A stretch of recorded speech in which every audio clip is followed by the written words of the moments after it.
Shedeur Sanders suffered an oblique injury early yesterday and did not participate in joint practice with the Eagles. The Browns have termed Sanders day-to-day, but they've already said that it is unlikely he will play Saturday in Philadelphia. That means if Dillon Gabriel gets the start, there's a serious chance that he can make up some ground in the battle for backup quarterback behind Joe Flacco. Staying in the NFL, Lions linebacker Grant Starr told the media that he didn't know if the Dolphins were ready for a joint practice with Detroit. Apparently, he was right. The Lions were reportedly so dominant yesterday that 2 different beat reporters called it the most lopsided joint practice they had ever seen. The most positive report for the Dolphins called them, quote, really bad, and, quote, not a great day for Miami. Moving over to baseball, we got some Nationals news. It's being reported that the Nats are activating Dylan Cruz from the 60-day IL just in time for tonight's matchup with the Phillies. The Nationals, though, will have to make space for him on the active roster.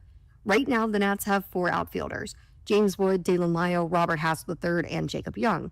When Cruz comes back tonight, you think one of the young guys may be sent down to AAA. Or maybe the Nationals option Jose Tena, but that leaves 5 outfielders vying for 3 spots. You could also make one of them the DH, but then what do you do with Josh Bell and Nathaniel Lowe? It's a big decision to make. From the Crop Medcap 5-Star Sports Desk, Savannah McCann on The Fan.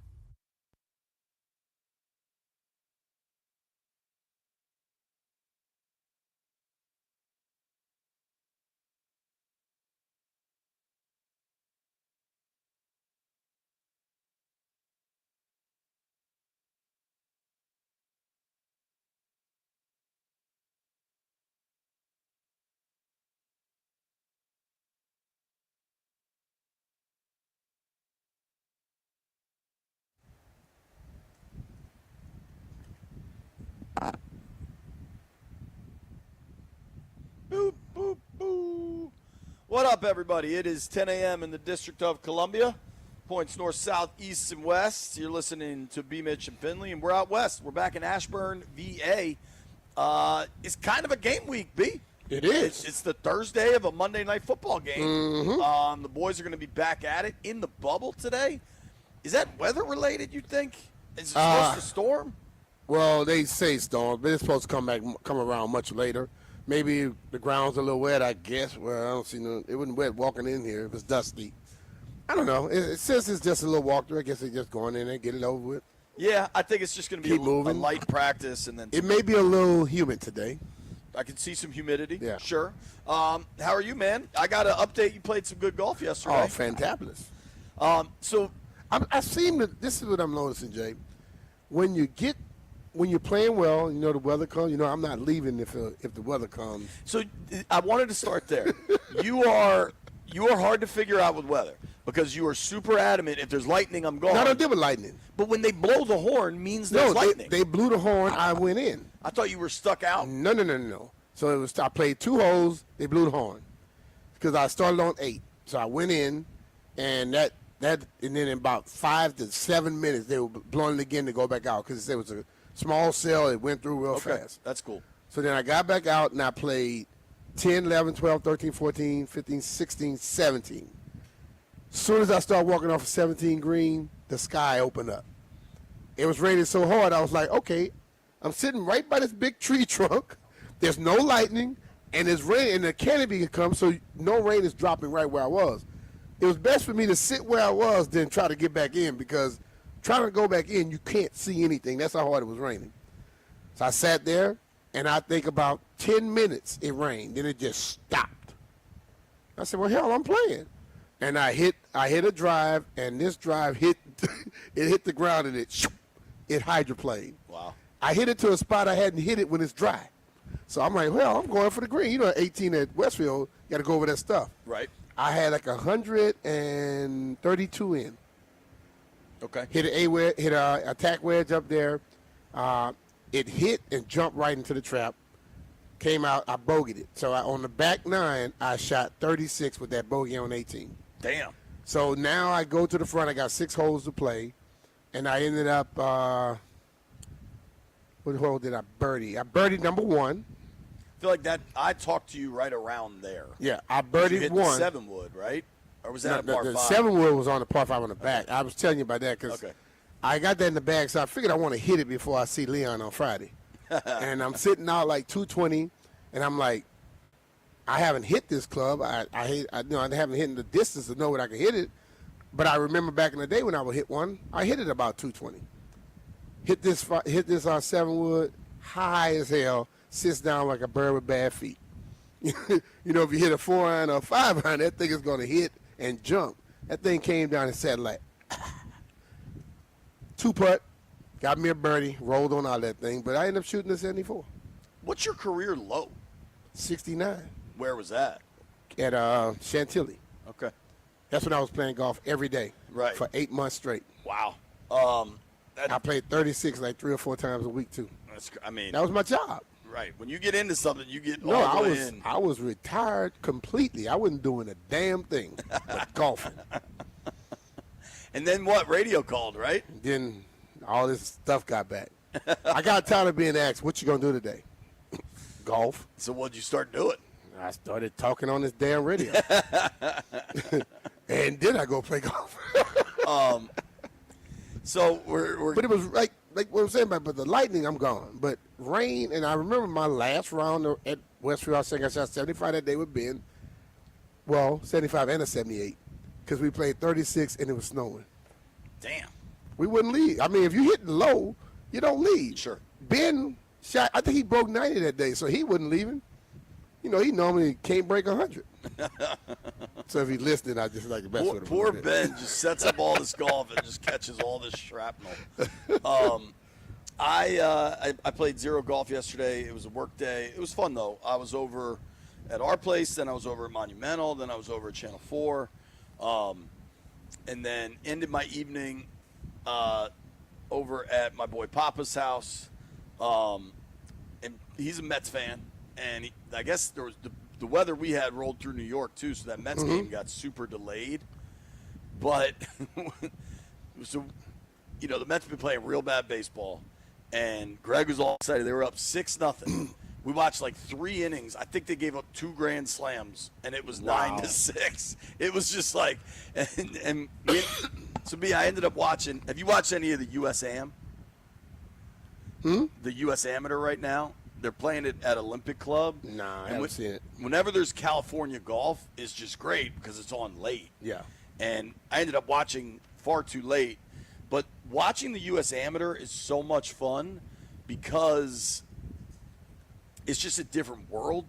Like, the pros are so incredibly good that these amateurs are incredibly good too, but just not all the way on that same scale.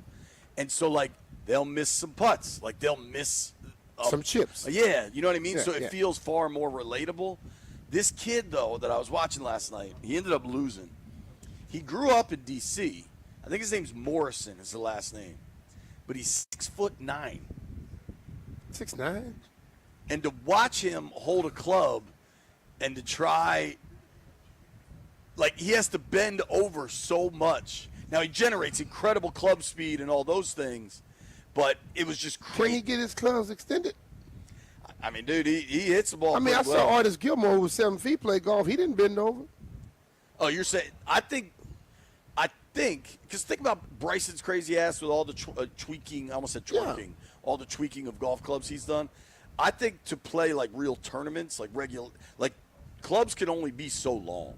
No, I understand. There's like a height limit on it. It has to be I understand a height limit, but he can have them probably all of them the same length, and then he wouldn't have to bend over so much.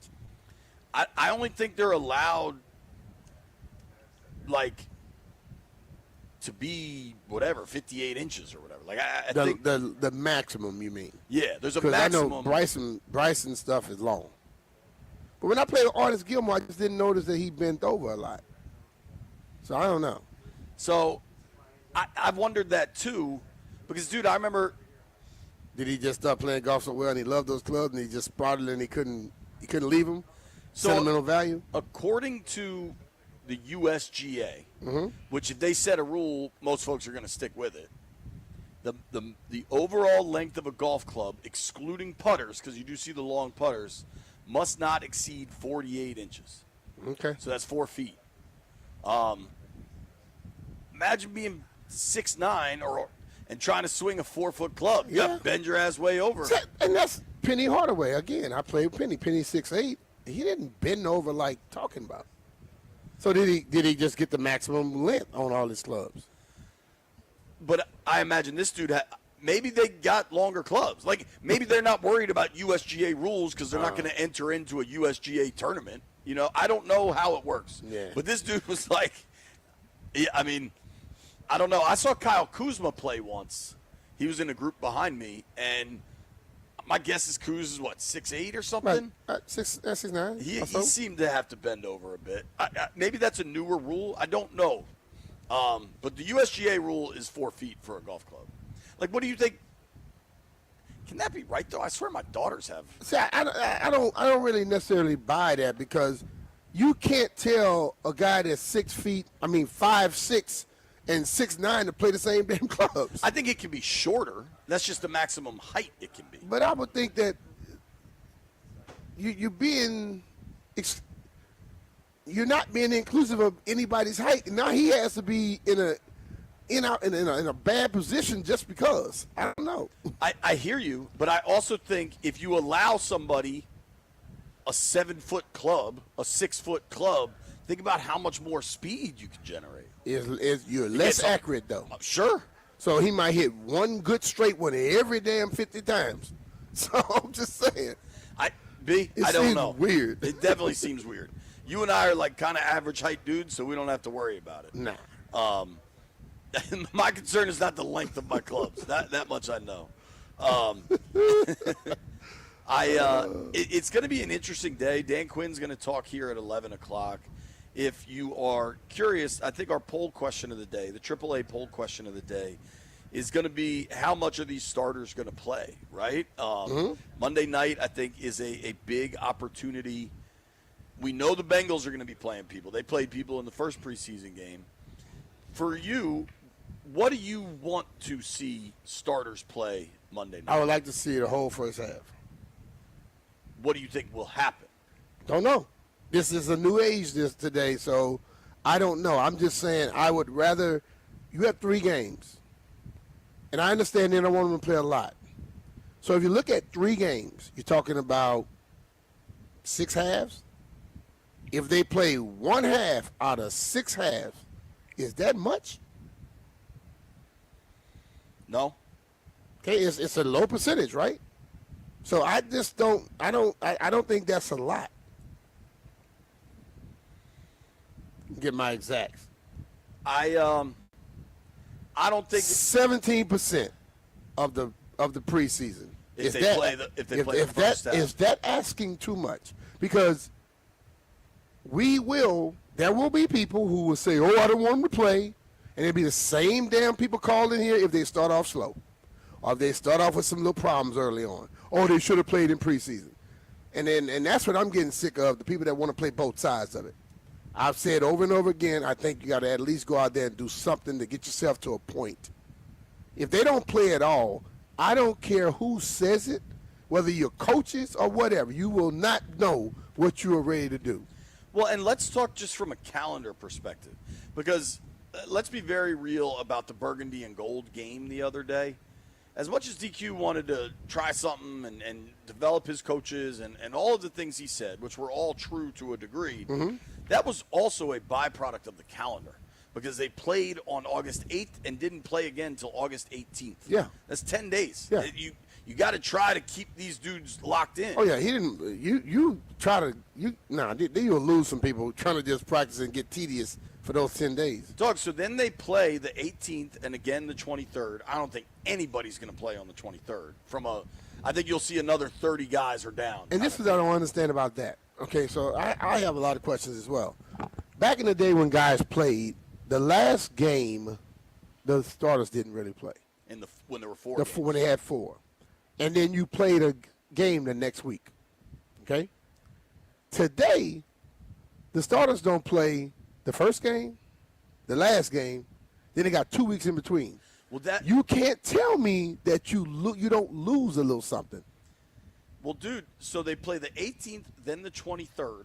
Mm-hmm. Don't play again until the 7th. They don't play again until the 7th. That is 2 full weeks. And yes, the following weekend, Labor Day weekend, it's an NFL-wide thing. You get 3 days off, like the whole league. Mm-hmm. And personally, I love it, but I do think you need to see some guys on. Now, if anybody's nursing an injury or there's somebody that's not 100%. If people are nursing injuries and things like that, I understand. But I just feel that they should do a little something. That's just my opinion, you know. And I'm not being the old man, but I'm just saying, guys, I know how athletes think. Athletes feel. They want to know where they stand. And I just can't see practicing telling you exactly where you stand. I watch practice, and they move around fast, and they do a lot of stuff. Some days. But it's not as intense and physical as a football game is, even a preseason game. Totally, man. I think you got to see the starters. I do wonder, Lattimore, Tunsil don't strike me as dudes that really want to play. I don't know that, right? I haven't asked them. Lattimore, we talked to him, and I asked him, I was like, Jamar Chase is probably going to play. Joe Burrow's going to play. Does that get you any more excitement about going? And he's like, man, if it was a regular season game, hell yeah, I want to go against the best. But in the preseason, I don't feel the need for that. But I'll say this. If you get on that field and Jamar Chase cooks him on one, the next play you will find out that he's going to be the Marshawn Lattimore who you know. He's going to come back with a little bit more confidence. I understand the mindset before the game starts, but if that game starts and your ass getting cooked, you can't tell me you're not going to be the competitive guy who you are. Sure. I don't buy that. So my thing is, a lot of guys, this is probably Marshawn's mindset too. Why playing that preseason game and go out there and lose my mind when it doesn't count? Right. Because he knows once he get on the football field, hell, when he wasn't 100%, what did he try to do? Be that physical guy. Yeah. So the whole thing about it is sometimes people have to hide themselves, protect themselves from themselves, but I still think you got to play some level of preseason. I think Monday night, I think there'll be a little bit of juice in that building. I think you're going to see – do you have any hesitation if Tunsil doesn't go to not play Jaden? Like, I would – at this point, the way Brandon Coleman's been missing practices, I do not expect Coleman to play, which means Wiley's at left guard, which means Connerly's at right tackle. The Connerly right tackle thing might be happening by week 1 anyway. But Wiley played last year for you. He's been playing for multiple years. Alec Grady has been on the field forever. If just Tunsil doesn't go, I still will play him. Because let's be real. What if he don't go week 1 or week 2? You're not going to play him? The thing about it, you got to get used to who may be there. And the thing of it is, it comes down to this. We watched Joe go out there and boom, boom, boom, boom, boom, boom, boom. Play caller. Take care of your quarterback. If you got somebody that you know can't get it done, well, you know what? Max protection. Or just throw some quick stuff. And I think Jaden has learned enough. I think we kind of saw it in New England, honestly. Like, even in the practices. Like, he's not going to run. Don't run in the preseason, dude. Like, you don't need to show that. Don't. Yeah, you got to run in the preseason because you know what? If you don't run, you might get hit. So if you don't run, just throw it away. Don't just stand up there and sure. post. I'm not saying to hang out in the pocket like it's 7-on-7, but protect yourself and get down. Right. It's going to be very interesting to see how it all shakes out. I wonder anybody that's nicked up doesn't play, but to your point, I do think they need some real live reps. Just because, dude, even if they get the work Monday night, that's August 18th. They don't play till September 7th. Yeah. Like, you need a little bit of – I know people worry about the injuries. I am worrying about the level. You know what I mean? Yeah. Like where are you going to be? Like, if I put 2 teams out there, 2 NFL teams, and I understand people have different levels, but you know what? They're NFL teams. And one team just don't do anything until that week, and the other team is ramping up. Like, that's a word that Dan uses all the time, ramp up. So they ramp up to that game. And this other team has been chilling. That ramp-up team going to have a little bit more. Just like the team that has to play to get into the playoffs. You ever notice that? Teams that got to fight to the end. Then they play against a team that already has to bye. And they've been chilling. They've been not playing their starters. They normally take their ass home, don't they? Yeah. Because that team that's been playing is lit. Hey, the Giants did it 2 years, and it's the only time Brian can cheer about the Giants. They got into the playoffs, fighting all the way to the end, then they went all the way to the Super Bowl. Something about getting into a rhythm. Getting in the rhythm helps, and it's Play fast golf. If you're playing golf and you're in the rhythm, are you playing slow golf when you play your best? fast, baby. I'm just saying. All right, we have a packed show today. Our boy Peter Rosenberg is actually going to join us early. We're going to have Rosenberg with us next. Dan Quinn talking at 11. At noon, time for us to get up to speed on what's happening in the college game, college football at noon. I had a conversation with Javon Kinlaw. You get to hear that later this afternoon. Packed show coming your way. It's B. Mitch and Finley live in Ashburn, Commanders training camp. Nobody go anywhere.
The Dallas Cowboys had their final padded practice in California and will return to Texas for the remainder of camp today. The Micah Parsons situation, though, it remains unsolved. So what is preventing these sides from talking? Jerry Jones spoke to reporters after yesterday's practice and said nothing's preventing it. He then said, quote, "Again, nothing would be that, and we might or we might not talk, and the rest of that gets into what we do every day." Which, if you have any idea what he's trying to say, please let me know, because it doesn't make a ton of sense. Micah Parsons, though, decided not to speak to the media again, as he has not since the beginning of training camp, making his statement on the matter much clearer. And the Nationals open up a 4-game set with the Phillies at home tonight, coming home from Kansas City with a win in yesterday's series finale, 8-7, with Dalen Lyle playing hero, putting the Nationals on top with an RBI single in the 9th inning. From the Crop MedCap 5-Star Sports Desk, Savannah McCann on The Fan.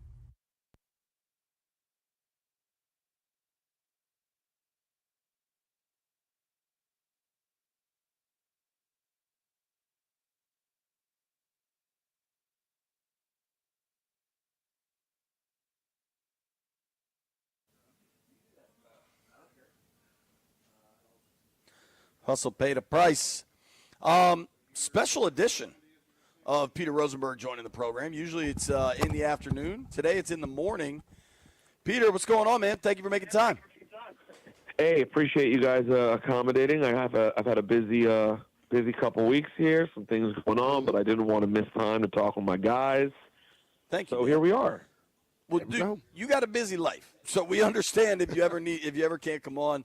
Our friend Peter Rosenberg has a zillion jobs: WWE, ESPN, Only guy New York, knows more jobs than JP. ESPN, the mothership, Real Late. I mean, you got it all going. I wanted to start. I just saw a tweet that I think resonates with a lot of fans, and this was from one of the celebrity fans. Dale Earnhardt Jr. Tweeted out an hour ago, "Woke up today feeling extra anxious. When are the Commanders and Terry McLaurin going to announce a new deal? We need to get that done yesterday." Where is the Peter Rosenberg, Terry McLaurin anxiety level? I don't know. I feel like every time my anxiety level goes up, like a Diana Rossini or an Adam Schefter, someone comes out and says something that's like, everyone calm down, they're going to work it out. Then I see, JP posting a picture of Adam Peters and Terry talking, and so that it brings me down off the ledge a little bit. But it has. Let me put it this way: it now has to be acknowledged in the conversation. Yesterday I did. I do a yearly segment on my afternoon show on the radio where I make wedding tables for the quarterbacks, and I in very controversial fashion, I added Jaden Daniels to table 1 this year. And in having that argument, which was a lot of fun, I have to add this huge caveat, which is that, frankly, if he were to not have Terry McLaurin there, it probably changes my conversation about it. As good as Jaden is, I don't know that I think he can have like a step forward year if he doesn't have Terry McLaurin.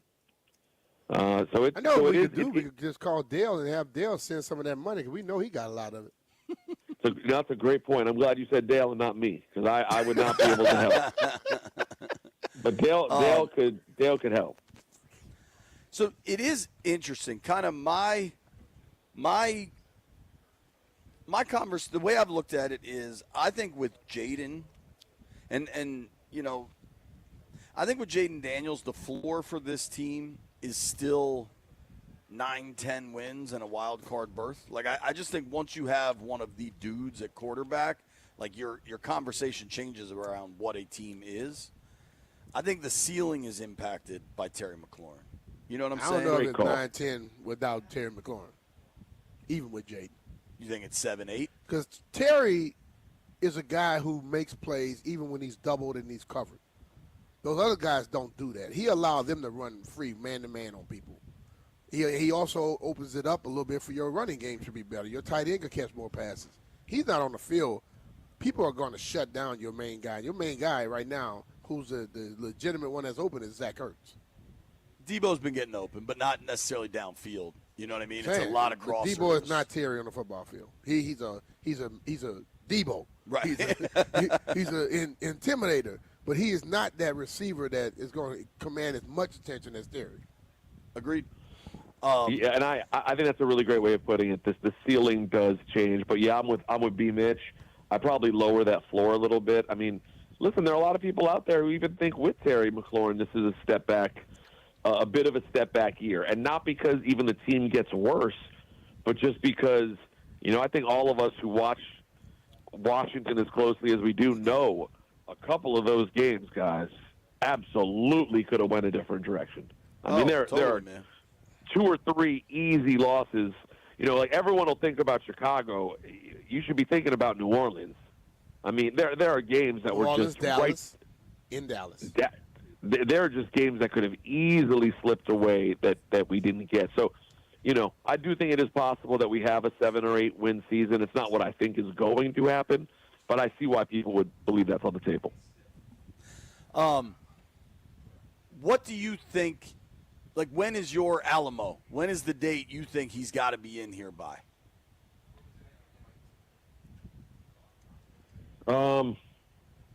Let's see. We play, September 5th? 7th. That's the date? 7th? 7th. 7th is the Sunday. We play Sunday, September 7th. The Alamo Day, I don't know, it has to be the 31st, the 30th. I mean, What is it for you, B? I would like it to be where you can get some level of a preseason game into it, but like I said, this day and age, bro, if he's there for those weeks coming up to the season and knowing how he is, I can see him being ready without playing in the game. I think he's special in that way. I mean, think about all the guys he did this with, guys that he had no chemistry with. Right. And how many guys started, in week 6 that hadn't started all year. I think at this point, dude, he's not playing in a preseason game. No, definitely not. Unless he gets into camp today, which DQ is going to talk in a half hour. I hope you predicting something. Maybe DQ's about to make an announcement, right? Let's hope that we can have some breaking news here real soon, Jay. But unless even if he signed tonight and he could practice tomorrow, I don't think they're playing him Monday. And there's no way they're playing him against the Ravens in the 3rd preseason game. I think your best bet for some real action at this point is that Ravens joint practice next Thursday. Yeah. And we know the starters are probably going to get the work against there when they do that. Right. But this part doesn't stress me out because we're already living in a world where preseason play is a joke. And, I really do view the first month of the season as preseason, unfortunately. Like, I look at the first month as get out of that month 2-2 because every team is learning how to play in September. So I'm not stressing whether Terry's getting preseason reps. I just want this done so there's no cloud hanging over the season. Like this should be such a positive thing. The irony that the thing holding us back is around a guy who's only brought positive to the organization. And I'm not pinning that on him. I'm just saying it is ironic that this is kind of where we're at. Totally. Talking with our friend Peter Rosenberg here. You can give him a follow at Rosenberg Radio. Check out his work, ESPN New York, ESPN on First Take, WWE coverage. I mean, he does it all. He's got podcasts through the roof. Peter's joining us via the Rude Guest Hotline. Rude makes the most reliable HVAC equipment in the DMV. Peter, our AAA poll question of the day is, how much do you want to see the starters Monday night? Obviously, they sat 30 guys in the preseason opener against the Patriots. Monday night, we know the Bengals are going to play guys. Their coach has been very clear about that. What do you want to see out of this group Monday night? You want to see a series or two, the first quarter, the first half? Like, how much do you want Jaden on the field? I think I said this to you guys the last time we talked. Coming off of a good year and heading into a season with expectations, I know you'd think, like, I would be more dialed in when it comes to preseason. I see it as the exact opposite. I care about preseason deeply when I don't know who our quarterback is, when I don't know what the team is. I don't care. Whatever DQ thinks is the appropriate amount to get some nice reps and be healthy.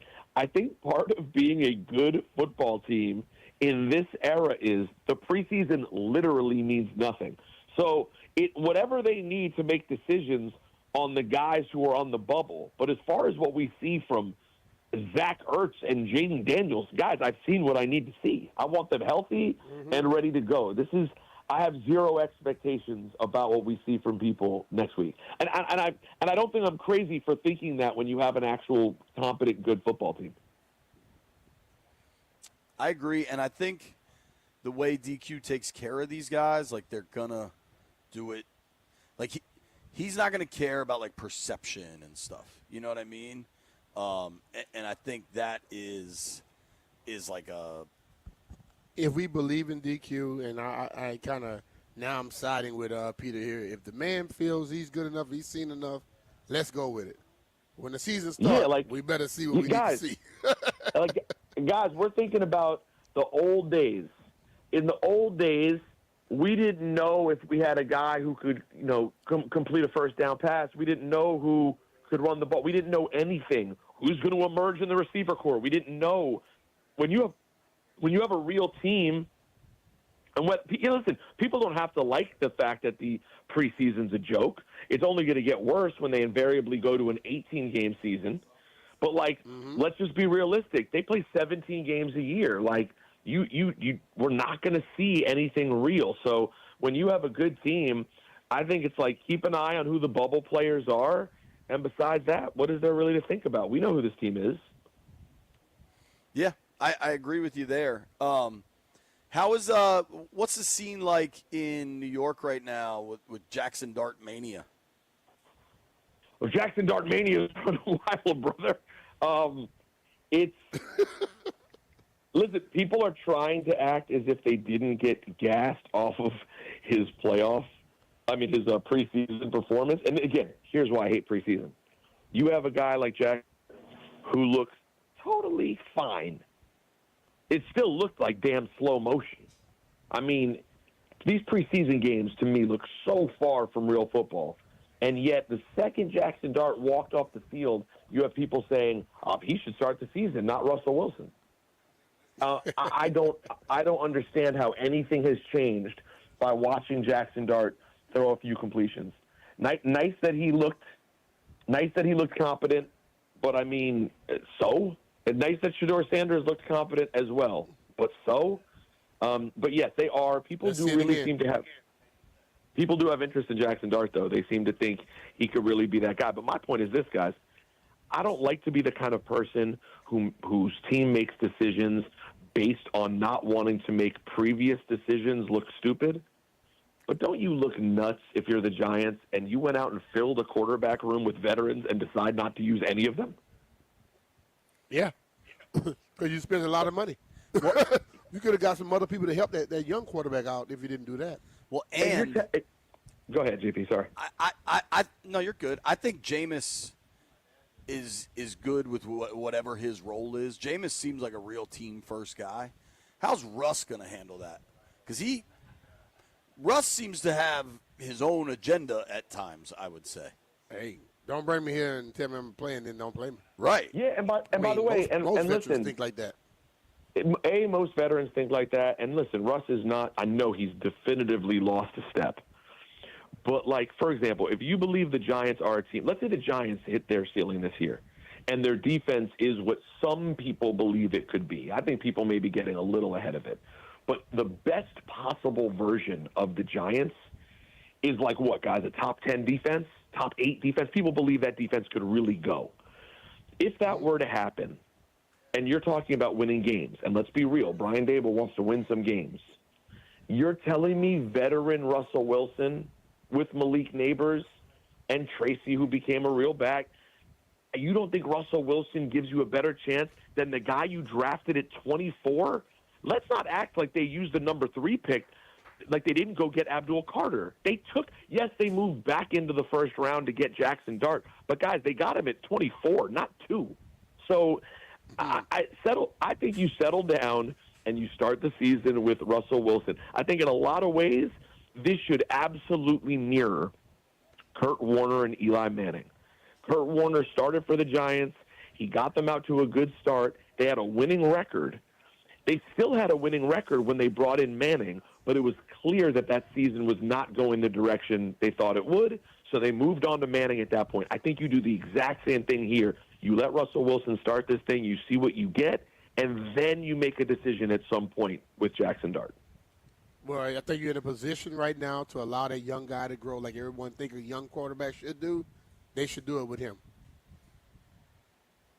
The defense is good, not the offense. Hey, Peter, real quick, can you give us a baseball in New York update right now between the Mets and the Yankees just falling apart? How are people handling that?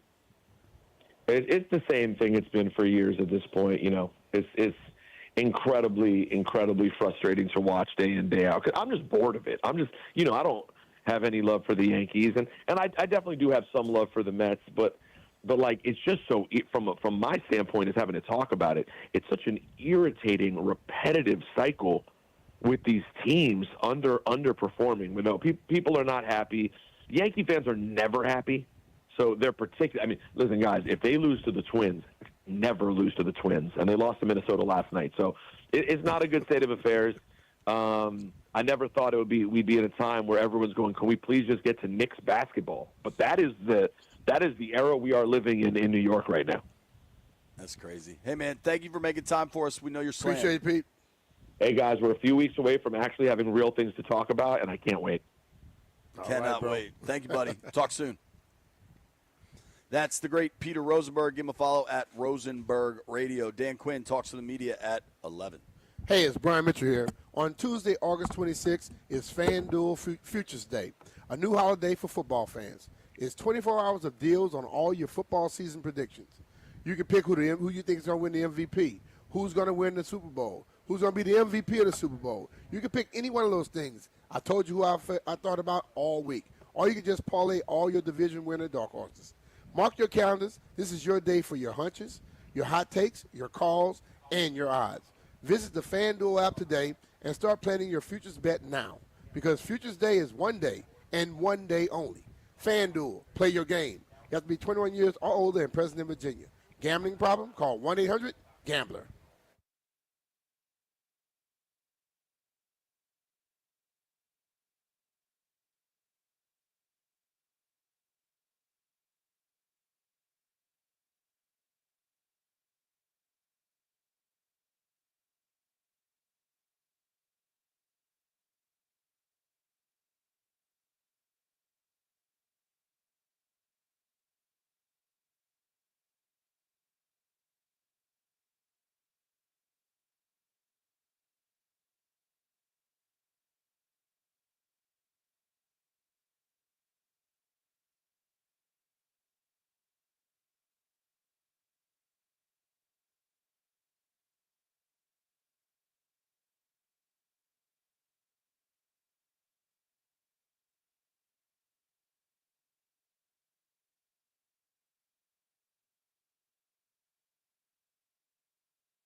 All right.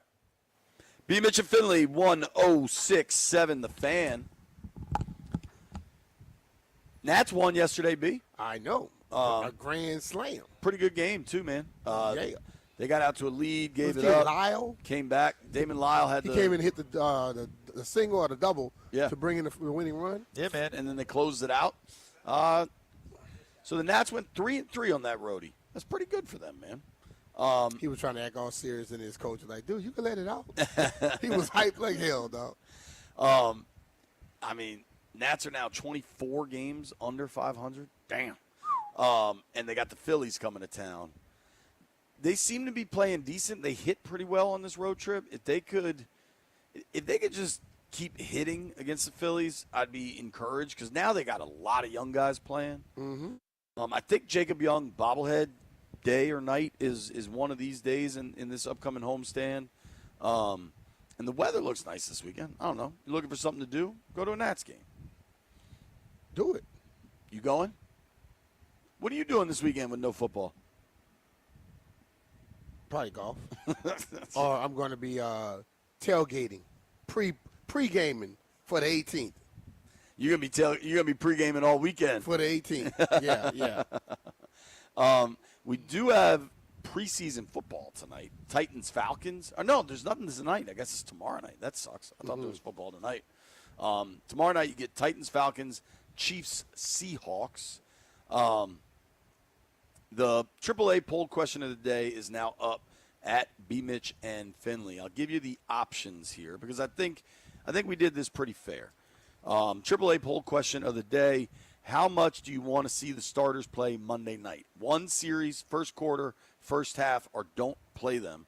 Go ahead and vote at B. Mitch and Finley in our AAA poll question of the day. The B. Mitch and Finley AAA poll of the day is brought to you by AAA. Level up with the new AAA Commanders MVP membership. Get all the benefits of AAA plus exclusive experiences, discounts, and tickets. If you're already a AAA member, you can upgrade for free at AAA.com/Commanders. B, you're saying the first half. Yep. I wonder where this will land. I will say first quarter. First quarter's leading. Yeah, I just voted. Right now, 56% of people are saying first quarter. See, when it was the old school where I used to always like them to play the first half and then come out and play the first series of the third, because there is something about going into a locker room and coming out and playing again. Because you remember when we had Jay here, when they hit the second half, they got their ass kicked every third quarter. Yeah. And every first quarter. Yeah. So something was wrong with the motivation in that team. I always would like to see it. Now they don't do it like that. So at least give me the first half. Give me something into the second quarter. You know what I was weirdly thinking about this morning was kind of the best games of the Gruden era. Mm-hmm. And I thought about, you remember that Sunday night against the Raiders when they just kicked their ass? That was a really good good team effort. When they won the division in Philly, I think it was New Year's Day in Philly when they won the division, and they were just cooking then. Kirk was really cooking. The offense was flying. That was a really good game. But the game that stuck with me, that might have been the best coaching job, remember when they went out to Seattle and they were really undermanned? They only dressed 45 guys in that game. It was nasty kind of Seattle weather, and they got down and they came back to win. It was probably the one big play Josh Doxson made as a Redskin. He made that big catch down the left sideline. I think that might have been the best coach game we saw of that Gruden era. Could be. There were some good wins. There were some dumb losses. I don't know why I was thinking about that this morning, but that's just how my brain works. Well, at least I didn't dream of a contract. You didn't dream. You could have dreamed about that game. When we come back, you'll hear from Commanders head coach Dan Quinn.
This sports update is brought to you by Prince George's Community College. Tomorrow, the NCAA will publicly announce its findings and punishments as a result of an investigation into an alleged sign-stealing scheme orchestrated by former Michigan recruiting staffer Connor Stallions. The pending decision is expected tomorrow around noon Eastern Time, wrapping up one of college football's biggest scandals from recent years. Now, in the past, the committee has imposed everything from minor fines and scholarship reductions to forcing the school to vacate wins and or forfeit postseason eligibility.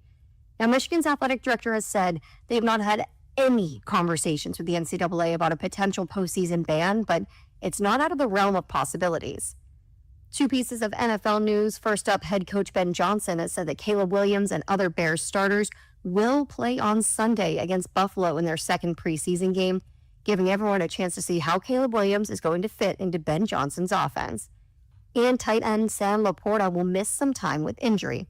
Lions head coach Dan Campbell did not disclose what injury Laporta is dealing with, the severity of it, or anything like that. All he said is that this is nothing major and that Laporta will only miss a few days of practice. From the Crop Medcap 5-Star Sports Desk, Savannah McCann on The Fan.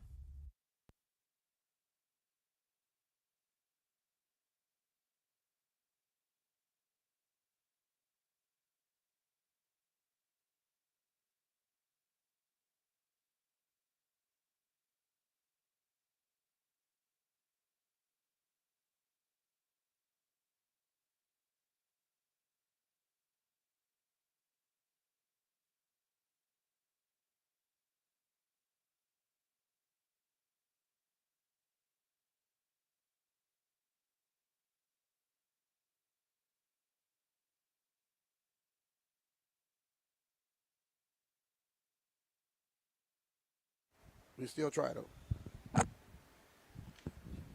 B. Mitch and Finley, 1067 The Fan. A little bit of breaking news just now. The Ravens have announced, recognizing the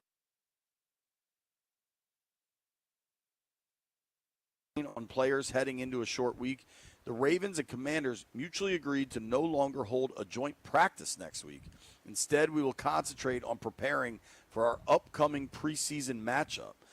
We're expecting to hear from Commanders head coach Dan Quinn in moments. I imagine he will address this. Yeah. We can see another one of the games. Burgundy and gold. Might have to. Let's go, baby. The Ravens play Saturday this week. Washington plays Monday. Maybe that's the factor. Let's see what DQ says. As we're getting into this block of preseason game number 2, injury scenarios are similar to preseason game 1. And we did make one roster move. We signed safety Darryl Worley. And so we did that this morning.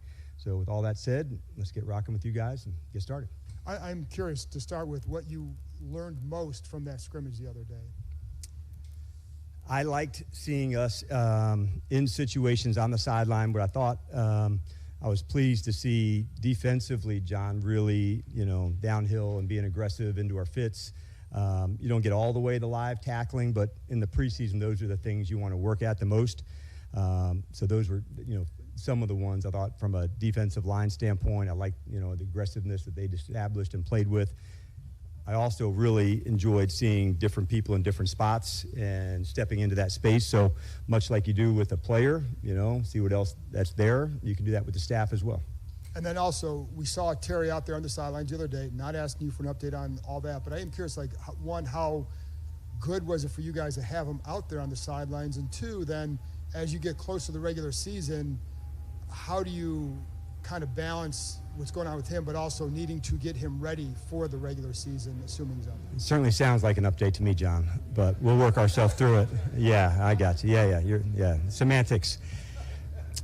It was nice to have all the guys there. A lot of the guys did their rehab runs before coming out, so I kind of just wanted them to be around the guys and have some energy because most of the time they're having to do a lot of that running during the practice. So we have a whole schedule of how to do that one. So they all came in early to get their run-ins. They could be on the sidelines. So that was my intention for us to make sure, when you're putting in the work on the rehab and for Terry and the other guys that were doing that. I also wanted them to say, this is coming again soon. You're going to be back out there with the guys. You can feel a little isolated, a little disconnected sometimes when you're going through the rehab process. So we had even some guys into our walkthroughs and things, today as we're getting ready. So, that was by design for he and for the other guys to put him into that spot. The tight end group, how much better are the other guys besides Zach because Zach is there? Yeah. It's a lot. I think it's the standards that Zach is willing to go to. When you see another taking a sacrifice to a new spot, and for let's just isolate Ben and Yankoff for an example, coming out of college, you're all into the space, then you think you're going hard and doing all you can, and then you see somebody else taking it to a whole new space, and you're like, damn, I can take it further. And all of us, as you get into that space, there's another level that most people can tap into. Zach does that. And so seeing that as an example, I said, man, I can do more. And I think Wags is an example of that, to show there's another spot, there's another space. So without saying anything, it happens. And then I think the knowledge, that they're able to share to one other chick, that's a big piece as well. I see that with some of the veteran players, a Ballore on a special teams, just the guys that have had, different insight, that helps. That helps a lot. Hey, Coach, is it still morning? Good morning. Good morning. We're still getting our time bearings. We're good. Were there any moments in the Burgundy and Gold scrimmage that made you say, wow, that was awesome? Yeah, I think going through it, you want to see different spaces. I love seeing the extended plays, outside the pocket. I saw Sam, on a scramble that converted. I really liked seeing the corners play where they're at. Their team had more disguises, but I just liked it was crisp, it was sharp. Still trying to there was 2 penalties pre-snap, so those are ones that I didn't like, but there was definitely some wows. Mikey had some, Kinlaw I thought was some, DA for sure. I liked a couple of the throws I said by Sam. Those were a few that jumped out to me. And what have you seen so far from Noah Igbenogany? 2 positions, and then the other one is also on the return game. He's got real speed, and so seeing him in the return game last year with his wrist being injured so early, we didn't get a lot of returns from Noah after he injured his wrist. So to see him be able to cut, go upfield to do that, that's a part that I liked. We got a little bit on the edge in the game or the other day, and I want us to be on that edge and embrace it, but I also want us to know how to reel it in. And those are good moments to teach from as well from the game. Hey, good morning, Coach. Good morning. I know that obviously the O-line has to work as a unit. Guys have to be ready to rotate in, step up. But with Brandon Coleman and his transition to that left guard position, Yep. Is there any type of growing concern with him missing so many practices in a row, not getting those reps with Laramie and Tyler?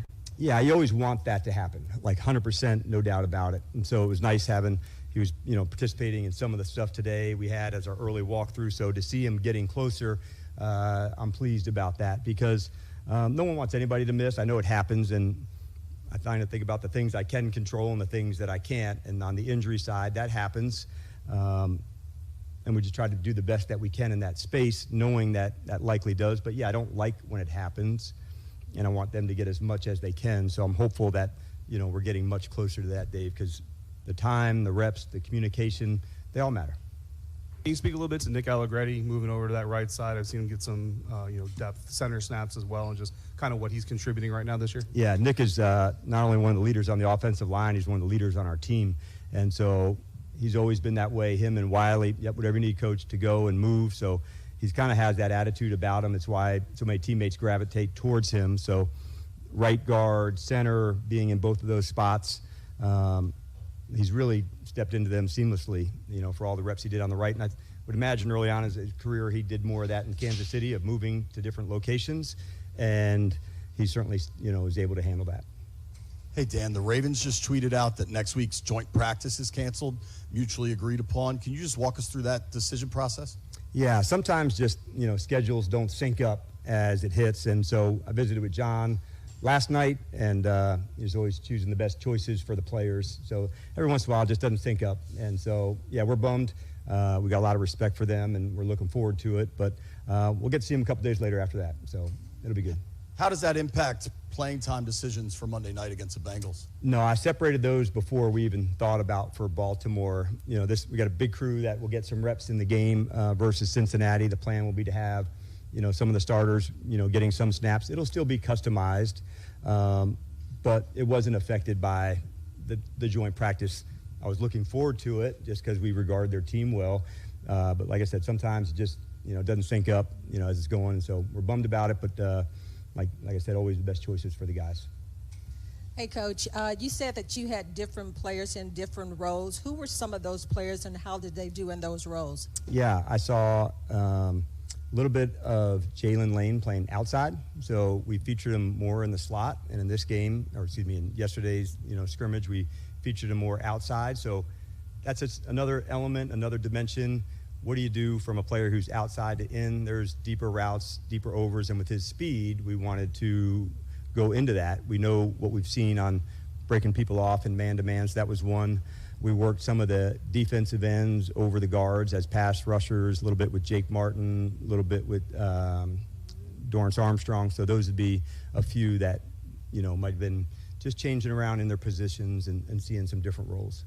And the wide receiver group is wide open. What have you seen from KJ Osborne that you brought here late last year, and also Michael Gallup so far, those two veterans? Yeah, and I think we talked about KJ during the spring. I just felt his speed right off the bat. And sometimes as you're coming through on a team, it's later and it's just not as easy. But what I did notice was in this spring, like, man, I feel his speed. And then we added the return element with him. He's got a punt return background, so that's what I've seen from him. And then from Michael, we've always seen, you know, the deep ball connections, the deep out-breaking routes. And so to see him regain his strength and regain some of the momentum, that's been good for us. Coach, the other day, you know, Jaden, over here. Gotcha, thank you. The other day, you know, Jaden had a little bit of resistance against that defense. You being a defensive-minded coach, you know, how did that make you feel to see him? Because he normally has success against everyone, but for him to struggle a little bit, how did that make you feel?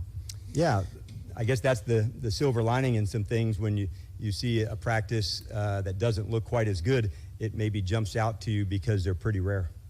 And those are honestly good moments to have as well, you know, as a competitor, as a player, and look in what was different, what was the same. So we visit a lot, he and I do, and I enjoy talking to him about different players and different matchups. And we were just having that discussion today. And we were talking like how much better, you know, the unit is, where they're going and how they're doing it. And he said, man, like, think about how much better that is for the offense. So no surprise that his attitude was right on point about it, because he kind of relishes a challenge, to be honest with you. So when those moments come up and, you know, he's going again the next one or the next day, yeah, he's pretty ready to get it on. Hey, Dan. How you doing? Good. For Javon Kinlaw, you know, it seems like most guys, when they get to the, you know, fourth, fifth year, they've kind of established who they are. With him, like, do you see that there's more for him to go up than maybe a typical guy who's been around as long as he has? Yeah, it's a fair question, and the answer is yes. And I think maybe it's because of injuries early, where you'd be surprised how much that can set somebody back, you know, when you just don't get the reps or the playing time. And in a smaller version, where even Johnny Newton is good as I think his trajectory is going to go, not having training camp and an off season with his foot injury and training in the same way, it's different now going into year two with him. And I sense that with JK, his weight's down, he's healthy, and I'm just seeing this arrow that's going up. I felt for us, he was one of the players in our burgundy and gold scrimmage that really stood out the most. So I like where he's at mentally, physically, and really putting it all together. But I would imagine that the injury history, maybe that sets you back some. And now it's coming back, you know, twofold with all the practice and the reps and the development. Just going back to the canceled joint practice, will you do anything different during the week just to get in more live reps? We'll work with the game Monday night. The players have off Tuesday. We'll work a lot of situations on Wednesday, and then we'll work some more against one another, you know, here Thursday. But yeah, we'll be going at it again that day. Yeah. And another Terry question, just for guys that are either injured or on PUP or may have a chance to come back before the season, does that change their timeline at all, just in having fewer chances for live reps before? Can you be more specific? Like if they're not on the roster?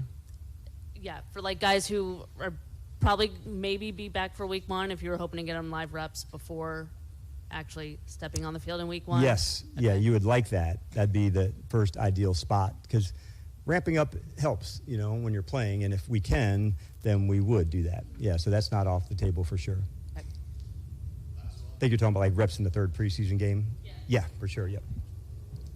Hey, Dan, there's been a big change this year with NFL overtime rules. I was wondering what your thoughts have been on that, who you've talked to, and does it give you any sort of, I guess, safety or happiness that Jaden would at least get a chance to touch the field, especially considering how well he played in those tough, clutch situations last year? Yeah, I'm glad that you brought that up. Think of our game against Atlanta and scoring first. So that's really the one that I used as the example. When that touchdown happened, the game ended. So I said, now think the other team gets the possession. So it does affect, do you want the ball? Do you want to kick? So there's other examples that go. And also with the 10 minutes of it, if you're towards the end of a drive, do you play it a little bit differently and working as you're using some clock, going down in the red zone? It's not as easy to hey, use the clock and score a touchdown. Yeah, no shit. But yeah, that'd be so awesome, if you could do that. So it's more you don't have to score right away. It's well, if it was that easy, we would do that all the time. So there's strategy involved, and I think it speaks to the fight about finishing, that when it gets to overtime, there's another one to go, that both teams are going to get their shot to go get it. And so finishing is going to be at the end of the game for both sides. Get the score, getting the kick, getting the stop. Those are big moments. So yeah, it's a good question, and one that we're looking forward to. And I think that, not having overtime in the preseason was another one added. I think that adds the right spot. I think there's been one so far in the preseason, but I think that's the smart call too. All right, thanks everybody. B. Mitch and Finley, you just heard from Commanders head coach Dan Quinn. Obviously, the two biggest takeaways there were the joint practice against the Ravens has been mutually canceled, and that the starters are going to play Monday night. I don't think DQ is going to lay out the exact plan. Maybe he'll do that Saturday, but he made clear. That's why I wanted to ask, all right, now you don't have this joint. Does that impact how you're going to handle Monday? He's nah, we had plans for Monday already. I was sitting here wondering, will they play a little longer? Or, since you don't have the joint practice going into the last game, what happens then? Because that joint practice affects a lot of what they had planned based off of how they handled the first game, the first joint practice. You know what I'm saying? Where you're looking at, in the first game, they had the starters do a lot. They did absolutely nothing in the game.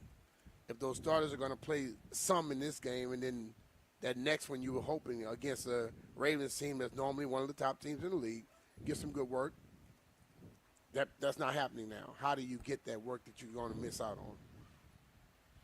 Yeah, man, it's a blow for what they wanted to try to do, because you can't simulate.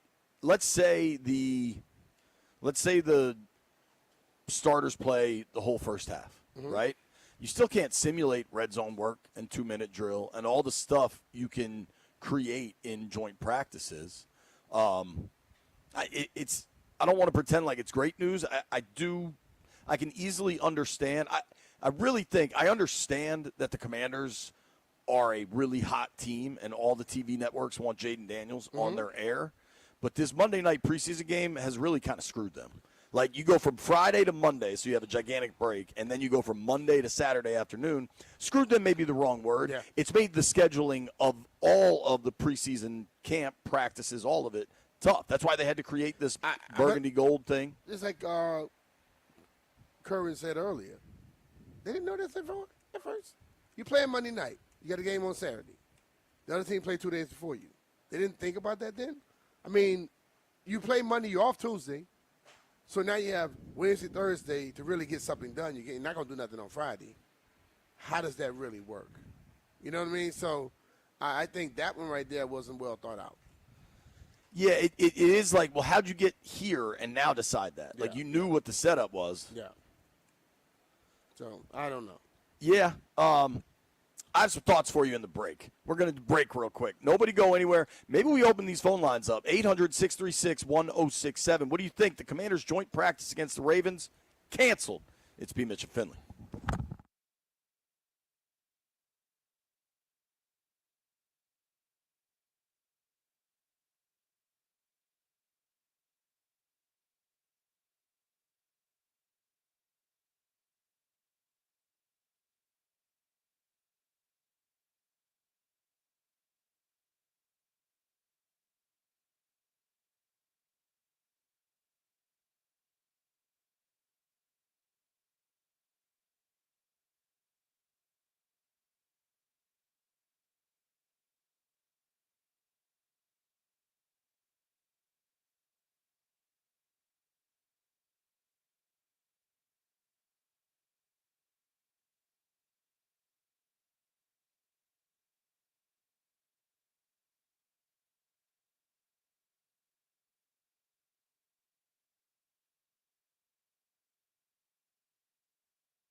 This sports update is brought to you by Prince George's Community College. Tomorrow, the NCAA will publicly announce its findings and punishments as a result of an investigation into an alleged sign-stealing scheme orchestrated by former Michigan recruiting staffer Connor Stallions. The pending decision is expected tomorrow around noon Eastern Time, wrapping up one of college football's biggest scandals from recent years. Now, in the past, the committee has imposed everything from minor fines and scholarship reductions to forcing the school to vacate wins and/or forfeit postseason eligibility. Now, Michigan's athletic director has said they have not had any conversations with the NCAA about a potential postseason ban, but it's not out of the realm of possibilities. Two pieces of NFL news. First up, head coach Ben Johnson has said that Caleb Williams and other Bears starters will play on Sunday against Buffalo in their second preseason game, giving everyone a chance to see how Caleb Williams is going to fit into Ben Johnson's offense. And tight end Sam Laporta will miss some time with injury. Lions head coach Dan Campbell did not disclose what injury Laporta is dealing with, the severity of it, or anything like that. All he said is that this is nothing major and that Laporta will only miss a few days of practice. From the Crop Medcap 5-Star Sports Desk, Savannah McCann on The Fan.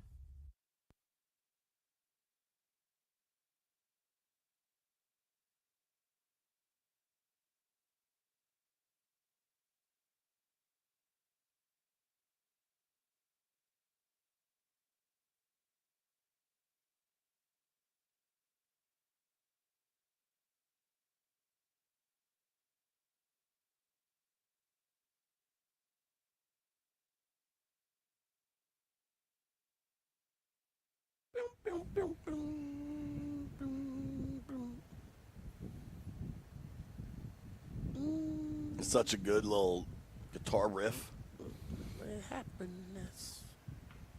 B. Mitch and Finley, 106.7 The Fan. We're live out in Ashburn, Virginia.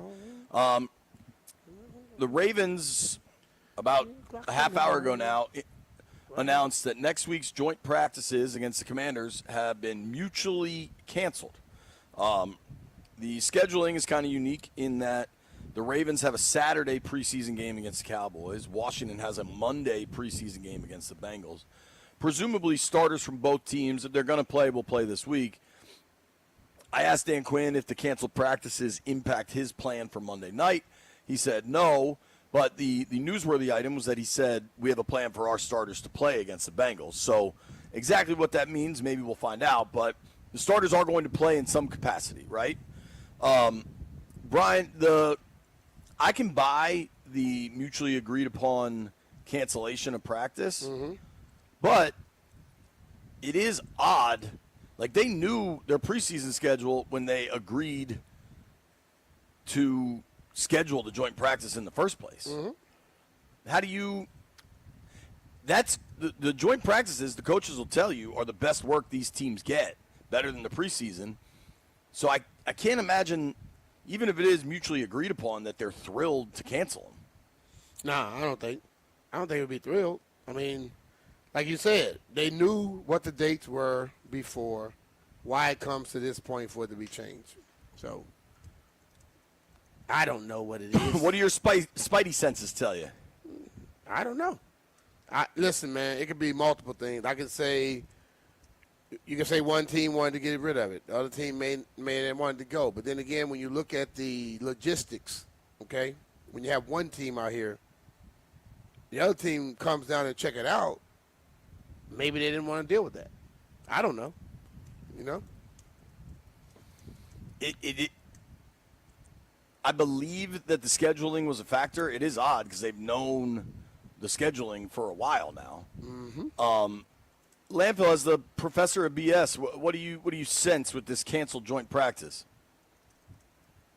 Yeah, that's weird. I mean, the schedule came out a while ago. Like, what's the point of scheduling it if you're just gonna say the schedule doesn't work? Phone lines are open, 800-636-1067, 800-636-1067. What do you make of a canceled joint practice exactly 1 week before it was slated to happen? Let's hit these phones. Let's go to Kenny in Largo. Kenny, what do you make of the canceled joint practices? Boo, boo, boo. I am so bummed. Not even gonna lie, man. I swear to God. What up, JP, Mr. B. Mitch? This is JP. How y'all doing, though? Good, buddy. How are you? I'm good. Because I was going to call in tomorrow and ask y'all, like, where them tickets at for the joint practice. I swear to God I was. Because I'm like, me and my men was trying to go. And I'm like, man, where's the tickets at? But come to find out, they probably knew they was going to cancel it from the get-go. So, and I wanted to see how they was going to look against a good defense, too. Like, That's a good question, too, though. So that's a good question. How are people going to come watch it? But nobody going to be able to watch it? I don't believe it was open to fans. Now, does that mean there couldn't have been friends and family, or the other day wasn't open to fans, but one of the big sponsors of the team was able to have their employees out here? Like, I don't know. So I don't get it. Normally, joint practices are going to have fans from both sides. What's interesting is in my text thread with Kerwin and Heather this morning, we were talking about something, and somebody suggested, they might start taking down all the stands and stuff for fans because they break all this stuff down. And I was like, they'll probably keep it up through the joint practices. Mm-hmm. Maybe they are going to start taking it all down. There's no joint practice coming to town. What percentage, B, do you think this is a little Harbaugh okey doke? Just like, yeah, we'll do it. And then at the last minute, it's like, nah, we can't. Sorry, bro. I don't think it was nothing like that. I really don't. I think something could have happened along the way. It looked like one of them landing flies. Dog, I just had a big-ass bug land on the back of my neck, man. But I just think, I don't know if it's an okey doke. I just think that we don't know what happened. I don't know. And then you and I had a discussion earlier this year about a joint practice out here. Doesn't seem very feasible, does it? Here's what we know about the joint practice in New England. Like, New England, because they have practice facilities built at the stadium, had infrastructure. They had locker rooms. They had whatever Washington needed. Parking? Right. Parking, everything. I think there's a real discussion if there is infrastructure here in Washington, in Ashburn, to host another team. I honestly wondered that when they announced they were hosting the joints. I was like, I wonder if they can host joints here. Yeah. They did it. They were supposed to do it. Now they are not. It's interesting. Ed is in Towson on line 3. Ed, what up, man? Hey, what's up, fellas? How you feel? Chilling, man. I think that they're going to have to – it sucks that they're not going to do it, and because I'm on my way out to a practice. Now, Mitch, you know Dino, right? You know Dino? Dino who? Dino, the defense coordinator with the Master. Oh, yeah. You don't know. Yeah. I'm on my, I told him I was going to call you on the way out there to practice. He said, tell him I said, hey. Anyway, they got to figure out a way to coordinate it, and they got to figure out a way to make a big enough check off of joint practice, because they're not thinking about what it means to the players. And I used to coach means to the players and the coaches a joint practice. That's where you get your reps from. That's where I think, Mitch, in situations like that, you can correct. Can you not coach? You can coach during a joint practice, right? You can correct the player. Yeah. It's basically you coaching like hell. Exactly, and that's where you get it from. But I think the powers that be that did a scheduling mess up don't understand how important it is for this to happen, because you can redo it. Okay, run it back, and you correct things. I think when they figure out how to make a check on this and stream it and all that kind of stuff, I think that will be the new thing.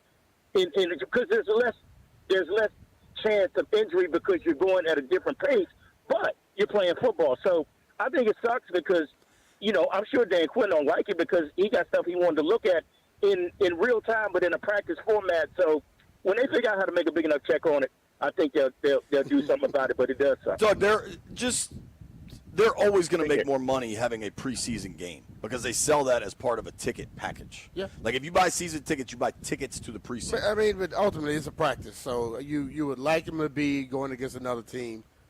Just like they went against each other the other day, they could do that again. Find a way. Move on. This is Peyton Manning right here. Check the pancakes. We got an audible. Figure out another way. Both of the teams. Let's go to Jaden. Jaden on line 1. Jaden, you bummed you don't get to practice against the Ravens now?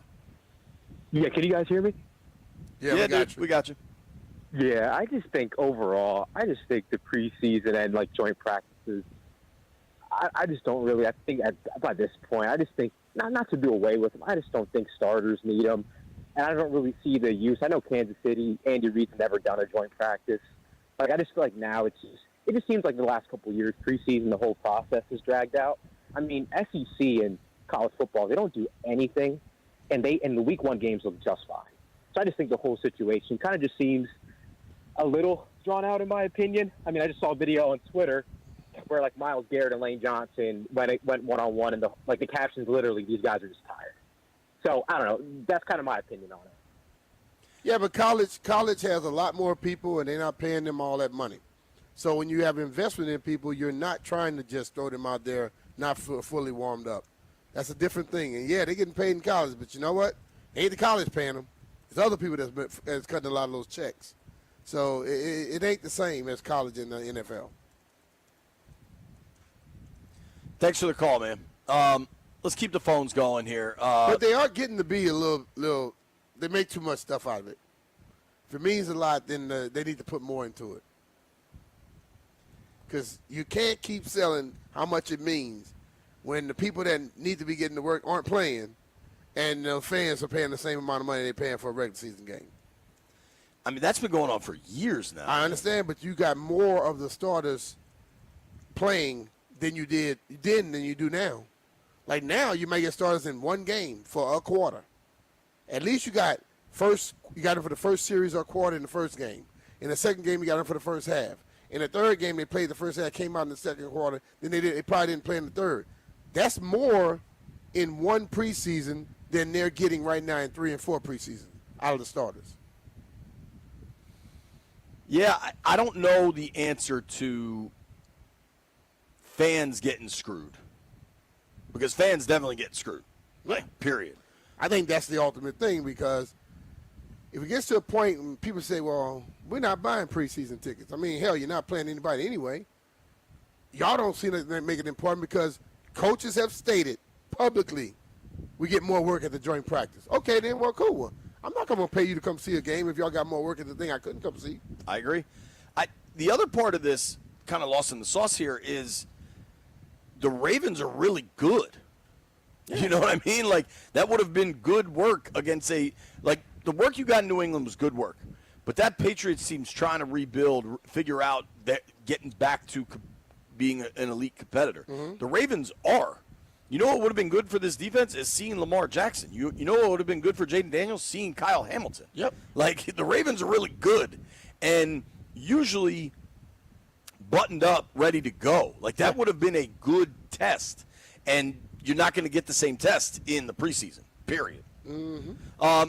Folks are on the phones. We're going to keep these phones open. Coming up at noon, we're going to do a little college football preview. If you're on hold, Matt, Russ, stay there. Hit us up, 800-636-1067. Ravens and Commanders joint practices are canceled. What do you think? It's B. Mitch and Finley.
B. Mitch and Finley, 1067 The Fan. We got some roster news going down in Ashburn, but right now we're kind of reacting to the news that the Ravens and the Commanders will cancel their joint practices scheduled for 1 week from today. Phone lines are open. What's your reaction? 800-636-1067. 800-636-1067. Russ is in Charlestown. Russ, what do you think about the canceled practice, man? Hey, now I'm disappointed, JP. I'll be honest, man. I was looking forward to going, and not only that, the work that we get in, is really good, And so, I mean, does this prolong now? Like what we go into game 4 or 5 of the regular season before we're really firing good bullets. You know what I'm saying? Because of the lack of preseason. I mean, that's the thing. I mean, you look at B. Mitch and them old boys and how they used to practice with Joe Jackson Gibbs. I mean, it is way different. Way different. And it's not like that anymore, though, Russ. But it's like that around the league. It's completely not like that anymore. We got to I think the mindset has to be removed from what we used to do because that is not football anymore like that. I got you, brother. Yeah, mostly no one plays. I got to come up with the times. You're right. Russ, can I ask you something? Because you said something interesting there, though. Did you have tickets or were you going to be at the joint practice or you were just kind of hoping to? I was hoping to just, go out there and maybe get the tickets like you got with the preseason, like with the practice and stuff. But, yeah, I thought it would be like that. I'd be able to go in there. But, no, I had not gotten tickets yet, so I'm not sure what that deal was. You know what I'm saying? But I guess all good. I don't need some crowds. Huh? There you go. Shout out to Captain Pels. Yeah. Go buy a Toyota. Horseman Fairfax Toyota. Now, you know how you tell the Louisiana crabs from the Maryland crabs? It's that yellow pooey. You know what I'm saying? And them crabs. That's what it is. The way you tell the Louisiana crab from the Maryland crab is the one that you eating is from Louisiana. The one that you talk about is from Maryland. Just haters. This time of year, mid-August, you can get Maryland crab. If you're eating, the people that are picking crabs in January, those are not from here. Crabs really, really get prevalent September, October. Around October. And so if you've been eating crabs all year, talking about you eating Maryland crabs, just stop fooling yourself. But you know what? They've done good marketing because they got y'all believing that and got y'all paying the most money for a crab that's supposed to be right around the corner. You paying more money for that than you would from a crab somewhere else. That's a bunch of BS, brother. 800-636-1067. 800-636-1067. Speaking of Maryland crabs, the practice between the Ravens and the Commanders next week has been canceled. DQ called it a bummer, said he talked to John Harbaugh, and just the way the schedules lined up, they couldn't do it. I wonder if Stephen A. Smith will have a take on this because he wants them to build a new stadium. Yeah, see, if they had that stadium together, they could have actually played practice. They'd be right there with each other. I do think this is a bummer because I think it was like the last real warm-up kind of test the organization was going to get going into the regular season. But at the same time, that practice was scheduled for, the 21st? Yeah. That was going to be 2 weeks2 out. weeks plus. Yeah. Out from the actual game. So, I mean, as I said earlier, finishing up preseason 2 weeks before your next game is strange to me. But they do it, and they get ready to play. So I think you can get to the other side of this. It's not going to hurt. I mean, and listen, DQ, Joe Witt, Kingsbury, they're smart enough to figure out something to keep them moving forward. Agree with that. We do have some roster news. So the Commanders have announced a couple of moves today. They signed veteran safety Daryl Worley. Worley he just turned 30 in February. Third-round pick by the Panthers back in 2016. Played his college ball at West Virginia. So he's a DMV native. Last year, you let me slip that one in. No, I let you go with it. Playing Candy Crush. I mean, DMV is not DMWV, which you try to throw out there, but he's not DMV native at all. He played in 9 games last year with the Titans, including, and this is a crazy number, including so he was on Tennessee. The Titans came up to Washington last year and got drubbed 42-19. Uh-huh. But Worley in that game had 17 tackles, 8 solos, and 9 assists.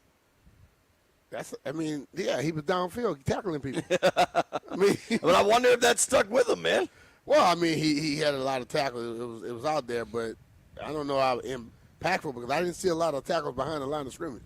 No, but the question I would ask is, I also saw something about Strawn. I was going to get to that one. But with Worley, they've talked about how they like their defensive backs, how they like the safety room. Do you take much from this? Yeah, he had 17 tackles. Did you see special teams the other day? That's true. Okay. He probably can do that. That's true. And then the other one, the Commanders make a change in the receiver room. Michael Strawn, Strachan, kind of looked like Strachan. I thought it was Strachan. He's been cut. And to replace him, they've signed River Craycraft, formerly with the Dolphins. Listen. I remember that name last year. Well, you can't forget that name, River Craycraft. He's also 30 years old.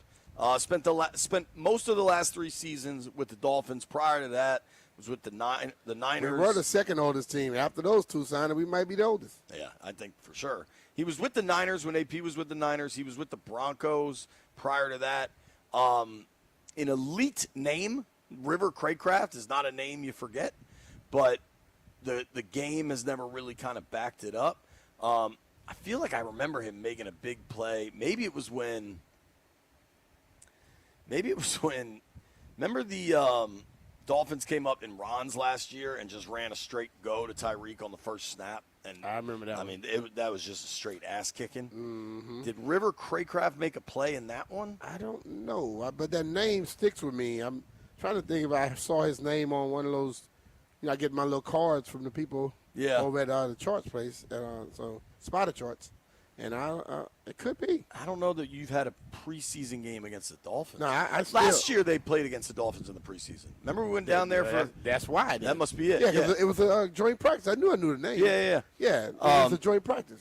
In 2 career games against the Skins, he has 2 catches for 16 yards. I wonder if we could pull up. Now, I'm trying to deep cut here. Can I pull up preseason stats from last year? Let's see how I don't know if they hold on to those, though. So far, I'm getting there. Really? So, week 2 of the preseason in 2024, remember, we went down to Miami. Now, that was hot, B. That was humid. Yep. We watched a joint practice, and then they played a preseason game. I want to say it was like a Saturday night. And your boy, River Craycraft, in that game, 2 catches for 29 yards and a touchdown. That's why you remember it, B. So maybe, listen, the 2 dudes they just signed, one of them had 17 tackles in a regular season game last year, and one of them had a touchdown catch last season. So maybe that stuck with them. Yeah. The odds of either of these guys getting a roster spot is probably relatively slim, but you never know, man. Also, just in this game, you damn sure don't know. In case anybody thinks, do you think the release of Michael Strachan, whatever my man's name is, the release of Strawn and the signing of Craycraft, Brian Mitchell, does that have any impact on the Terry McLaurin situation? JP, I was told by my mom a long time ago, if I don't have nothing good to say, don't say anything. I want to fuss at you for asking that dumb question. The answer is absolutely not. Yes. I'm just, if anybody asks that, we're shutting that down now. That is, one thing has 0 to do with the other. When we come back, college football preview with John Talty.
The Washington Commanders and Baltimore Ravens have mutually agreed to call off their joint practice scheduled for next week ahead of their preseason finale.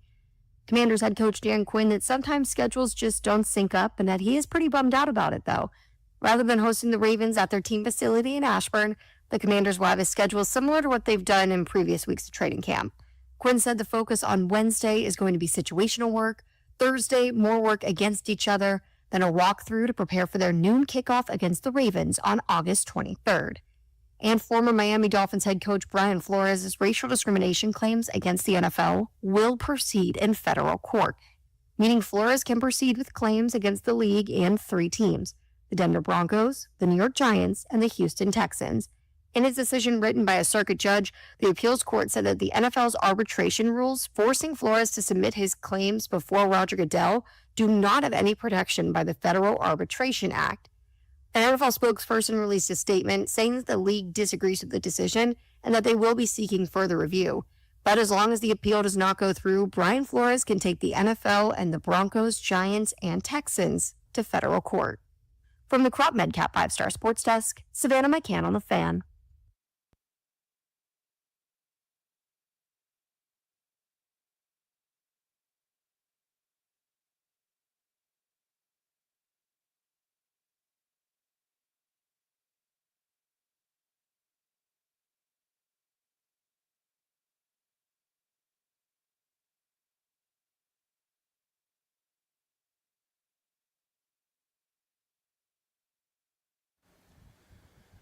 B. Mitch and Finley, 1067 The Fan. It is high noon in the District of Columbia, and we are going straight to the Rude Guest Hotline to talk to our friend, Mr. John Talty, national college sports reporter at CBS Sports, Wall Street Journal best-selling author. Most recent book was The Price with Armagetayan, talking about just the absolute chaos going on in college sports as the NIL world unfolds.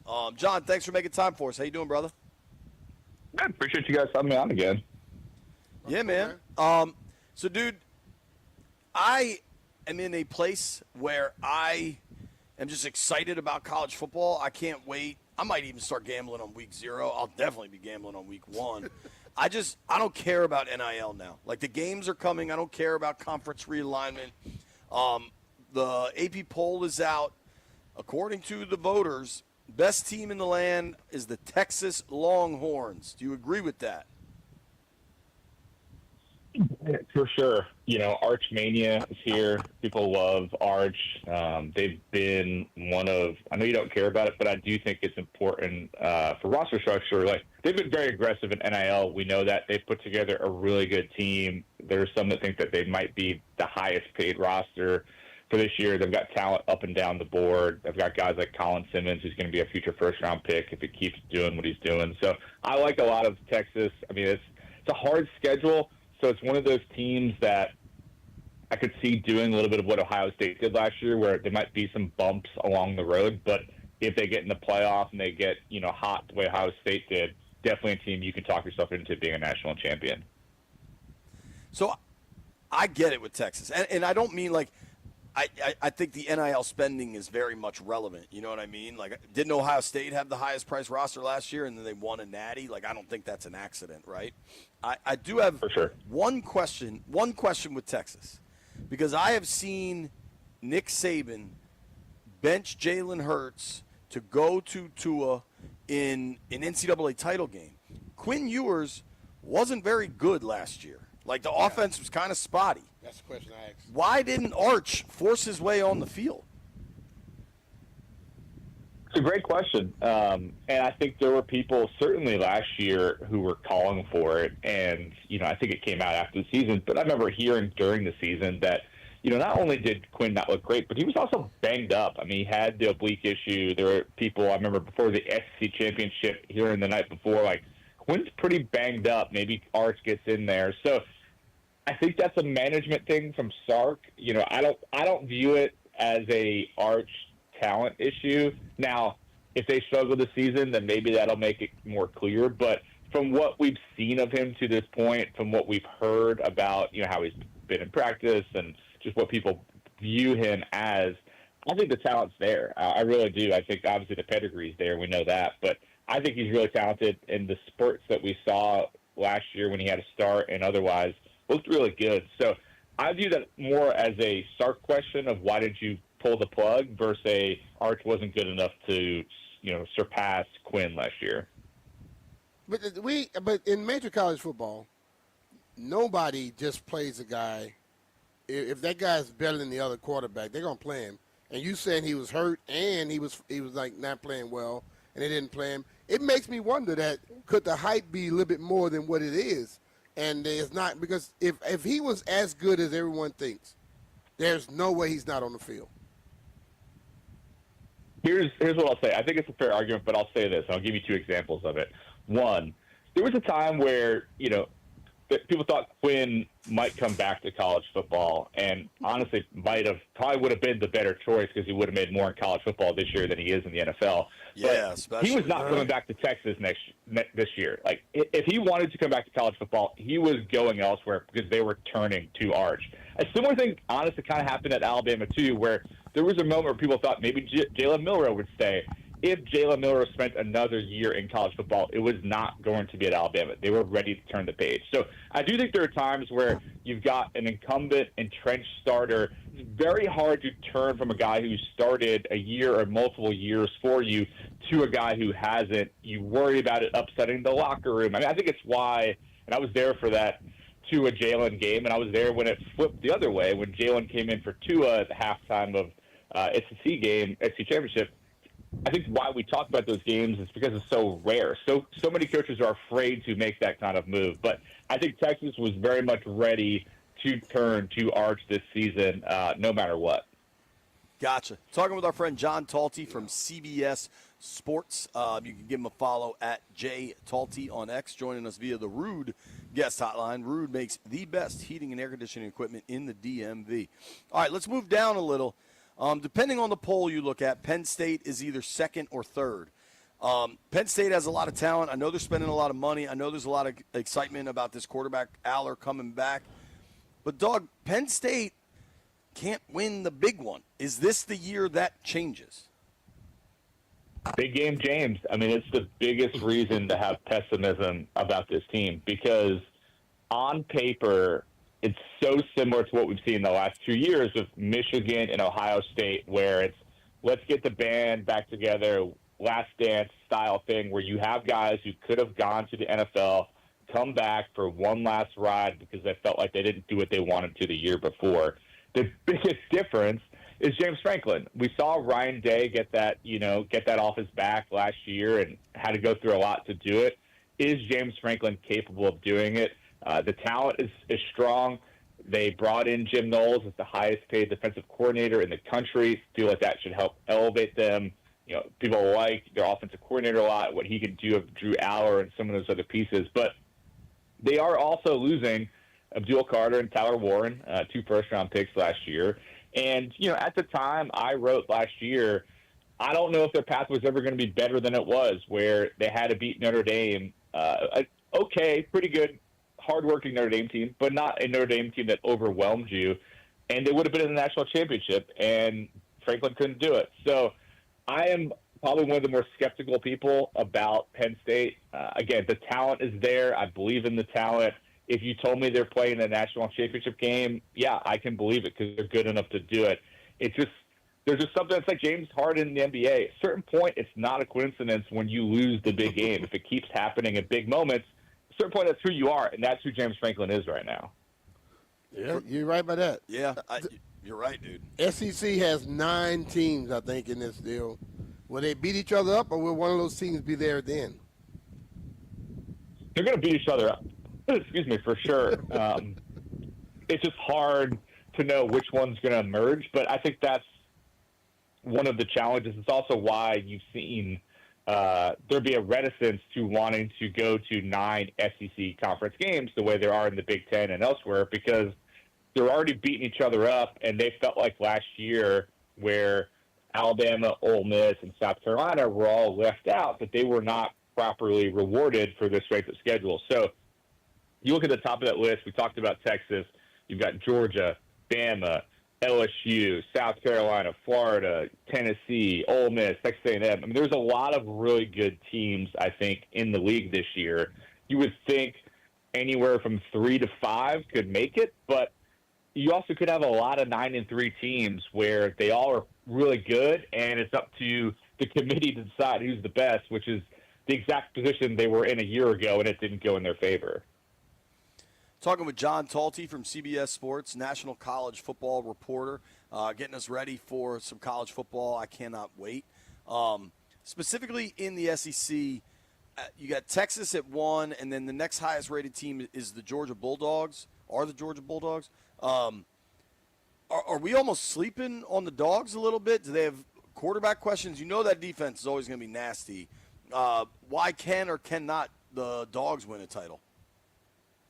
Yeah, I think the question is at quarterback with Gunnar Stockton, but I actually like what they did in that instead of going out and trying to just get a portal quarterback, the way a lot of teams did, and that strategy has worked. We've seen it. I don't knock that. I think probably more programs should do it, but I liked what Georgia did. It was like, all right, we got a guy, Gunnar Stockton, kind of like almost on like a rookie type deal. We got a discount in this guy. He wasn't a 5-star recruit. He has kind of waited his time with Carson Beck. Let's just surround this guy with talent. And they went out and got a really good collection of wide receivers, the biggest being Zachariah Branch from USC, where they're giving him as many weapons as he needs. People feel like it's maybe one of their better wide receiver rooms in a decade plus, which is saying something because they've had some good guys coming through there. They feel like they're going to elevate there. Like you said, the defense is going to be really good. We know that's the case with any Kirby Smart defense. So you combine the two of a kid who's in Stockton, hardworking kid, tough. We saw him get beat around a little bit in that SEC championship game, but he did what he needed to do to be successful to win. I like Georgia, and I do think they're not getting quite as much hype as they should be, given the talent they have coming back and the fact that I'm, Kirby Smart believer. If Texas is not going to be up there, who's the next team you think? We haven't mentioned the Outside Buckeyes of Texas yet. Yeah, I mean, the Buckeyes, I like the Buckeyes for sure. I think the two that stick out to me, Ohio State, we profiled Julian Sayin in the Price, and, highly regarded guy, was at Alabama, first day of classes, Nick Saban retires, and he transfers to Ohio State. He's still in a battle right now in that position, but people expect him to win. I remember talking to Will Howard about him after last season, and he was like, the dude throws a pass that's like prettier than anything I've ever seen. I mean, he has a great arm. He's a little on the smaller side, but I think the combo, assuming Sayin wins the job, him and Jeremiah Smith is going to be dynamite. And I don't think Clemson is quite getting as much attention as they should be either. They're 4 in the AP poll. They've got a great quarterback coming back. They've got some really good defensive pieces, Peter Woods being probably the primary one. I like what Dabo's done in building that culture. Playoff team a year ago. They gave Texas, run through the money, especially at the end of that game. I think Clemson has an easy path in the ACC. So if they can win the ACC, get a high ranking in the playoff, I definitely think they're capable of making a run and winning. And they have, I'm going week 1 to their first game, Clemson LSU. I think it's probably my favorite game of week 1 outside of course, Texas Ohio State. I think that could tell us a lot about both of those teams. But I like Clemson a lot this season. I think they're a real playoff title contender. So let's talk about a couple SEC teams then. You just mentioned LSU and Bama. Where are they? Can LSU play any defense? Can Bama get steady quarterback play? I mean, those two teams, maybe they're not spending the most, but I know they're spending a lot. I know what football means to both those programs. Yeah, I'll start with Bama. They just named Ty Simpson their starting quarterback. Really unique kid in a lot of ways, and I wrote about him earlier this week. Since 24/7 Sports has been in the kind of the recruiting scouting business, 2010, there's no one like Ty Simpson, and that he's a former 5-star recruit and has waited 3+ seasons to finally get his first start. It's kind of interesting, but he's talented. He's more athletic than I think people probably give him credit for, which I know is kind of a cliche, but he's not going to maybe be as big of a drop-off as to maybe what people think. Clearly, he doesn't have anywhere close to Jalen Milroe's athleticism, but this guy can run. I've seen him. He's faster than you would think in some ways. Smart kid, He's good at kind of hitting some of those gimme passes that Miller struggled with at times last year. So they feel pretty bullish about him. I think the combo of Ty Simpson plus new offensive coordinator Ryan Grubb, who was with the Seahawks a year ago, I think that's going to help the offense elevate. I think they're a playoff team. They should be, at least. LSU's interesting. They've loaded up in the portal in the defensive side, clearly realized there was a major deficiency there. Milroe absolutely thrashed them a year ago, and they realized they had to evolve. I think their secondary is much more improved than it was a year ago. They have a great quarterback in Garrett Nussmeier, probably one of the top guys returning, potential top 10 pick a year from now. I think that they have a lot of pieces that, if they all add up to more than what they've been, should be a playoff team. But there's just been something off about LSU under Brian Kelly. Talked to some people about it in the past. Felt like there's some disconnect between him and some of the players. We'll see if he's fixed that issue. My family. Right, yeah, it felt off in some ways, and we've seen they cannot win week one. That's a major issue with LSU fans. And so here they have Clemson week one. Like, that's a really hard game at Clemson. The place is going to be rocking. Like, Brian Kelly could really use a win there to get this LSU team off to the right start in a way that he hasn't since he's been in Baton Rouge. Well, speaking of week one, Texas is going to be playing Ohio State. This is going to tell us exactly what we need to know early on. Manning is going to have to come out balling, because that's going to be a tough task for him as well. Absolutely. I mean, it's awesome that we're getting a game like that this early in the season. Again, I mean, I can't wait just to be, I think LSU Clemson's a night game. I can't wait to be glued to a TV all day before I have to go cover the game, because it's an awesome slate week one. And Texas and Ohio State, that's the premier one. Two great teams. Of course, Ohio State coming off a national championship, beat Texas in the playoff. Texas, making a run last year, but couldn't quite get over the hump. I mean, it's awesome. And like you said, the mania is in full bloom already, but if he can beat Ohio State in week one, we're going to be hearing so much Heisman talk right off the bat. It's going to be wild. But I'm excited for that one. I think you got two, again, great young quarterbacks on each side. Lots of talent surrounded from top to bottom around those guys. And, I mean, it should be awesome. Two of the best coaches in the game, too, and Steve Sarkisian and Ryan Day. Talking with John Talty here, national college sports reporter for CBS Sports. You can give him a follow at JTalty here on the Rude Guest Hotline. We haven't mentioned Notre Dame. They were in the title game last year. I mean, Marcus Freeman seems like he might be maybe the best young coach in America. What do you think of the Domers this fall? Notre Dame's an interesting one. I'm a big believer of Marcus Freeman, too. And that team, again, I think they got every possible thing, every ounce they could have out of that team. Could think about, that first drive against Ohio State national championship where Riley Leonard was just running over and over again, and it was incredible. But I think there are some questions around this Notre Dame team. One, Riley Leonard is gone, and they're still embroiled in a QB battle. People thought C.J. Carr, who was a top 50 or so recruit, would be the guy. Hasn't won the job yet. In fact, some people think he might be trending the opposite way. So that's something you got to keep an eye on. They've also lost Al Golden, their defensive coordinator, who did a really good job last year. That defense was stingy. I liked a lot of what I saw. And then finally, I mean, they've got a tough schedule. And if you look at, tough to start is what I should say. They start the season at Miami, and then they play Texas A&M. That's two really tough games. I don't think it's inconceivable that they start out the year 0-2. Now, if you look at the rest of the schedule, you can talk yourself into them winning their next 9 or 10. But that's the one thing that I think gives me some pause with putting them in that top group, just knowing I think they could struggle against Miami. And Texas A&M, I think, is a team that people probably not talking quite as much about. Started out hot last year, kind of faded down the stretch. But they're a team that has a lot of talent, and they feel really strong about the fact that they're going to level up this year from where they were a year ago. SMU. They spent money. They basically won. They had a better record than Clemson last year and Miami. What do you think they can do this year? Yeah, I mean, they've got their QB coming back, and Kevin Reynolds. I think Rhett Lashley is another one of the. I'm not sure quite how old he is, but at least he looks young, so I'm going to count him as one of the other great young coaches. They've done a really good job there. Surprised a lot of teams, obviously, of being able to make the playoff in their first year. the ACC. I think they're another team that, has certainly the path to make it to the playoff. And I think that's, we were talking earlier, the ACC teams are going to beat each other up. You look at the ACC, and I think the ACC is probably better than it gets credit for, but the path is just easier. And so you look at, we talked about Clemson, you've got an SMU, Miami. I'm really bullish on Louisville, too. I think Louisville has a real kind of dark horse path to possibly making a playoff.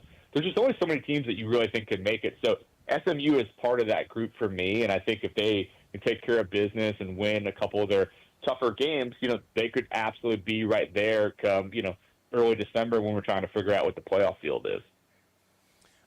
Last one for me. South Carolina's outside the top 10. I thought they should have gotten into the playoff last year. That kid, Dylan Stewart, is a DMV kid, just an absolute stud, like maybe a future number 1 overall pick kind of young man. What do you think for the Gamecocks? Yeah, I made a trip to South Carolina earlier this year, spent some time with Dylan Stewart, who is, you said, he's a man of few words, but he's an absolute freak. He likes to let his play do the talking, and it does quite a bit. I love Lenora Sellers. I think he's probably the closest thing we've had to Cam Newton in the last probably 10-plus years in the college game. Had a great end of season. I like that he's working with Mike Shula right now, who maybe didn't work as an Alabama coach, but known as a QB guru, of course, worked with Cam Newton on the Carolina Panthers. I think South Carolina has a lot of talent. Those two guys, I think you could argue, are two of the top, anywhere from 10 to 20 players in the country. So it helps to have two cornerstones there. The schedule's hard, and so that's going to be probably why some people might be a little bit more down on South Carolina. I think their over-under is around 7.5 wins, and it's really just because of the schedule, not, I think, because of the talent. But I think if Sellers does what he's capable of, if Stewart can keep, dominating despite facing double and even at times triple teams, I like South Carolina. I think they have a path, and I think Shane Beamer, has been a tremendous coach at South Carolina, and deserves probably even more money than he's gotten just because of how good he's been able to build up a program that has had moments, but is very hard to win, considering some of the other SEC teams you got to go up against every year. Hey, John, we appreciate it, man. Can't wait for college football, dude. Same here. Can't wait. All right, man. All right, John Talty, give him a follow at JTalty. Thank you for the time. B, it's one thing, you and I cover the NFL pretty well. I can probably tell you, like, the backup quarterback on every team. Mm-hmm. Doing that with college football where there's 300 teams and 8 conferences, dude's got a lot of knowledge, man. Yeah, you're not going to be asked questions about some of them, though. I wanted to sneak Should have asked about Louisiana Lafayette because they got some votes as well. I wanted to sneak in a Terps question. Just so you know that. Don't worry about it. They didn't get no votes. When we come back, we're going to go around the NFL. Phone lines are open at 1 for Bleep You Thursday.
This sports update is brought to you by Surfside Iced Tea and Vodka and Surfside Lemonade and Vodka. Head coach Dan Quinn said that a few starters will be playing against the Bengals. Now, those plans were already in place before the canceled joint practice with the Ravens. Baltimore issued a statement before Quinn could speak to the media, but Baltimore claims that the reason this joint practice was canceled, it was a mutual decision. They said it was due to both logistical challenges and they didn't want unnecessary added strain on the players as they head into a short week. Dan Quinn called the canceled joint practice a bummer, but he said that he respects Coach Harbaugh always doing the best for his players. There is nothing more refreshing than an ice-cold Surfside iced tea and vodka or Surfside lemonade and vodka to break the heat. Surfside is only 100 calories, 2 grams of sugar, and 0 bubbles. That's right, there is no carbonation. Look for the can with the sunset stripes, must be 21. Please drink responsibly. From the Crop Medcap 5-Star Sports Desk, Savannah McCann on the Fan.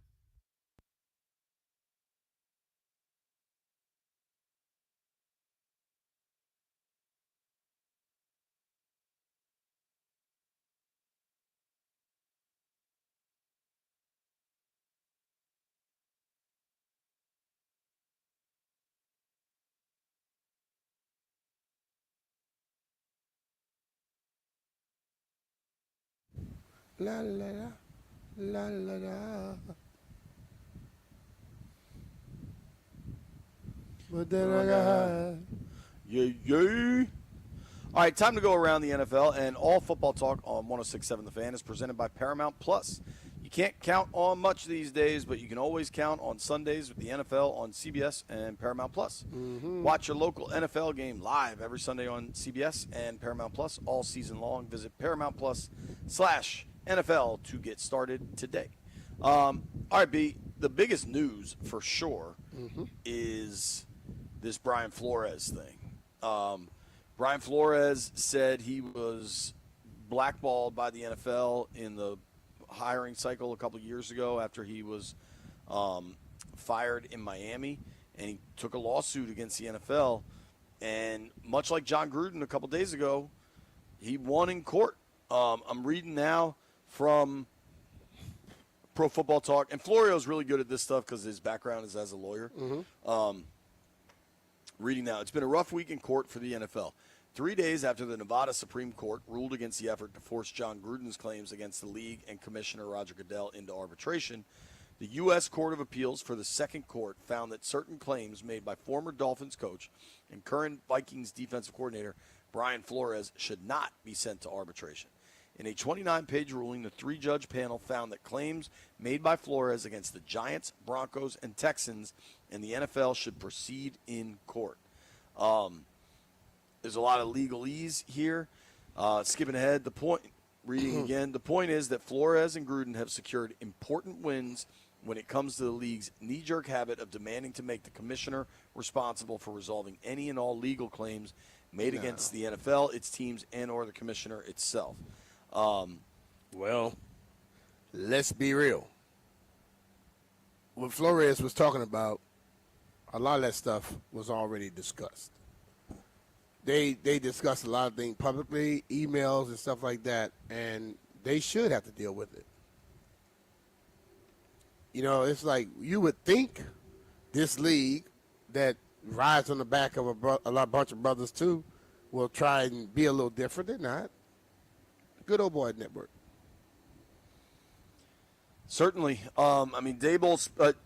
Flores specifically thought he had a really good chance of getting the Giants job when they hired Brian Daboll. And his lawsuit against the Giants alleges that the Giants only interviewed him as a sham to comply with the Rooney Rule. I think you see that with the Rooney Rule. The Rooney Rule has become a sham. I've discussed that with you many times. They interview guys knowing they're not going to hire them. They interview guys that don't have the status to even be a head coach just to pass that up. Well, and what's I'd argue worse is now you're starting to see some guys that aren't in the NFL, that just maybe you're in college, maybe you're just a former coach, that get interviews that satisfy the Rooney Rule, even though it's very clear they're not going to get the job. Yeah. I mean, come on, bro. The rule was put in place for a great situation, okay, and to try and promote stuff and push things in the right way. But just like a lot of stuff we see happening today and all types of things where you see a bunch of BS come from it, where they're utilizing it to try to push their own agendas. Well, and for folks that are wondering why why the NFL tries to push for arbitration, it's my understanding, and I'm not a lawyer, but if you get it to arbitration, then it's generally closed door, and it allows the NFL just to probably pay somebody off. Pay somebody off and lie. And it just And Roger Goodell is all the records get sealed. When is Roger going to go against the NFL? Never. Let's be real about it. Right. What are you looking for? My glasses. Oh. They're not in there? Nope. All right. Get the I-team out. B-Mitch can't find his glasses. No, I don't know where I threw them. Last night, I was at Channel 4, and somebody took my cup, B. I got one cup at Channel 4. Somebody take your cup. That's a strange person. Everybody got their cup, but they ain't chipped in. So the biggest news in the NFL are these lawsuits. Now, that's not like the sexiest topic for sports talk, but it's a part of it. Yeah. It's the business of football. Yeah. You know, We're you got to be discussed. Now, on the field stuff, in Kansas City, they're already dealing with some injuries. They've had a corner miss time. Hollywood Brown has missed time. You've got Rashee Rice has I think a hearing set up. Yeah. For his disciplinary stuff. He'll miss 3 to 4 games. The Chargers lost Rashawn Slater, who's been an absolute star for them. Sorry, dude. Now, they did draft Joe Alt, I think, 2 seasons ago. So now Alt will move over to left tackle, is my guess. And Trey Pipkins is going to be their starting right tackle. In Cleveland, a situation we talked about, Shador looks really good in that first preseason game. Now Shador's hurt. Doesn't look like he's going to play against the Eagles. Maybe, I don't know. That situation just seems like such a mess. That whole thing seems a mess. I wonder which quarterback plays the whole game this time. I mean, it's like they make things happen so they can play guys and see what's going to go down. I don't know. I don't understand Cleveland. The Eagles, injury on the front line there, Landon Dickerson, I'm reading from NFL.com.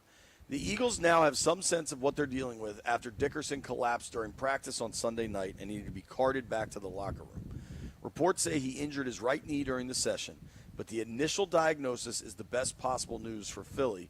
There's now a possibility Dickerson could return before the start of the regular season, as surgeons apparently only need to trim a portion of the meniscus to resolve the issue. If Dickerson had been looking at a complete tear, it would have been a season-ending operation. But like meniscus being shaved down some doesn't automatically just work. Some of those things don't just feel right. And if he could deal with pain, he could probably deal with it the rest of the year. But it doesn't just become 100% because you shave it. You just have to shave it down. Well, also, tell me if you remember this. Landon Dickerson is a very accomplished offensive lineman. Like, he has built a career on probably a really high pain threshold, so I don't want to make a direct comparison here. But when Jordan McGee got hurt last year, the then rookie linebacker, the initial reports was like, oh, it's just a little thing with the meniscus that we can clean up, and then he went on to miss a ton of time. Yeah. I just don't think a meniscus trim. Do you expect to see him week 1? Because I do not. Possibly he's an offensive lineman. They play with those, big old braces and all that, and then get a little lucky whoopie woo, and you can go on out there and play. But he won't be the same guy. We've seen guys go out there and try to play injured, and you're playing against professional athletes, bigger, probably as strong or bigger than you, and you find out real quick when you're not 100%, you can't do it like you want to do it. Last thing I wanted to talk around the NFL is Stafford. I'm reading now from NFL.com. Matthew Stafford's ability to stay healthy is in question. The good news in Los Angeles is that the Rams quarterback is apparently nearing a return to practice after missing all of training camp thus far with an aggravated disc in his back. The bad news is that Stafford did not practice on Monday, contrary to what head coach Sean McVay anticipated over the weekend, because he didn't feel good enough entering the day. All of this underscores the larger point that back injuries can be tricky, especially for a player entering his 17th NFL campaign at age 37. Remember, the Rams started 1-4 last year. They had a bunch of injuries. I don't think they. What do you make of Matt Stafford's back? An aggravated disc. I think Matt, Jeff need to be going to the same doctor. They both need an MRI. But Matt Stafford, at first I thought this was like a little fakey fake. Then I thought the coach was trying to take care of him. Now I'm seriously thinking that he has a back problem. And as I stated the other day, he knew this when he really started to try to force the issue to make sure he got that extension. You got to wonder. Hey, man, I can be healthy as I want to be till you get me to sign this deal. Then as I get through that little stage where the deal is locked, now I can tell you how my injury is. You know, I told you back in the day it was always about the spine and the back. Now it's concussions. When a guy say he had a spine injury or a back injury, there was nothing the doctors can do. You had to just take his word for it. Today, when the guy tell you he got a concussion and he's having these symptoms, you can only go with what he says. Because let's be real, the doctors don't even know for sure 100% about a damn concussion. So if I tell you I'm throwing up, I'm dizzy, I can't, when the light is really affecting me, you got to take my word for it. Of the quarterback competition in Indianapolis between Anthony Richardson and Daniel Jones, two quarterbacks taken in the top 10 in their respective drafts, Colts offensive coordinator Jim Bob Cooter said, "It hasn't been perfect. We got our pluses and our minuses." I would like to know if the minuses way worse than the pluses. I can probably go out on them and tell you, hell yeah, on both of them. I think Jim Bob Cooter is Jeff's favorite offensive coordinator in the league. That name, bro. Phone lines open at 1 o'clock. It is Bleep You Thursday.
I get a lot of emails and messages from young journalists looking to make it in the business. Based on what we saw out of Atlanta with quarterback Michael Penix, just a casual reminder to proofread your work, dog. Yeah. Penix with an X. It's an X, not an S. Not an S. It's two different things. Very different. Just so you know. This is a big story.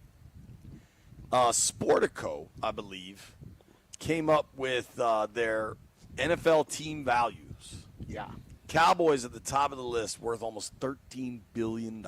And he paid like $100 and something million for that. Dog. Think about that. I mean, he paid 148 or 187 million, something like that. So, I mean, Jerry. That's hella go. That's good, bro. Now, of these top 10 most valuable franchises, yeah, Dallas, $13 billion. They own Jerry World. They also own the Star, which makes money They every own day. everything around it. Right. The Rams got the L.A. market, and they own SoFi Stadium.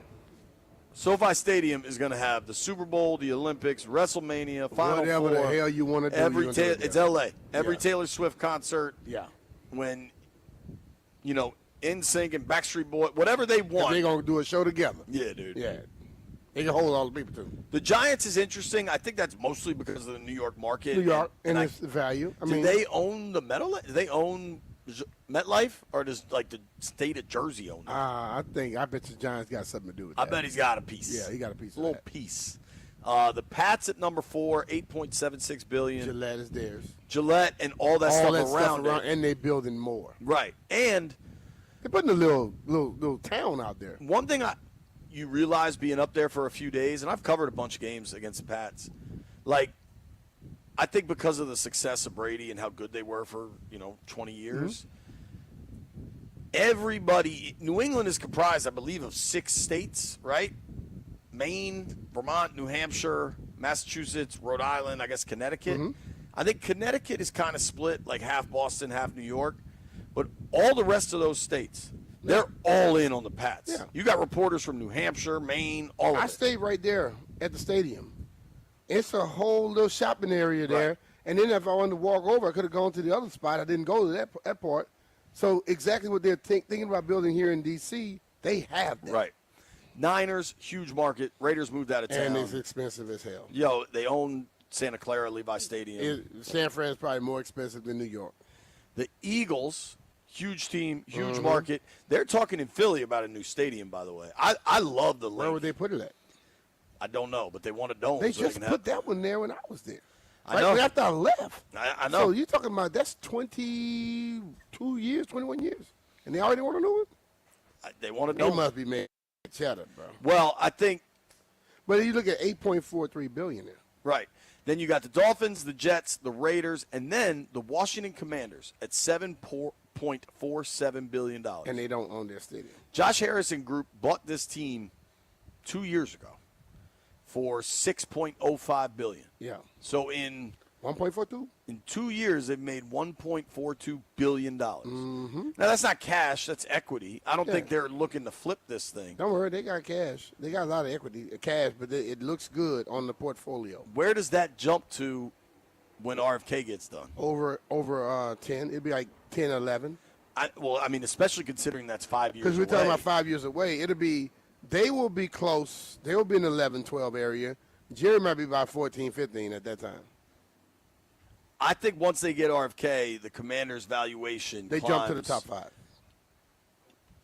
If not top 5, higher up. When Jack Ken Cook was here and didn't spend a lot of money on marketing as much as other teams, they were in the top 5. Because they won and they were in the nation's capital.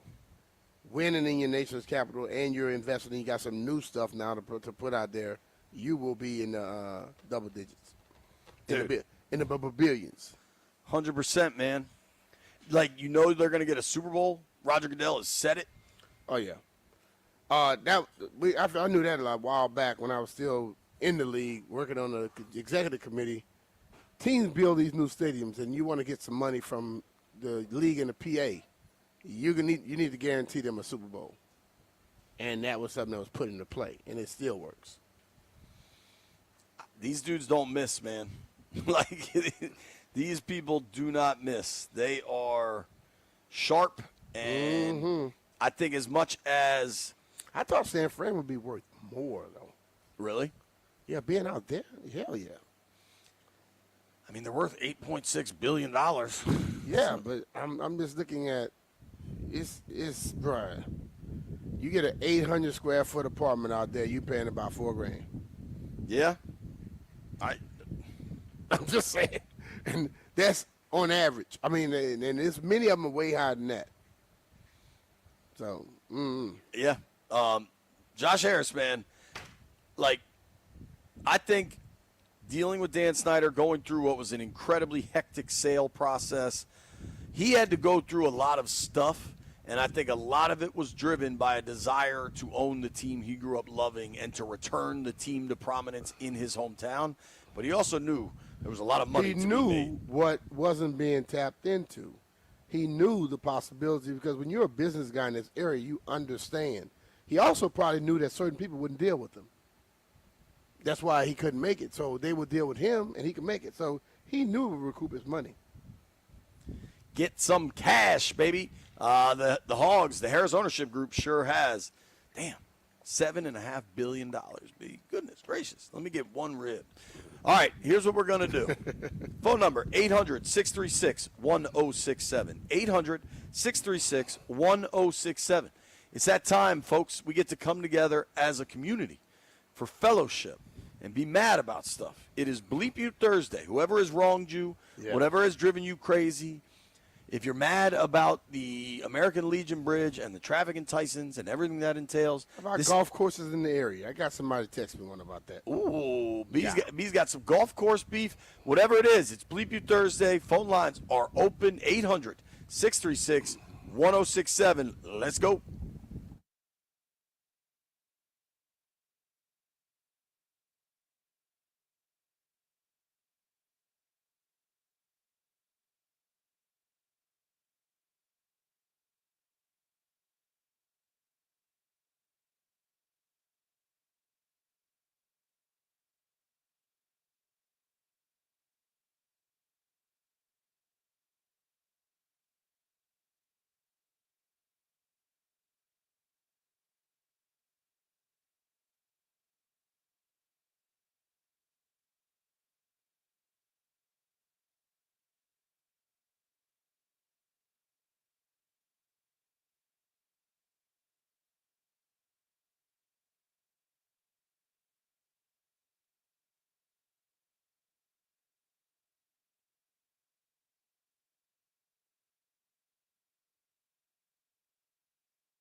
This sports update is brought to you by Surfside Iced Tea and Vodka and Surfside Lemonade and Vodka. Head coach Dan Quinn said that a few starters will be playing against the Bengals. Now, those plans were already in place before the canceled joint practice with the Ravens. Baltimore issued a statement before Quinn could speak to the media, but Baltimore claims that the reason this joint practice was canceled, it was a mutual decision. They said it was due to both logistical challenges and they didn't want unnecessary added strain on the players as they head into a short week. Dan Quinn called the canceled joint practice a bummer, but he said that he respects Coach Harbaugh always doing the best for his players. There is nothing more refreshing than an ice-cold Surfside Iced Tea and Vodka or Surfside Lemonade and Vodka to break the heat. Surfside is only 100 calories, 2 grams of sugar, and 0 bubbles. That's right, there is no carbonation. Look for the can with the sunset stripes, must be 21. Please drink responsibly. From the Crop Medcap 5-Star Sports Desk, Savannah McCann on the Fan.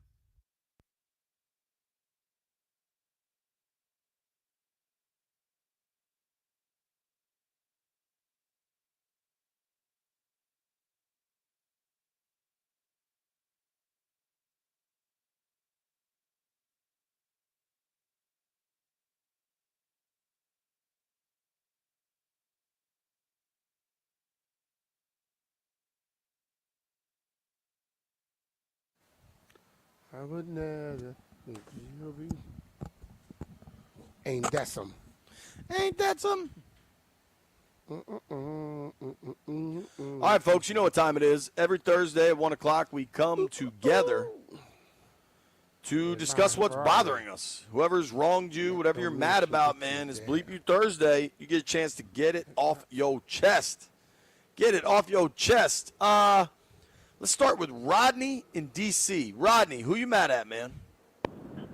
Hey, what's up, fellas? First, I'd like to say bleep my main man, Dre, because I know he's listening here, Cowboy fan, and all the other Cowboy fans who think that because the Washington franchise is now back on track and in the good, in the black, so to speak, that we can't talk trash.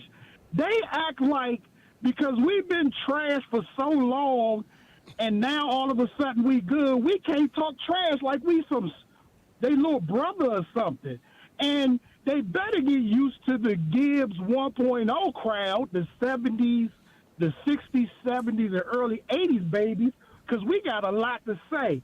So I would therefore say bleep y'all for now and forever. All right, bro. I like it. Well said, Let Rodney. them know, bro. Well, way to set the tone on a Bleep You Thursday, Hell Rodney. yeah. Appreciate you, man. Thank you. Let's go. Phone lines are open. 800-636-1067. 800-636-1067. It is Bleep You Thursday. Get it out. Get your emotions out. Josh is in Martinsburg. What's up, Josh? What's up, B-Mitch? What's up, JP? What's up, How you brother? doing, buddy? Man, look, I want to do a big bleep you, man, to TikTok, man, for putting out a bunch of fake Terry news, man. I seen something last night, right? And I was scrolling on TikTok and seen something where they, like, per inside sources, that they've reached a deal with Terry for $28 million a year. And then I go and research it and can't find nothing on it, man. So I want to bleep you to TikTok, man, for putting out a bunch of fake news on Terry and getting my hopes up, man. I'm with you, man. You see these dumb reports, whatever the social media outlet is. Just try to stick with folks you trust. I think 28 sounds about right, but I don't think it's done yet. Otherwise, if it was done, the team would be really happy to announce it. Hell yeah. I would be happy to announce it. Right. Like, you'd hear it here. You'd hear it. Rooster would start crowing. There'd be other people that would have to probably eat some crow that have said. I wanted to have them so a lot of people could eat crow. Yeah. Get the hell out of town. Let's keep the bleep yous going. JT is in Sterling, right up the road from us. B, what's up, JT? Hey. What's up, B? What's up, man? What's up, dude? Hey, look, check this out. I have a problem with my ex-boss. I was working for him part-time, and I was committed to him. But once I got a full-time job, I went to him and said, hey, I'm going to give you my 2 weeks notice. And you know what this dude told me, this cornball told me, oh, man, you can't go nowhere till I find somebody. So I'm bleeping him. And then what I did. The hell with that. He'll be looking for somebody while I'm gone. What'd you end up doing? All right, B. Love you, man. right, man. Thanks, dude. Good luck. He didn't tell what he ended up doing, Jay. Nope. Chris is in Manassas. Chris, who you mad at? My bleep you is to the golf tournament in Owings Mill, Maryland. So I am a college football coach out in Owings Mill, Maryland at Stevenson University. And a trip that would take me, and I live in Manassas, I know it's crazy, but a trip that would take me an hour and 10 took me 2 hours, 15 minutes because of that golf tournament. And then having to cross the American Legion, of course, on the way back to get back to VA. Well, I think that's the problem right there. That American Legion, you should be bleeping that. I don't know what they doing. But they screwed the whole deal up right there. It's just awful. And it's silly because it's nothing but just traffic, right? Just people going across. As soon as you get across, it's smooth sailing. It's the dumbest thing ever. Yeah, totally. So it's Virginia's problem because everything's chilling in Maryland. Hey, man, don't blame us. I don't know. I'm heading back to Virginia now, and I'm stuck on the American Legion in Maryland. Dude, I'm just joking about the Maryland-Virginia thing. It is... I had this thought, B. I think the most efficient, well-run operation, organization, I'd say in my life, I'm not there daily, but B. Mitch, anytime you go to Chick-fil-A, they know how to operate. They know what they're doing. It is, even when the line's long as hell, like the food comes fast, it comes correct. Yeah. Put the people at Chick-fil-A in charge of the construction in Tyson's. I don't think that'll work, Jay. They don't know what they'll be doing. It can't be worse. They can't come up telling us something. Chick-fil-A, how you doing? They get cursed out on the road. Doug, it cannot be worse. Get the bleep out of here. Let's go to Rusty. What? I want to say what Wayne told me. He want to bleep the golf courses around here that has allowed the rain to completely, the ones that are overcharging, completely destroy their courses, but they're still trying to charge the same price we charged before. You know, there's some golf courses around, bro. I drove by and looked at some and say, damn, what's that? You know who took a big L this week? Who? Did you see Reston National was on Zyre Golf? I didn't see it. Dude, so Zyre Golf is like one of these huge... you saw how we did that? I didn't say a name. You throwing out names. Well, this wasn't us. This was Zyre Golf doing. Zyre Golf posted, and Zyre Golf has 2.3 million followers, right? Damn. They posted all these pictures from Reston and said this course costs $94 to play. And people just went ballistic, man.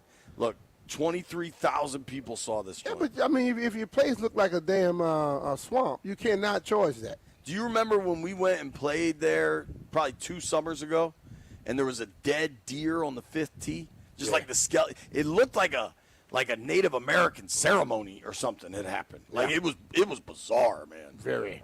Good luck. Apparently the Reston golf course is like tangled up in all sorts of lawsuits. Like I'm not blaming them. I think people bought it, they want to develop the land, and they're unable to. Sounds like a mess, but it ain't worth $100. Save your money. Go play putt-putt. Yeah. Rusty is in Delaware. What's up, Rusty? Who you mad at? Hey, fellas, how you doing today? Just a couple bleep yous. I'm going to give a bleep you to the company who worked on one of my units for my company and forgot to put gear oil back in the gearbox, and now I've got to replace the gearbox. No. They will be replacing that gearbox. Well, yeah, they're actually doing it right now. So, but yeah, difficult conversations to have. And then my second bleep you is from Jackson to Jeff. And Jeff talked all that noise about how good he was at Madden, and even before the game about how I'm sorry for what I'm about to do to you, young man. And the final score was 28-24, and Jeff took the lead with like 15 seconds left in the game. So he beat him 28-24. Jackson covered the spread. He told us it was 28-21. No, 28-24 was the final. All right.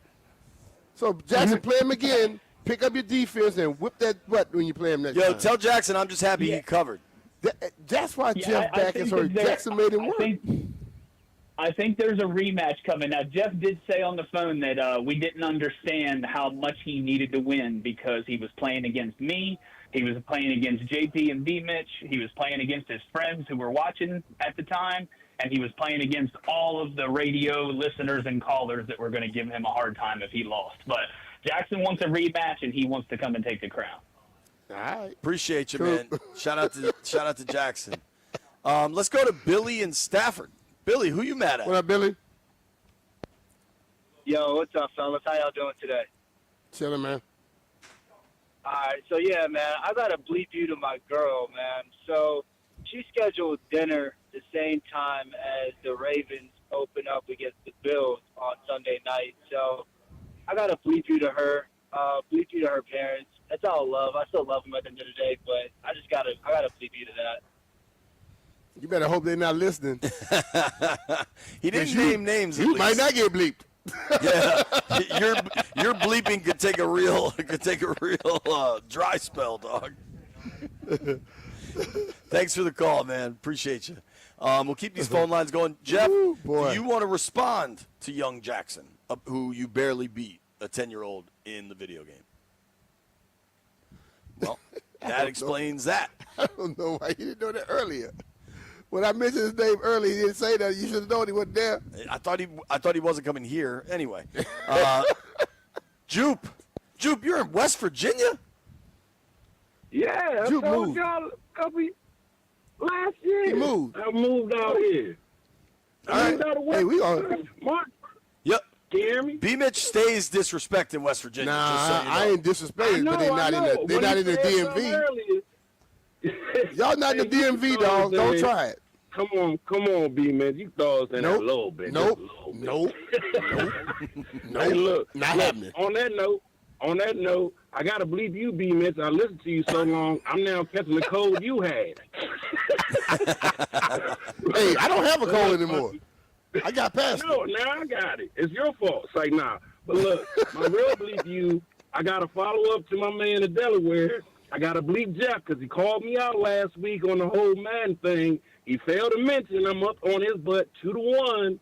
And that one game I lost, I normally run with Baltimore and Washington. But because, most of the guys I play is we all Washington fans, so I go to use Baltimore. Both the two games I won, I used Baltimore. This last game we played, I decided, all right, let me try a different team, try to make it easier on us, so I used the Falcons. And it came down to like 38-20 or something like that. He beat me. So now he's talking trash, and now I got to put the Thunder on him. That's all I got for All right. Whip him again. Go get him. Thanks for the call, Jupe.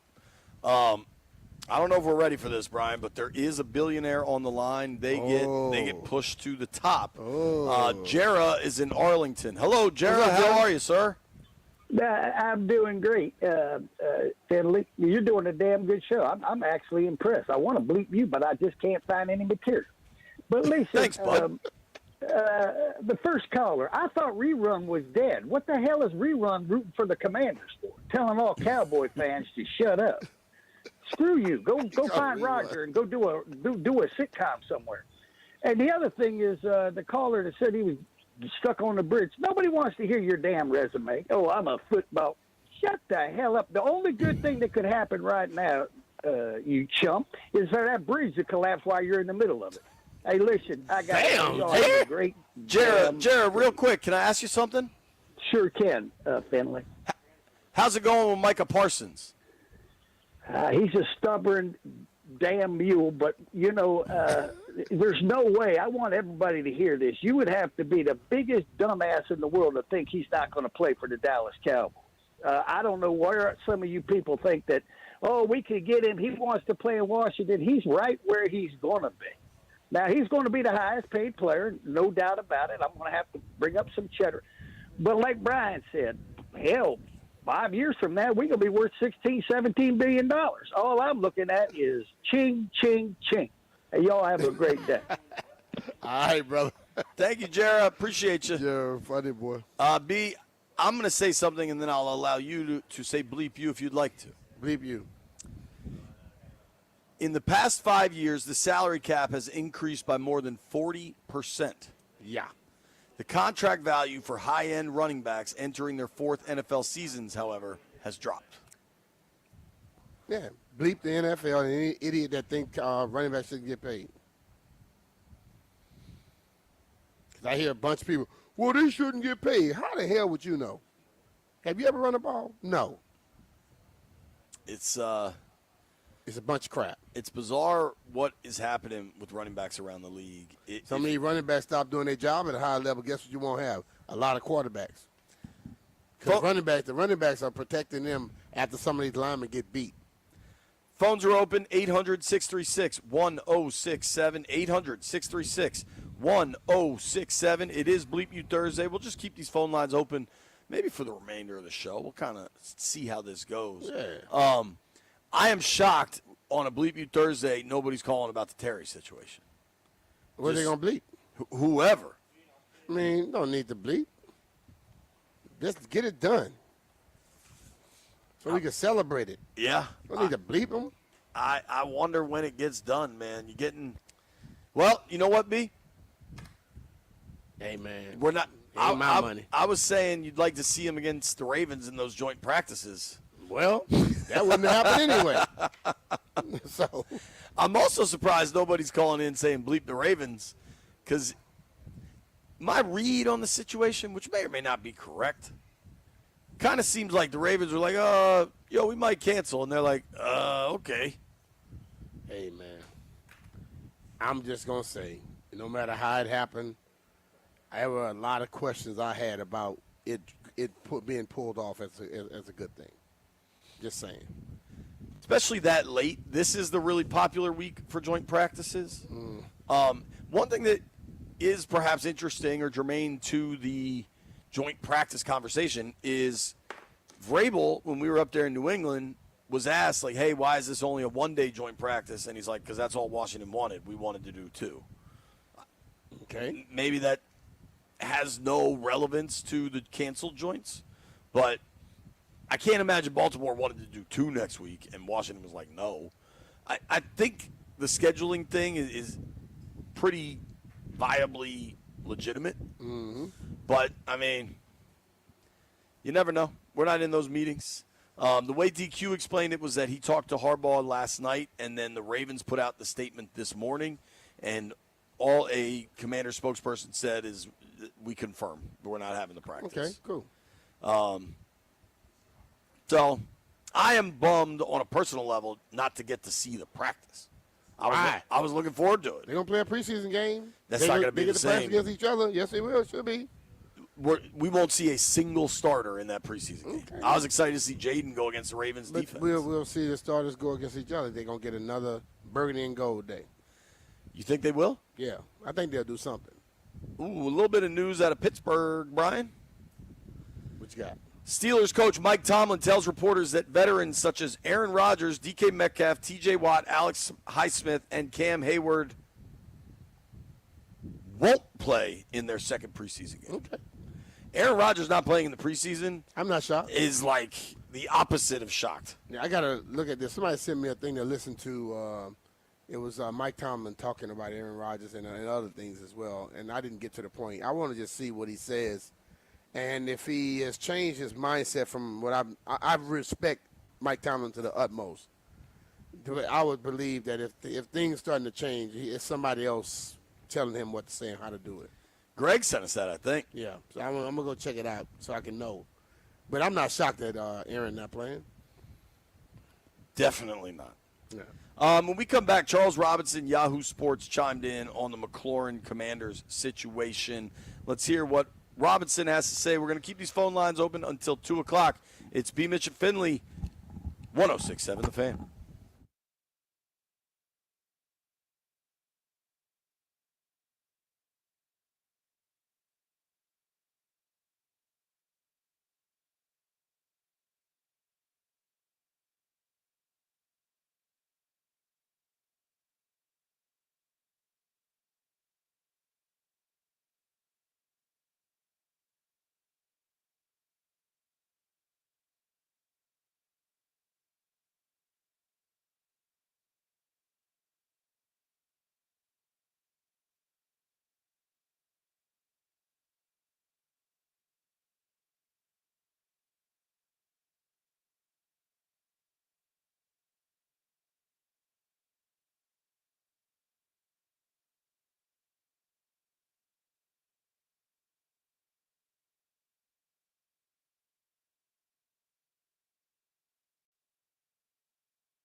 This sports update is brought to you by Main Street Bank. Cheer local, bank local. The Washington Commanders are making a change to their training camp schedule. The Commanders and the Ravens were scheduled to have a joint practice ahead of their final preseason matchup, but that's not the case anymore. With the Commanders playing Monday night, the joint practice became a scheduling conflict, causing the teams to mutually agree to cancel. When Dan Quinn spoke to the media today, he called it a bummer that they had to cancel the practice, but he said it is the best decision for the players' welfare. The Commanders will look to play some of their starters in the game against the Bengals on Monday night, allowing them to rest when they play the Ravens to get ready for the regular season. Main Street Bank is a business-focused community bank proudly serving the DMV since 2004. Visit mstreetbank.com to learn how to put our team in your office. Main Street Bank, member FDIC, equal housing opportunity lender. From the Crop MedCap 5-Star Sports Desk, Savannah McCann on the Fan.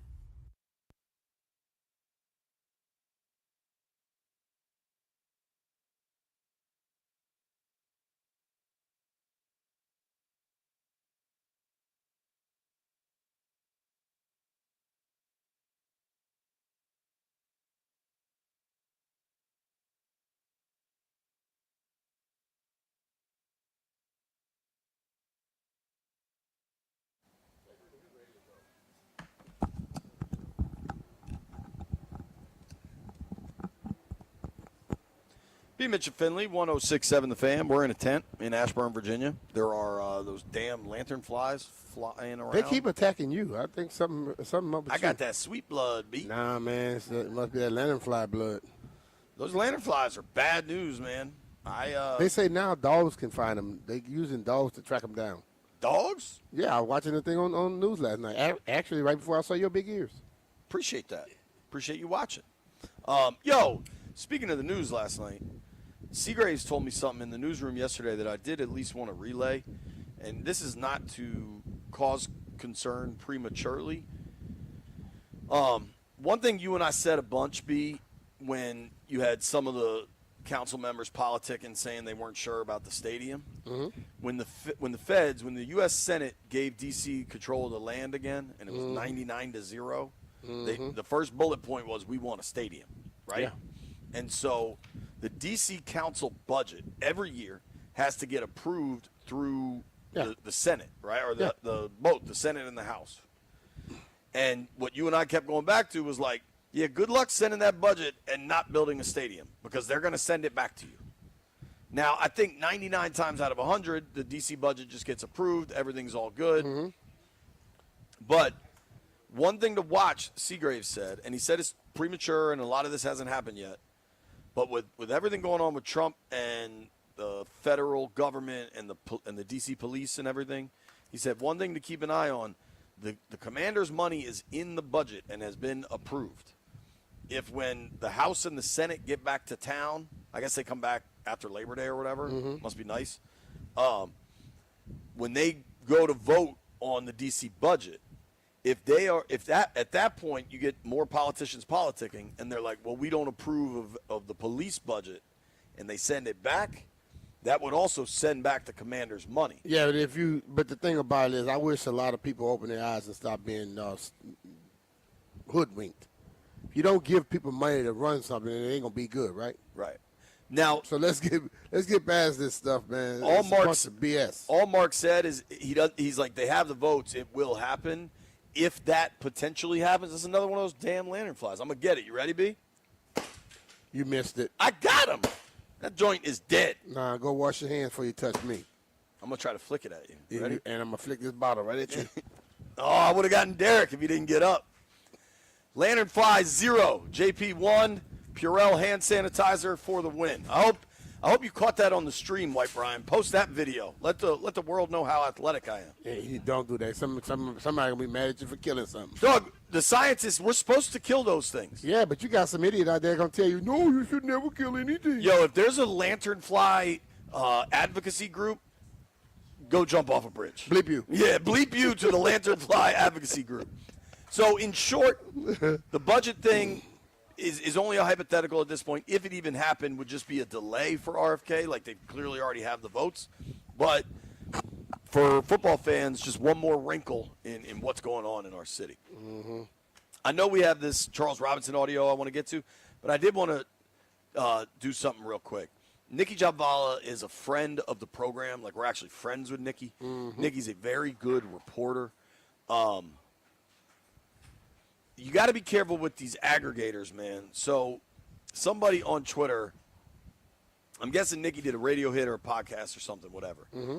And I'm not going to name names because I don't want to, like, promote the person, No. right? And I think I've interacted with this person. I don't think there's malice intended here.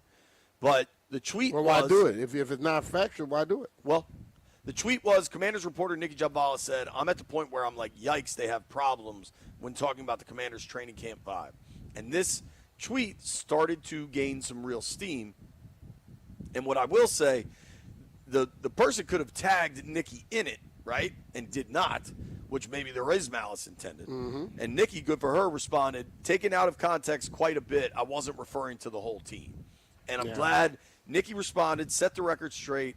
I am also setting the record straight on her behalf and just on the whole.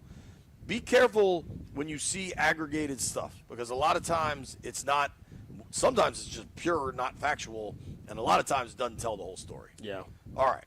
But I feel like we're clearing stuff up, B. Yeah, just don't bring them to the air. Just don't talk about that little topic sometimes. Hell with them. Killing lantern Yeah, flies. Shut them down. Let them keep moving. Knocking over tripods. We got a lot going on in the tent. Now, Charles Robinson is a NFL insider for Yahoo Sports, and he spoke of the Terry McLaurin Commanders contract situation. You know, when negotiations first opened, I think the Commanders were a little stunned by initially what Terry McLaurin and his camp were really gunning for in those negotiations. I mean, we're talking. What does he want? Do we know? 32? So I think everyone's being careful about not saying what the initial number was, but I will say it was what the initial number was high enough that it almost completely broke down conversation instantaneously between the two parties. Like, I think the Commanders were stunned at initially what the ask was. And to me, the inference is this was like nearly top tier 1 money. So are we talking 35 million annual average value? Are we talking, you know, beyond 35? Are we talking creeping up to 40? Like, what was the initial ask? I think as things moved for both sides, I think we got to this point of the DK Metcalf contract and the $33 million a year, the $60 plus million guaranteed. Okay, B. I think that's what, you know, reports have kind of hinted at, that the ask was significant and Washington was like, whoa. On Terry's side, I think the initial offer was probably pretty low too. Yep. I also think we're at a point now where the initial conversations, the initial ask, the initial offer really isn't that relevant anymore. Nope. Let's get past it. Let's find a way to get the deal done, okay? Because what he initially asked for doesn't mean nothing. But if you, just like I always say about not only scouting the other people, scout yourself too. If you go back and you scout that yours was ridiculously low, you might want to say, okay, that was a little a slap in the face. Let's try to figure out something. Then you come together when people see you moving. But if you just offer something low and stick there, you're going to make somebody have to say, okay, we'll see. And if it's too high on the other side, then you got to adjust your stuff as well. The thing I completely agree with you is we have reached make it work time. Mm-hmm. Whatever it is, it's time to make it work. Also, a couple of tryouts today. Jordan Schultz reports that the Commanders hosted veteran offensive tackle George Fant for a visit. Fant has been in and around the league for some time. Played with the Seahawks, played with the Jets. Last year he only played in 2 games for the Seahawks. Mike Garafolo, I believe, reported that the Commanders also worked out veteran offensive tackle Cam Fleming. What do you make of tackle workouts for Washington? Is it to get people through training camp? Could be that. That's kind of my thought. And specifically, if you know Coleman's not going to play, then Wiley's going to be at tackle. Yep. Connerly's going to be at tackle. however much those guys play, Probably don't want to pay Scott the whole damn game. somebody's got to come in after them. Yeah. I don't think, these are the type of vets that have been around that can certainly handle preseason work. Be very serviceable. I don't necessarily think this is a regular season move. Uh-huh. But a little bit of me wonders if Tunsil will play in preseason, and if this isn't just a little bit of kind of insurance for that. You know what I mean? It could be, but I think at this point right now, the things we thought would not happen whatsoever, should that be adjusted a little bit as well? Because you're not getting that work, as you stated earlier, with the veterans against the Ravens, so you want to get some legitimate work. Yeah. Or you're comfortable enough with certain people to where you don't need it. It's something interesting. Yeah. Like I understand it's different than what it was. But I still watch every year, in the first 2 to 3 weeks. I see a lot of stuff that probably could be avoided if they had put a little bit more emphasis on the previous 3 weeks or previous 3 weeks out of 4. Do me a favor. Check out that clip I just posted in the group thread. I tweeted this out. Our guys from Channel 4, Kerwin and Derek, got this video of Javon Kinlaw in warm-ups. I think that is Carl Davis he's going up against. Look at just the strength in his hands. And, I've been pretty impressed by Kinlaw throughout. I think there's a lot of people running with Pro Football Focus grades from a bad defense. I'm starting to feel pretty bullish on Kinlaw. You see this? You see the strength in his hands? That was more in his hands, Jay. I mean, that's his that's butt. the back. that's that thrust right there, dog. He got a that's everything. What is the number of the big fella? He kind of stands right up there. I think that's Carl Davis. I don't want to say it definitively, but if you want to see that video, I tweeted it out at JP Finley NBCS. All I know is like when he hit him, if his neck, I know his neck is going that tight. Because he could have knocked that off. Sheldon Day. Yeah, it looked like Sheldon with the dread. Yeah, Sheldon Day. Dude, what do you think the chances are Kinlaw just has a monster year? I think he's going to impress some people.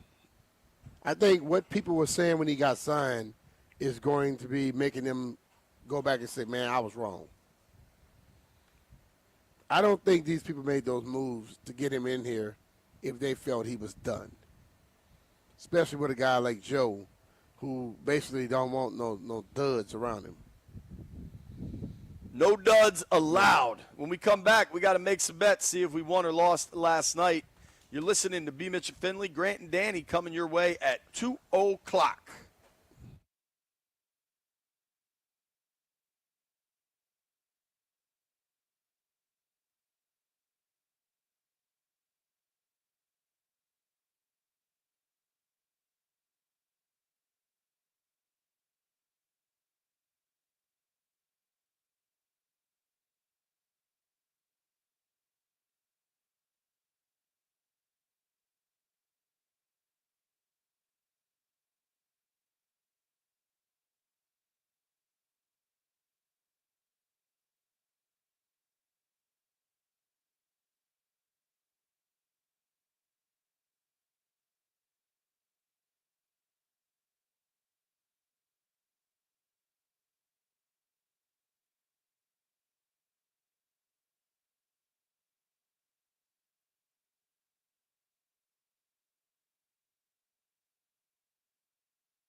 Yo, go.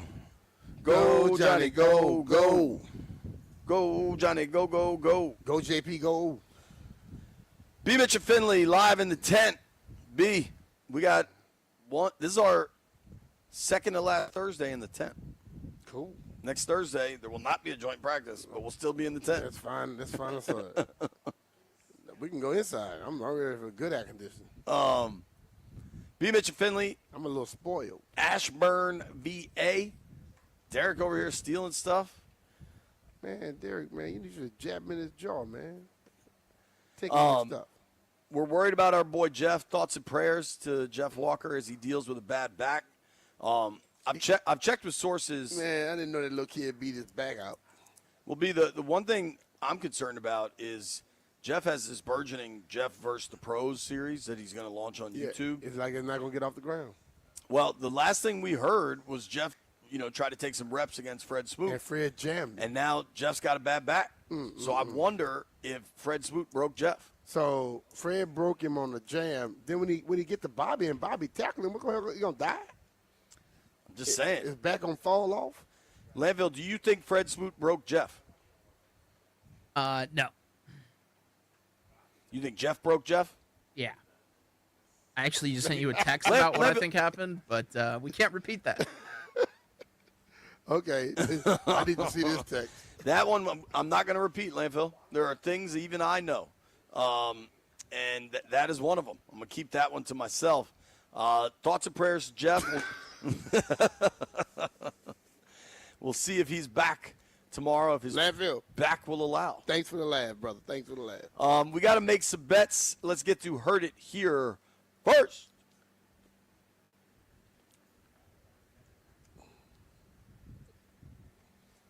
All right.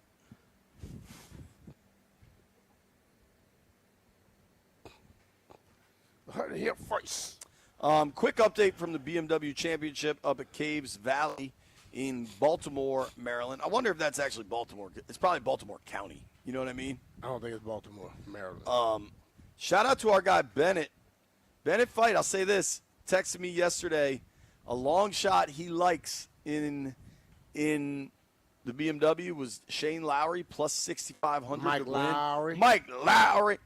Shane Lowry, 2 under through 13, tied for the lead. It is in Baltimore County. Another dude, our guy Danny Frank yesterday, who's director of player hospitality at the Ben. BMW Championship, said Ben Griffin. Ben Griffin, 2 under through 10. Okay. As is one, the sheriff, Scotty Scheffler. Owings Mills. Yeah. So what I've realized is if you're wondering where the rich people are in Baltimore, drive from Caves Valley to the Ravens practice facility. I don't even know if it's just a high school. It might be like a boarding school that starts in 2nd grade or whatever. Mm-hmm. You ever driven by McDonough School? Yeah. Dog, they got horses. They got that school is the size of Ashburn. Like the property they have, all these rolling hills. If you wonder where the money is, if you wonder where the money is in Baltimore, go drive around Owings Mills. I've been to a few events out there at Kevin Plank's house. All right, B. You have 4 players tied for first in the Caves Valley at Caves Valley. Michael Kim, Shane Lowry, Ben Griffin, and Scotty Scheffler. If you had to pick one of them, we gonna get out and check it out, dog? I doubt it. Saturday, Sunday, 1 or 2. I'm driving to the beach Saturday morning for Shelby's birthday. Oh, you back when? Monday. I'm gonna drive back Monday morning straight to the studio. Nah, you gone. All right, Danny Frank. Well, hook me up with some tickets. I am confident Danny could do to that. To hell with JP. Hold on. If you actually, no, he gotta go take care of Shelby. It's her birthday, my homie. Yeah, but remind me to tell you something when we get off about a ticket possibility up there too. I'm sure Danny has plenty. White Brian, who won their bets last night? JP, you and Jeff lost. Everyone else won. I thought the Mystics won, dude. No, they lost.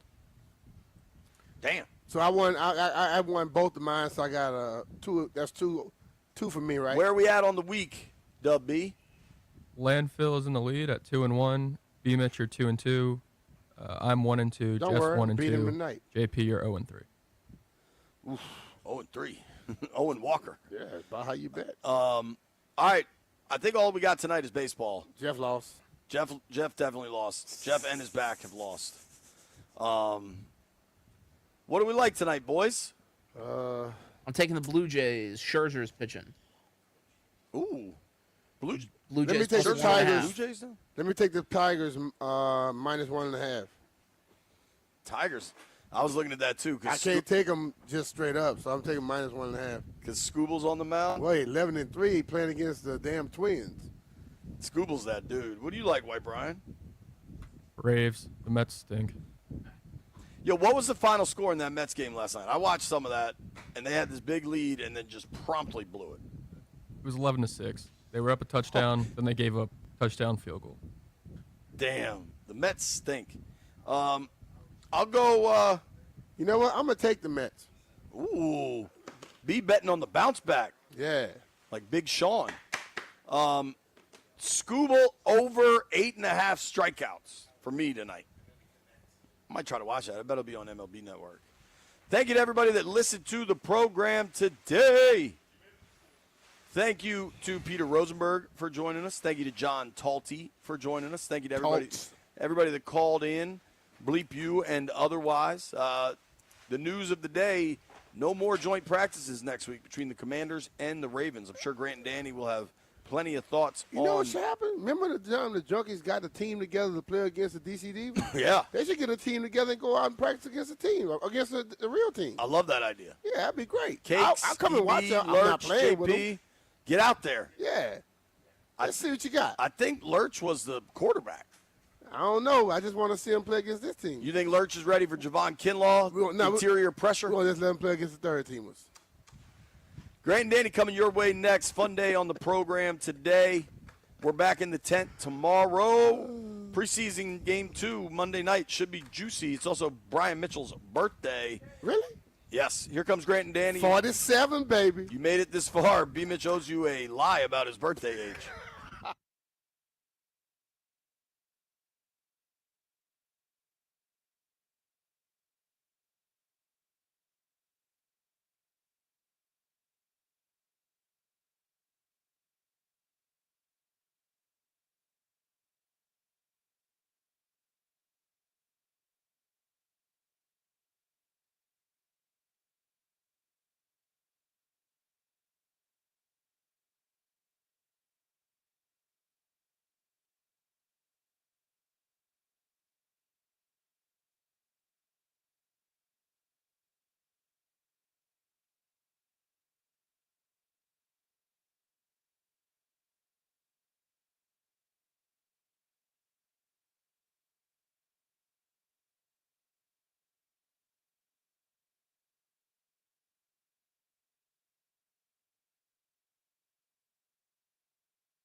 This sports update is brought to you by the Chesapeake Bay Sox. Purchase your tickets today at baysox.com. The Commanders worked out 2 veteran offensive tackles today, George Fant and Cam Fleming. Now, per the NFL Network, neither player was signed, but the Commanders plan to stay in touch with both players moving forward. And the Washington Nationals host the Phillies tonight for a 4-game series. Brad Lord is on the mound for Washington, and he's been truly one of the best, if not for sure the most consistent pitcher the Nationals have had this season. For Philly, you've got Jesus Luzardo on the bump. Now it's being reported that the Nationals are activating Dylan Cruz from the 60-day IL in time for tonight's game. But that means the Nationals have to make space for him on the active roster. Right now, the Nationals have 4 outfielders: James Wood, Dalen Lyle, Robert Hassel III, and Jacob Young. When Cruz comes back, it sounds like one of those guys could be getting sent down, but you also have the option of sending Jose Tena down to AAA. But that leaves 5 outfielders on the active roster vying for 3 spots. Now, of course, you could use a DH spot for one of those guys, but then what do you do with Josh Bell and Nathaniel Lowe? And it becomes a whole thing. Big decision to be made in time for tonight's game. As always, you can listen to that matchup live right here on The Fan. First pitch, 6:45 p.m. From the Crop MedCap 5-Star Sports Desk, Savannah McCann on The Fan.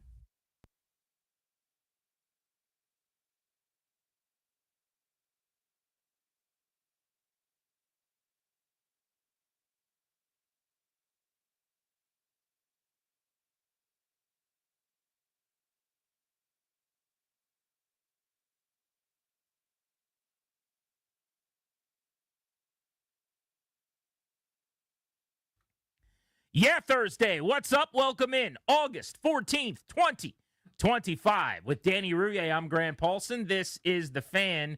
Dylan Cruz is back in D.C. with the Nationals. He'll make a nearly 3-month rehab return tonight against the Philadelphia Phillies. Game time, 6:45, right here on The Fan. Lots of NFL news to cover. Unfortunately, Danny, still no Terry McLaurin news. Yeah, Terry Watch is ongoing, as it has been for months and months and months now. I want the Brian Fantana Panda Watch thing, Darius. Come on, you panda jerk. So we could just play that at the beginning of every single show. By the way, Darius just looked at me like he doesn't know what I'm talking about. Oh, he doesn't. There's no way he knows. And I could punch a hole in my GD laptop. Huge movie. Everybody saw it. Even if you didn't see it in the theater, you've seen it on TV 70 times, on demand, etc. Panda Watch? Yes. Yeah. From Anchorman. I know that. Okay. Brian Well, Fantana. you looked at me like you didn't know what I was saying. Well, we were making jokes and stick was happening in the producers. So you've and I just seen the heard my movie. name. Of course I've seen Anchorman. Will You're- Ferrell and the guys. It was great. I Steve never Carell. doubted you for a second. I did. I'm going to say I doubted. Brian Fantana Panda Watch. I need that clip. Every show we could start it with, Terry Watch. And he's like, I forget what he names the panda, but he's like, Feng Shui is in. He just makes up like a name. And he's like, he's in there somewhere. And worst reporter in the history Just of the so world. brutal, yeah. But yeah, Terry McLaurin Watch continues with absolutely no development. Gutier, nothing. Now, we do None. have some news on the Commanders front today. They did sign 2 players, including a guy whose name sounds like a jet ski. Tell me River Craycraft. When you hear that, you don't just think that your neighbor down the creek just got a new jet ski tied up to their dock. That's exactly what it sounds like to me. 30 years old, 7 years in the league. He has played with Denver, with San Francisco, with Miami. He and Peters cross paths in San Francisco. He and Welker cross paths in Miami. So he's well represented with people who know him in Washington's building. 32 career catches for the 30-year-old. This is not a guy that you're bringing in here theoretically to necessarily make an impact, but it is possible with what we've seen at practice and in the preseason, I guess, that he could make the roster. You certainly hope not, respectfully to him. If he's on your team, it means something didn't go according to plan, or probably a lot of some things didn't go according to plan. Camp body, quintessential, veteran who's been around, as you said, been in a number of systems, teams, etc. Has never been featured, has never come close to being featured, has never been anything other than an afterthought, has never had double-digit receptions in a season. You mentioned 32 for his career. So that's not the answer. That's not the, all right, we can't get a deal done with Terry McLaurin, so we're signing Amari Cooper. Not that they would. I think the ship has sailed on him, but you see my point. This isn't the high-level replacement for your 1, your 2, your 3, your 4, really even your 5 or 6. This is somebody to compete with a guy that you haven't heard of at the back of the roster. River Craycraft has to be the best name of anybody on the Commanders right now, doesn't it? I think we've gotten used to Tress Way, but the idea of Tress as a name and then Way, a word as a last name, I think is still pretty good on the Commanders all-name team. Mm-hmm. Is there anybody else that would be a podium? Colson Yankoff, to me, that's telling you something. Why is that interesting? No reason exactly. Colson? Yeah, That's pretty common. Colson's now it's common. Colson. You think Colson is a crazy name? No, Colson. Yeah, I don't know too many Colsons. So it's so Yankoff. Yeah. Colson Yankoff. Mm-hmm. I don't know why that name is interesting, but sure, we just could it throw rolls that. off the tongue, just the way you say it. Tyler Owens is good in light of our guy Tyler Owens from Twisters. That's true. Tyler Owens' name interesting more, I would say, than great name. Mm-hmm. But he does share a name with Glenn Powell in the movie of the summer, last summer. I'll give him some credit for that. Anything else we need to cover on the all-name front? I think we're okay. Probably right? a good place to start. Yeah. I think River Craycraft, let's see what he does. He had a couple of catches and a touchdown, I think, against Washington in the preseason last year. Ended up getting 9 targets, 7 catches, playing in 8 games in Miami. But if he's on this team and he's on the field at any point, the receiver room is a big problem. That is how I would couch this. Yeah, that's my view of it. Is every year we used to talk about this all the time, where it wasn't the plan, but you end up with Reed Dowdy for 15 weeks, and that's a normal rotational piece. This would be the plane has crashed into the mountain. This is 2020 or whatever year it was. Actually, I'm conflating my years. But this is Jay Gruden's got to play 7 quarterbacks and a guy off the streets doing a press conference without knowing anyone's name, and he hands it off to Adrian Peterson that Sunday. This is a disaster. It means not just Terry McLaurin, but it means Noah Brown. It probably means Deebo Samuel. It probably means Luke McCaffrey or somebody else either is failing or hurt or whatever. Again, with all due respect to a guy that's an NFL player, if River Craycraft is on the field for you, getting targets in a meaningful football game, cancel it. This is at least the 3rd veteran receiver they've signed. I bring that up because I hear all the time people will say, they got to go out and get a veteran receiver. Why haven't they done that? Well, they brought in 3 of them now. It's not the caliber of the veteran receiver, I guess, that you're looking for. Right. You're not really suggesting or asking them to go get a veteran receiver. What you want is for them to go get a guy who you know who has been good in the league before. Like, I was not talking about River Craycraft when I said, hey, are they in the receiver market? Right. You probably weren't talking about Braylon Sanders, who's caught some NFL passes and shined for the UFL's DC Defenders either, who was the guy they signed last week. But it's 2 straight weeks that they brought in a receiver, and I think that is telling. Like, they are overturning stones. They're not doing it in a meaningful way where they're spending a lot of money, but they are swapping some deck chairs out on the back end of the depth chart. And the guy to go was Mike Strachan today when they brought in River Craycraft. All right, let's get to Terry Watch, Panda Watch style. Let's go to Brian Fantana live on the scene with a Channel 4 News exclusive. Brian? Panda Watch. The mood is tense. I have been on some serious reports, but nothing quite like this. Ching King is inside right now. I tried to get an interview with him, but they said, nope, you can't do that. He's a live bear. He will literally rip your face off. Hey, you're making me look stupid. Get out here, panda jerk. That's kind of how I feel right now, is that Terry McLaurin Great story. and the team are making me look stupid. I'm standing at practice, and the junkies are going, GP, what's going on out there? And I'm going, Terry Scary is in there somewhere, and nothing is happening. He's got this fake injury. We'd like to speak with him, but we're told we literally can't do that. Sean DeBarbery has put up a barrier. You know, like I feel stupid. You're making me look dumb right now. I said you'd be back a month ago. I said you'd be back 2 weeks ago. You're making me look like a fool. This really is just Panda Watch all over again. And yet, day after day, week after week, we march closer and closer to the start of the regular season in this never-ending charade that nobody saw coming. The team and the player they were the best couple. This is like finding out that the friends that you thought were the best, like one of them's been cheating on the other for a long time, and they're broken up and they haven't been living together for 2 years. And you guys all said, why can't we be more like Sally and Steve? Why can't we? Sally and Steve hate each other's guts. They're the worst couple. They're the worst couple. We've thought the Commanders and Terry McLaurin, this is how you do it. You're not a diva receiver, and the team loves you, and you love them. And now the irony of the whole situation is that the sweet prince that everybody has for a long time said is Mr. Team Guy is the only thing keeping the brotherhood from being together again. Yeah, and with the news today, which we'll get into later on in the show, that they're not going to do the joint practices with the Ravens, there's less game experience ramp-up time for the regular year. Like, it's now, the Judge Judy meme where she's tapping her watch and slamming the desk. I'm looking at my watch. I'm slamming the desk. I go, okay, I get it, buddy. This year, football season, right now. Come on.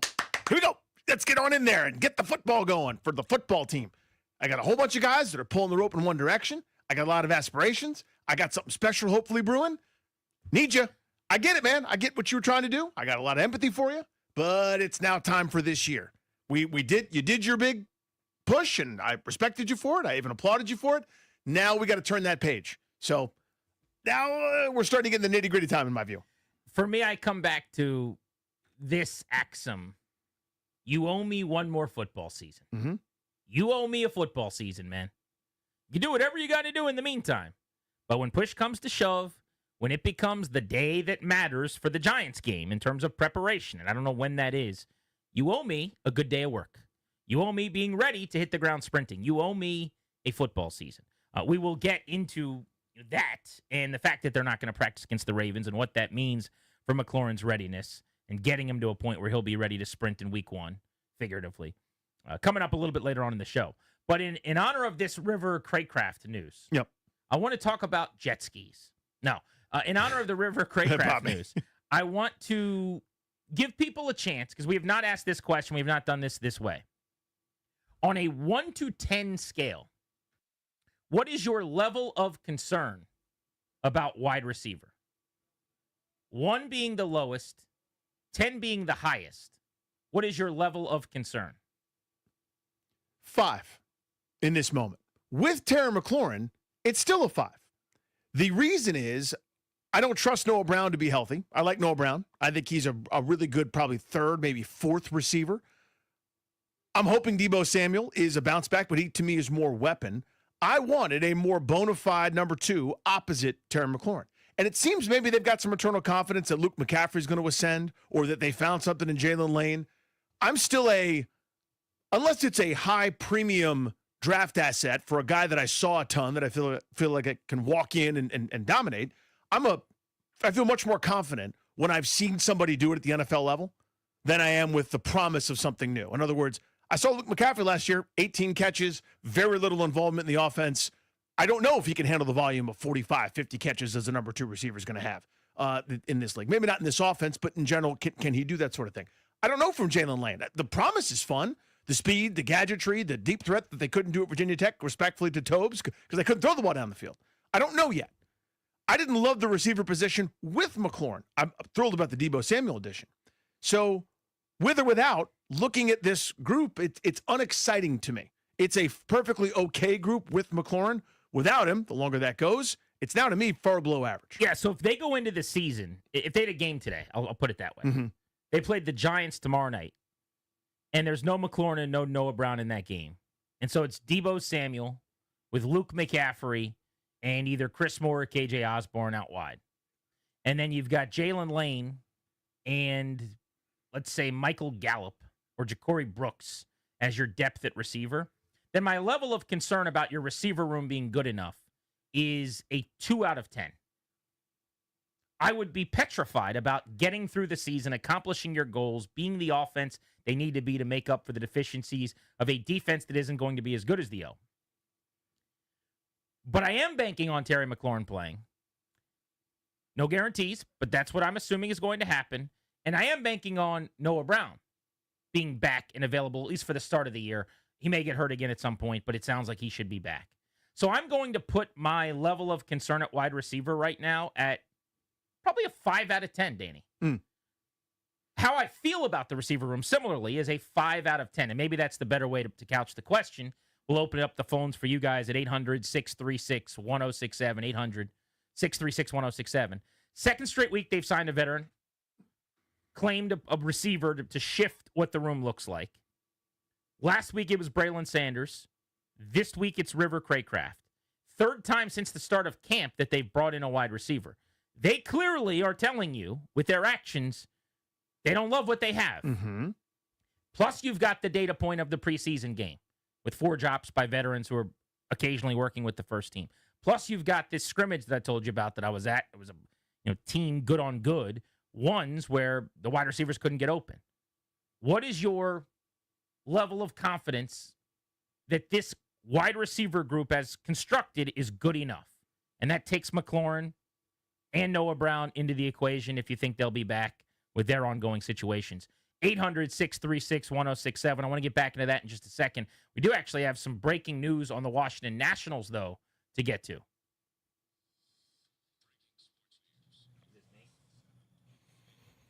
I'm Toby Altizer with breaking Nationals news. Dylan Cruz has been returned from his rehab assignment and the 60-day injured list to make room. We're all wondering if they'd move an outfielder back to the minors. Instead, they have DFA'd first baseman Nathaniel Lowe. Dylan Cruz back with the big league club. Nathaniel Lowe, the second leading player with RBIs with 68 on the season for the Nationals, has been DFA'd. I'm Toby Altizer with breaking Nationals news on The Fan. So that's pretty significant. I did not see that coming. And breaking right now over at Nationals Park, just down the street here in the Navy Yard. Here's why this is interesting. So Dylan Cruz is coming back from the IL. As Toby said, needed a spot on the 26-man roster. Mm-hmm. It seemed like the only obvious play would be to send an outfielder down. But the outfield is their strength right now, where Jacob Young is their premium defensive center fielder. And then they've got more young players they want on the field than spots. James Wood's going to play left every single night. You've got Lyle, Hassel, and Dylan Cruz, and Jacob Young, those four guys for 2 spots. I think Young is the least important long-term of them, and certainly the guy that needs to play the rest of the way the least just to see what he is. So Cruz is the next most important that you play every single day, probably in center. And then you're debating between like Lyle and Hassel and right. Robert Hassel, Dalen Lyle, one of them separates themselves. Maybe the other becomes a trade chip this offseason, something like that. But I thought someone was getting sent down. I assumed it'd be Jacob Young. They decided to keep all the outfielders up. So good luck to Miguel Cairo navigating that and making sure everybody gets their at-bats. But one of the big concerns or thoughts I had was my plan is to just rotate the DH spot with all your outfielders. So Jacob Young becomes a bench player who comes off the bench late innings or whatever, and you could essentially rotate the outfielders into the DH role so that a couple days a week, James Wood DHs, Dylan Cruz DHs, Robert Hassel DHs, Dalen Lyle DHs, and everyone will say, well, what about Josh Bell? My point was you play him a couple times at first, spell Nathaniel Lowe, who hasn't had a good year. And otherwise, Josh Bell can sit and watch. I don't really care. They cleared it up. They said Nathaniel Lowe's out. This is a guy that they took on $10.5 million for this year. They're going to eat several million still remaining on that deal the rest of the way. And they have just removed him from the organization. It became pretty obvious they were going to non-tender him as the year went on. And I think knowing that, they just decided to act now and said, what is the point of this? Rizzo was the one that I think was very high on trading for him, from what I gathered, and I loved the trade when they made it. It made sense to me, yeah. I still think that trade was fine. You gave up a reliever, albeit one that could have helped you a little bit, for a guy that played every day, is number 2 on your team in RBI, and would have hit like 24 home runs. Not the end of the world, but he was not a particularly productive player, and as far as WAR, he was one of the worst Nationals in any season that we've seen. That said, to give up a reliever to get an everyday player who didn't really miss a game at first base, I don't have a problem with. Mm-hmm. But the R&D guys, the analytics guys that are now running this thing, Mike DiBartolo and company, were not nearly as high on Lowe when they brought him in. And I've just heard a bunch of stuff about in the clubhouse, this has not gone the way they wanted. I think they wanted a veteran presence, former World Series champion, guy that would be a really positive influence. And I don't get the sense that that was the case. I think there were some gripes organizationally about, him becoming one of the few veterans on this losing team and his mindset and mentality and the ripple effects he was sending. So I don't think this was like, he's having a tough year, but at least he's this unbelievable influence. I don't think they loved what they were getting out of him off the field in the clubhouse. Not to say he's a cancer or anything.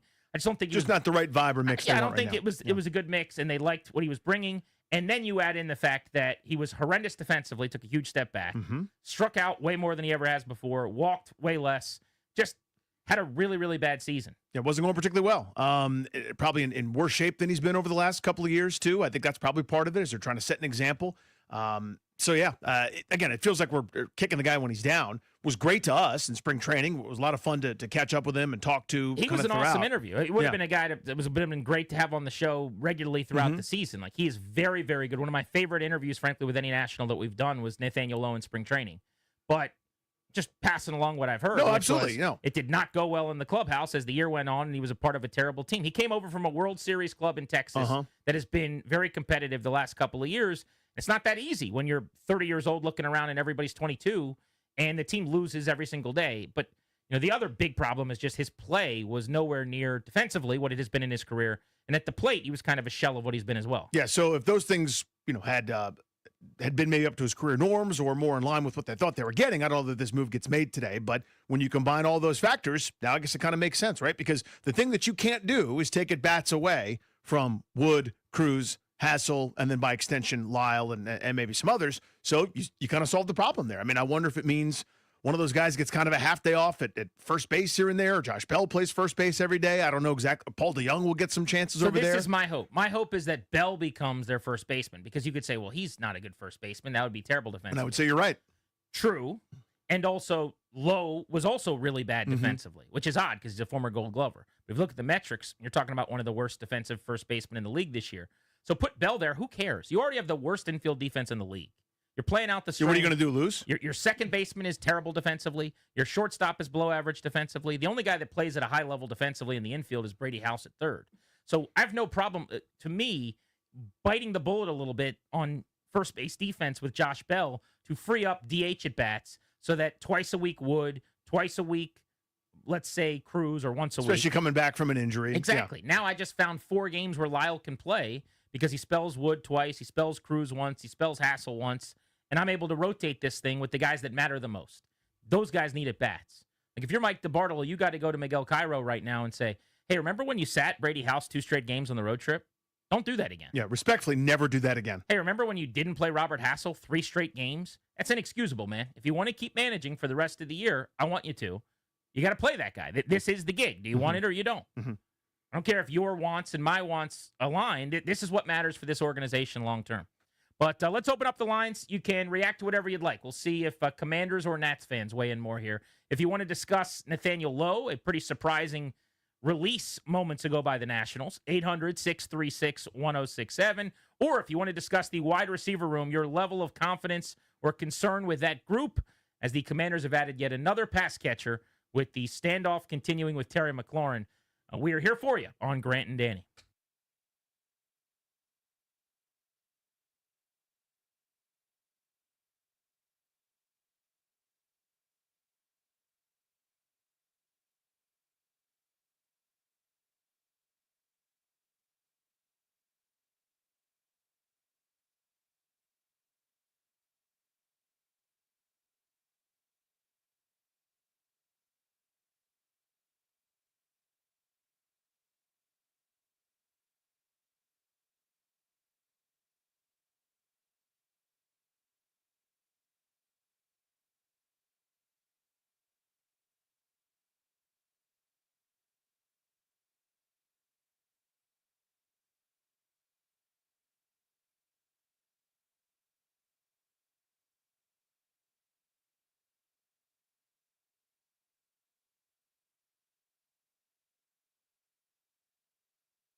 I'm Toby Altizer with your sports update on The Fan. This update is powered by JTF Gov, the #1 HP Federal MPS partner. In baseball, the Nationals getting set to take on the Phillies for the first of 4 tonight, but some roster moves for the Nats today. Dylan Cruz has been reinstated from the 60-day injured list. To make room for him, the team has DFA'd first baseman Nathaniel Lowe. In 119 games for the club this year, he's second in the team in RBIs with 68, but finishes the year with a -.3 B WAR. He's now been DFA'd. Nathaniel Lowe DFA, Dylan Cruz back in the lineup tonight. Nats and Phillies 6:45 right here on The Fan. Brad Lord set to take on Jesus Luzardo. In the NFL, Commanders and Ravens mutually agreed to cancel their joint practice. Head coach Dan Quinn called it a bummer, but some of the starters are still going to play against the Bengals. The plans are not impacted by the canceled joint practice. Mission Critical, that's JTF Specialty. We're a top-ranked HP MPS power partner for a reason. We don't just ship products. We deploy fully integrated, mission-ready solutions from DC to Europe, powered by HP, delivered by JTF. Check us out at jtfgov.com. From the Crop Metcalf 5-Star Sports Desk, I'm Toby Altizer on The Fan.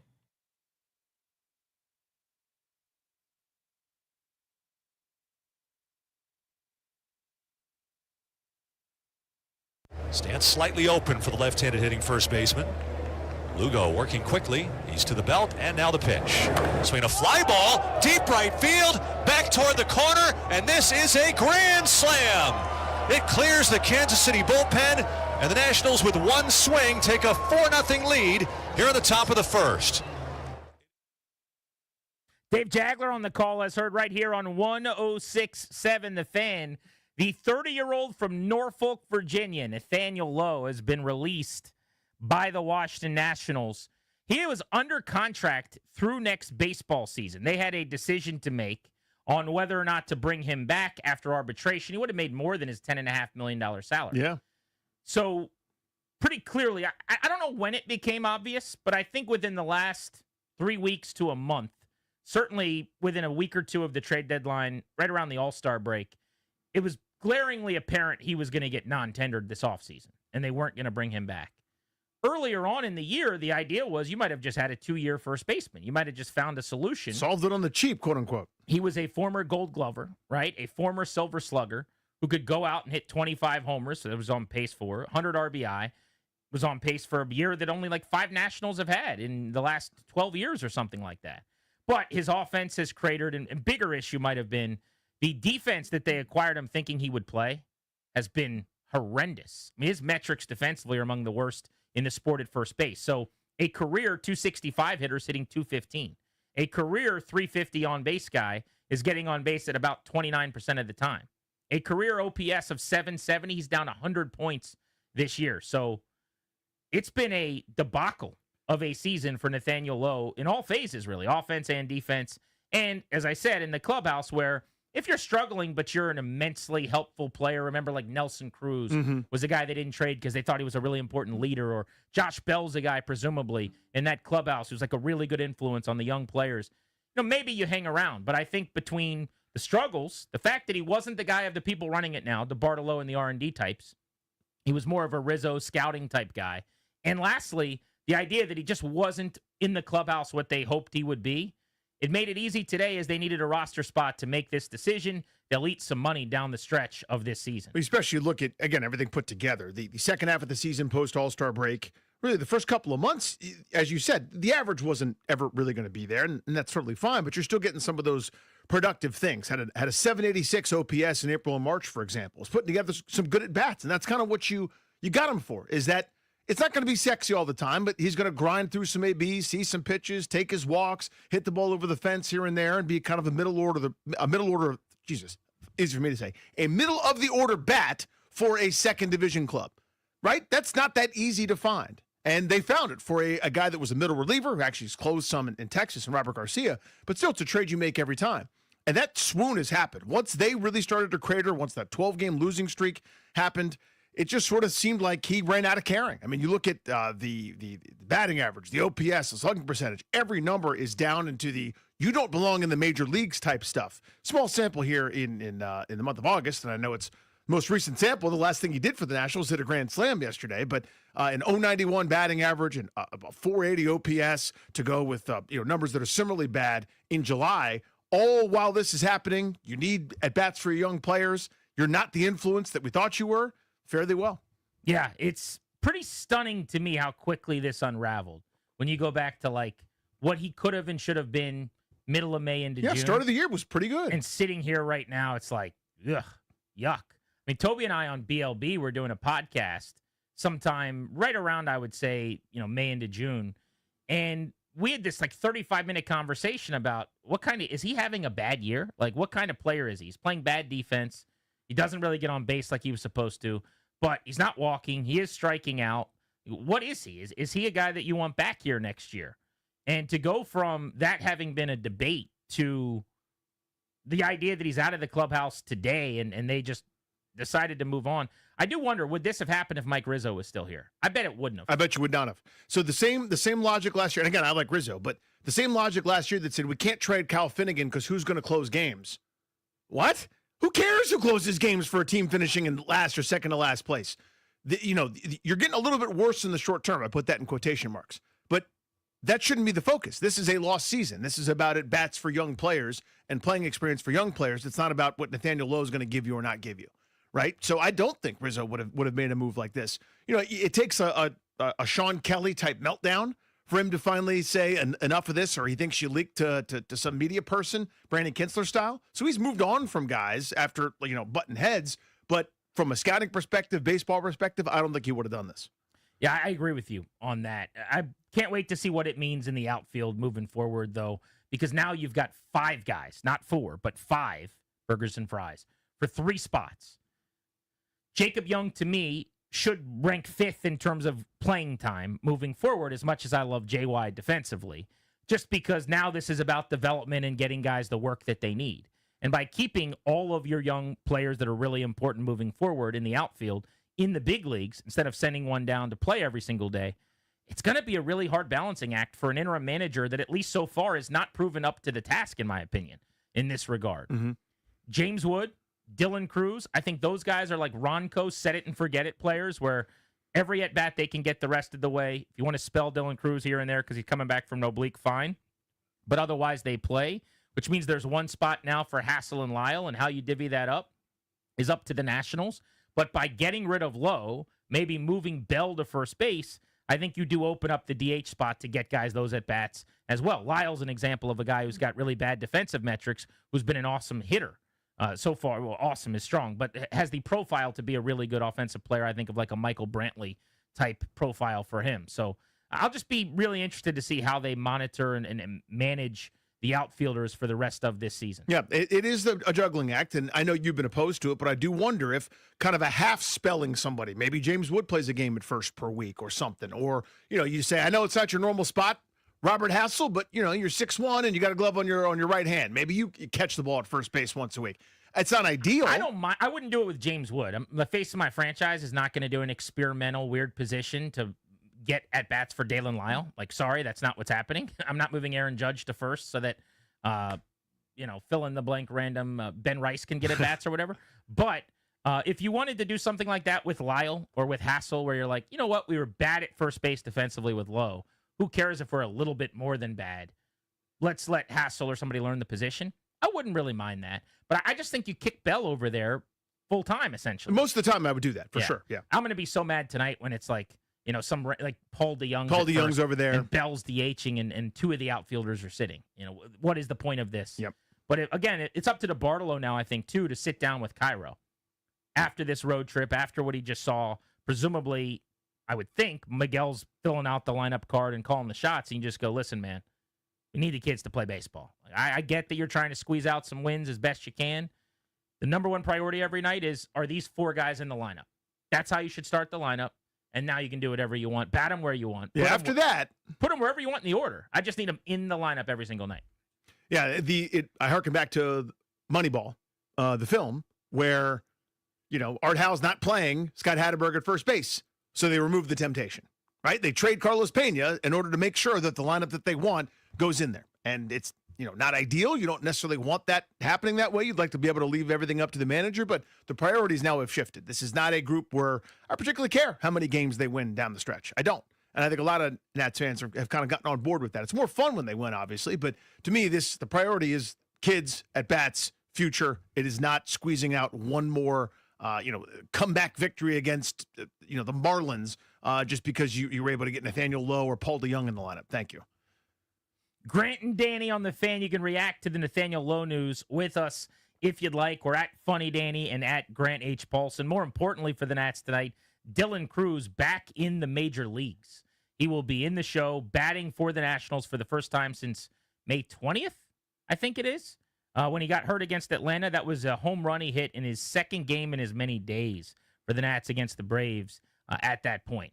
So looking forward to seeing how he starts. And this is a guy that was 0 for his last 12 in a rehab, wasn't necessarily red hot or seeing it well. Did homer a couple times for Rochester, but it was the longest rehab ever. I don't know what took so long, why they were so methodical, but I'm so glad that it's finally over at this point. 100%. And he is back in the major leagues. Grant and Danny on the Fan. Coming up top of the hour, I want to hear the audio from Charles Robinson of Yahoo on Terry McLaurin. He's got some sources telling him that Adam Peters could be one of the toughest negotiators in football. You'll hear that in about 20 minutes on the Fan.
Charles Robinson of Yahoo in 15 minutes on Terry McLaurin had some very interesting thoughts. We'll get to those on Grant and Danny.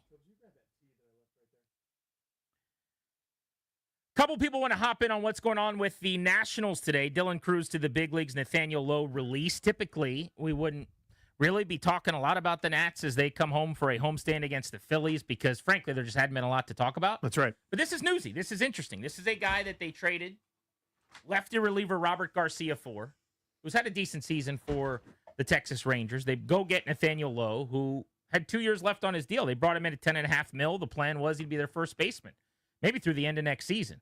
And it went sideways in a big, big way. They DFA him today. Let's go to Casey in D.C. on Grant and Danny. How are you? I am fantastic. How are you gentlemen after a long summer of vacations? Hey, buddy. Very well. Good. You guys do a great job. I know you're happy that college football and football's coming right around the corner. 2 quick thoughts. If it wasn't for learners being so cheap, you would think this was a cheap move. I think it's actually a very smart move by the general manager. Moving forward, they dumped that salary for a non-competitive player. I think you have 5 good outfielders. I thought your idea about rotating them to DH might have been a good idea. But here's an idea that might not happen right away, but maybe this winter it should happen. Maybe for Christmas, James Wood, in his Christmas present, should get a first baseman's mitt. Appreciate you, dude. I know GP's opposed to it. I am not. I just, it all depends on what he wants to do or what we think is best for his longevity and upside. If you think it's easier on his legs, if it's easier for him to focus on being the dominant offensive player that he can be as a first baseman going forward, you could sell him on that. Otherwise, you could stick him in left field and never worried about it again. But I know that's a popular sentiment among the fan base that, hey, this guy's 6'7", and you got a bunch of really good outfielders and kind of a hole over there at first base. What about that? They don't have first base prospects either that are all that close or that have a chance you wouldn't think to be big leaguers who can really contribute next year. The one guy that they have in the system who's now at AAA, we may see before the end of this season, is Yo-Yo Morales, who they drafted 40th overall at a University of Miami a couple of years ago. He's hitting 265 with a 770 ops and a dozen home runs in the minors this season. I'm not that high on him as like an everyday player or an impact guy at the corner, but there are people, I'm sure, that are in their organization. He'll be interesting to take a look at. I think the value of James Wood falls off when you put him at first base compared to the outfield. Would I be livid? No, as long as it's his idea or something he wants to do. I mean, this is the face of the franchise, again, that is your superstar. So if he's willing and thinks it's a good idea for him offensively to take less wear and tear on his body, okay, no problem. If that's something James Wood's cool with and suggests, let's do it. But if their plan is to accommodate other people by inconveniencing James Wood, come up with a new plan. Like everyone else should accommodate James Wood. Mm-hmm. You be inconvenienced so that James Wood gets more leg room on the plane. Like that's how this should work. That's how teams do it with their best players. Chris is in Waldorf. What's up, Chris? Hey, how are you doing? Hey, buddy. Man. Hey, long-time listener, first-time caller, but I just wanted to talk about Brady House. I feel like he doesn't get mentioned enough. I think he's going to be great and has a great future. I mean, alongside of Mackenzie Gore, James Woods, Dylan Cruz, and Brady House, I mean, we're going to have an awesome team here in the future, don't you think? I think there's a lot of work that has to happen for that to happen. An awesome team is doing a lot of work. I'm with you, but I understand the point. I like the core, too. I like a lot of these young guys, and we were robbed, frankly. I know this whole year didn't go according to plan for nearly anybody, the team, the roster, their internal expectations, what they were talking about externally, et cetera. But we were robbed of a year of Dylan Cruz's development, basically. Like, this is now almost a spring training do-over. I don't really care about the results. I just want him to emerge healthy. I'd like to see some of the signs of growth that we saw, before he got injured, et cetera. But he's not necessarily a star in my mind. I think he's just a really good quality big league player that's going to help you win a bunch. Like, I know that sounds a little bit corny, but to me, he's a winning baseball player more so than he is like a fantasy maven or a guy that you're going to draft early that's going to be a 30-30 player or this, that, and the other. He'll go for 4, but find a way to help your team win in 2 or 3 different ways that, again, may not be as sexy, whether it's moving a runner or making a nice play in the outfield or hitting a cutoff man or getting caught in a rundown just to make sure one other run can score. Just good, heady, hustling baseball stuff. He's a gamer in that way. But, Brady House still has a ton of potential in terms of power that we haven't really seen yet, which I think will be unlocked the more comfortable he gets at the major league level. Yeah, I think it's all about pitching. Frankly, it's about spending. It's about adding major league talent because the core is great. The guys you just mentioned is exactly what you need to do in a rebuild. Find a James Wood, find a Dylan Cruz, go out and get a Brady House and develop and draft these players. That's awesome. C.J. Abrams up the middle. Well done. That part of it, you get an A for. The other parts, though, are what are going to determine how good this team is, and you've got an F in those. That's developing other pieces. That is drafting other pieces. That is spending the money on free agents to supplement those young players. And then the pitching staff, I think I heard Charlie and Dave suggesting the other day that this is the worst ERA pitching staff in Major League Baseball right now. Worse than the Rockies. I'd have to look to confirm that, but certainly checks out or feels about right that they're close to it if they're not. They need to invest in a bullpen. They need to spend and get better in the back end. And then they also need to go out and get some starting pitching. So the names he just rattled off, none of them are arms. It's Mackenzie Gore and what else exactly? You're hoping that Cade Cavalli can A, stay healthy, and B, become more than a five and dive type arm who kind of taxes himself in the mid innings. He's got the stuff to certainly be a big league starter, but you've seen Jake Irvin take a huge step back this year, ERA over 6 last 15 starts. You've seen Mitch Parker now look more like a guy that probably shouldn't be in a rotation, or if you are, it's a really, really bad team. It's like there's major questions about who the starters are around here going forward as well, which I think that's the area to me where they got to sink their teeth in big time this offseason. Without question. And, slowing down things with the Travis Secor injury where he's going to miss next year pretty much, I think is a bummer because you wouldn't want to invest, for example, in a guy that's going to be holding his spot over the next couple of seasons. You might do a short-term fix knowing that guy's on the way. That kind of changes the timeline in that regard as well. But I think you've said it. Lack of internal options coming up for the major leagues. And Brad Lord has done a lot to warn himself an opportunity, certainly at spring training, but that's not a fix. That's not a solve. That's at some point where you're lacking. This is what free agency is for, or trades are for. That's when you go invest there, right? This is what happens. The teams have a great track record, let's say, bringing up shortstops. We've got 3 great shortstops in the system, but we can't find a catcher. We can't find a first baseman or a starter, whatever. This is where you have to go invest. And the variable is, will ownership allow that to happen? And not much that we've been able to see data point-wise points to yes. Yeah, I'm looking at the numbers here on Fangraphs. I said the other day I thought Lowe was the lowest WAR player in Major League Baseball. There's actually one worse at this point among qualified players, Eric Wagaman of the Marlins. But Nathaniel Lowe, out of 161 qualified players in F-WAR, is 160th right now in the sport. Man. Now, the WAR numbers can be skewed, and I don't always know that they're the best metric, but when you play terrible defense, when you're not a good base runner, you're not particularly fast. And by the way, you've had your worst offensive season in a long time. You don't play good defense and don't hit. I can see how that number comes. What is it that you say you do here?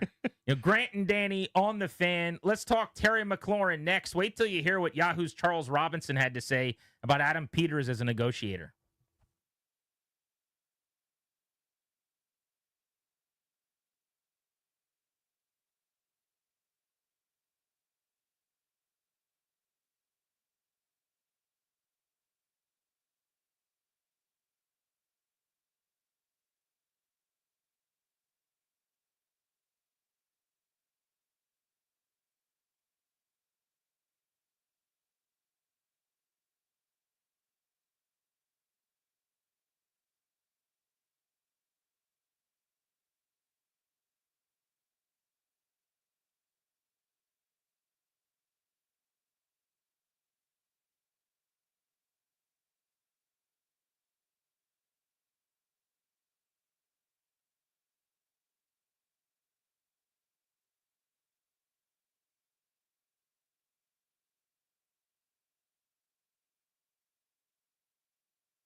I'm Toby Altizer with your sports update on The Fan. This update is presented by PVI Office Furniture. Fast, excellent, affordable.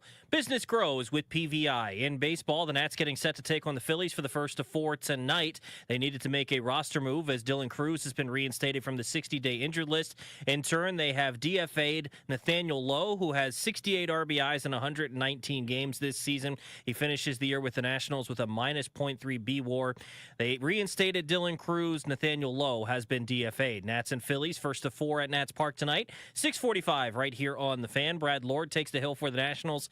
He is 3-6 with a 3.28 ERA. He'll take on Jesus Luzardo, who's 11-5 with a 4.20 ERA.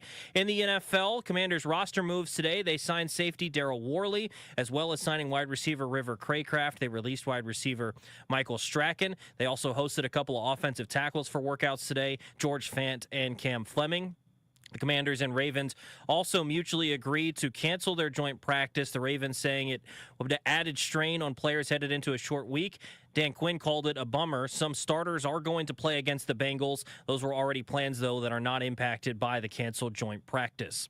Looking to upgrade your office game? At PVI, we'll come to you to design the perfect office space for your team. No hassle, no stress, just a game-changing upgrade. Hit a grand slam with PVI Office Furniture when you call today to score 15% off your purchase. Get your office in championship shape at PVI.com. From the Crop Metcalf 5-Star Sports Desk, I'm Toby Altizer on The Fan.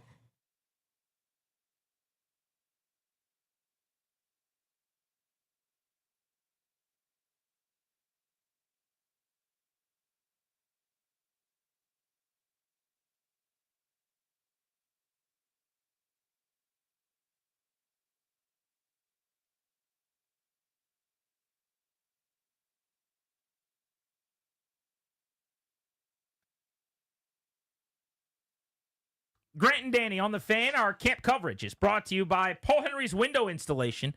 PaulHenry'sWindows.com, your clear home improvement choice. Terry McLaurin's standoff continues. The Commanders and their veteran wide receiver are at odds. I heard a conversation on a show that I was listening to hosted by Andrew Siciliano that made me perk up a little bit on Terry McLaurin, and specifically as it pertained to Adam Peters. And I want to go through some of these cuts and just get your reaction here, Danny, to Charles Robinson of Yahoo Sports, who's the guy that's doing the talking here. He is a longtime NFL insider and a columnist. He's been around forever. He's very plugged in. Sharp dude, yeah. And so he was talking about what's going on with McLaurin and what he's hearing. So we'll go piece by piece here. But I want to start, Darius, with the idea that the initial ask from Terry McLaurin, in his opinion, may have shocked the team. This is what he said. I think what happened, the way I understand it, is, when negotiations first opened, I think the Commanders were a little stunned by initially what Terry McLaurin and his camp really gunning for in those negotiations. Stunned. Yep. It's a big word. How much money would it take for Terry and his agent to ask for the Commanders, do you think, to be taken aback, shocked, and really legitimately bothered? 35. North of CeeDee Lamb, right around that Justin Jefferson territory, a guy that signed it at age 24, 25, I think, for him. Short of Jamar Chase, but that level of, hey, I've been really productive. The cap has gone up. Pay me like I'm the best receiver in the NFL. Yeah, we know what they think. We think, based on reports, that they've been in the 24-25 range. That's what they want to pay him. So I would say anything above 30 is going to be kind of like a, really? Are you kidding me? From their perspective. If it's above DK at 33, I think that's when you go, all right, dude, there's nothing to talk about here because you're a crazy person. Yeah, there's a difference between going, we'd prefer not to pay that, and shocked. Right. I think 28, 29 million, we'd prefer not to pay that. Right. Maybe even 30, 31. Dude, we can't do that. That's not what you should be making. Well, if you get up to 35, which is Justin Jefferson money, now you go, okay, you just don't understand what you don't understand. It's like the guy that comes in here on his second day and sits down in CK's office and goes, I'd like to be hosting in Morning Drive with the Junkies. And he's like, that's just something a crazy person would do. Yeah. You should ask for a couple of shifts on the weekend. Let's just start and work our way up, right? The 35 million might be that threshold. There's Charles Robinson on Terry McLaurin's original offer and where we are now, in his opinion. I think everyone's being careful about not saying what the initial number was, but I will say it was what the initial number was high enough that it almost completely broke down conversation instantaneously between the two parties. Like, I think the Commanders were stunned at initially what the ask was. And to me, the inference is this was like nearly top tier 1 money. So are we talking 35 million annual average value? Are we talking beyond 35? Are we talking creeping up to 40? Like, what was the initial ask? I think as things moved for both sides, I think we got to this point of the DK Metcalf contract. The $33 million a year, the $60+ million guaranteed. So high, according to Charles Robinson, that the Commanders basically said, get out of our office and come back when you and your agent have a clue. Come back when you understand what the market is for your agent, for your player, your client's age, so to speak. Yeah, it was after a while that they got back down to the DK number. Instead of, now I understand that if you're the agent, you want to settle on DK Metcalf at 32.5, 33, you don't walk in asking for 32.5, 33, you asking for more, and you hope that's the compromise. But that's kind of the sense I had, is that it's, from what Charles Robinson's saying, is that they asked for much higher than that, and that's a non-starter. That's not even worth talking about. And as business picked up, as conversations happen over time, they now work down to, okay, we're asking for this, and the team still obviously isn't willing to pay that. Which, to me, isn't newsy or notable. I mean, it is, because nobody's said it in those words, but it's also common sense of how it works. If we know right now, based on all the reporting for the better part of the last month, really certainly since training camp time, that they're looking for DK Metcalf money, then it stands to reason they probably started somewhere higher than that, which is why 35 makes sense. 34, I don't think that's unreasonable, not to ask for it, which you're not getting, but to assume if they're in the 32, 33 range now that maybe they started a couple mil higher than that. That's always kind of been the expectation or the assumption, I think, that a lot of us have made. If they're at the Metcalf money, they started higher. If the Commanders are at 25 million, they may have even started lower, and just going both ways on this thing. The other interesting thing about this is, if we think about it, Danny, that, from both the agent side of things and the team side of things, we're constantly trying to figure out who's telling who what. Right. This Charles Robinson stuff sounds more like it's team friendly. It very much does. Is Charles Robinson have a relationship with Adam Peters? I don't know. Is he have a relationship with someone in the front office? Very possible. I think we could be at a point, though, where maybe somebody from another team has the intel, either from the agent himself or a game of telephone, or maybe the Commanders talk to somebody with another club at some point, and then they're passing it along to the media now. That is very possible. But this is definitely, to me, not coming from the agent. When you're saying the team scoffed, the team was taken aback, the offer was so substantial, all we can do is believe the reports is accurate. We don't know if they are. I don't know if this is accurate. I don't know if the Jeremy Fowler stuff, which was clearly from the agent, which was more anti-team, I would say, I don't know if that's accurate. People get upset that they're like, you guys don't know what's actually being offered. You're right. But unless somebody wants to tell us, we just have to go with the reporting of the people that get paid a lot of money with good sources to get this information. Yeah, we're going to context clues here as well. I think, for sake of argument, if McLaurin's camp had said 26, I think it's over now, right? But of course they didn't. We're at this impasse. We're now approaching the second preseason game with an unsigned deal. So, yeah, it tells you that numbers would have to be far enough apart where we don't just do the average of the two and we walk away a little bit disgruntled but mostly happy. There's some context clues here as well. You see some of these reports. This is kind of the angle that I was waiting for. This now, I realize for me there's some confirmation bias at play here, and I'm fully aware of that, and I'm acknowledging that. This is kind of what I always thought was really happening. And the agent, as he's making sure that, Terry's on his speaking tour at Eastern Motors, where your job's your credit, and, little mini press conferences with their meeting of the minds and trade demands when nobody's around, etc. I always got the sense that the agent overshot. That's always what I felt like, because the to me is the unstoppable force here is he's under contract this year for less than they're talking about, for a lot less, and the team has the franchise tag in their back pocket. They've always had more leverage because of the CBA and the way the league is set up. So I always felt like asking for outrageously more than that, whether you believe Terry deserves it or not, I think is a separate category. What is the pragmatic reality is that they don't have to pay anywhere near what he's talking about or what he was asking for. And there was either a refusal to acknowledge that, or a desperation that people wouldn't acknowledge that, or whatever, and the public pressure of, but it's Terry would win the day. Clearly is not with the team and the org. So this is the kind of the angle I was waiting for from, you would think, as you correctly or smartly, I think, deduced, is, yeah, they were asking for crazy stuff. That didn't make any sense, and why would we do that?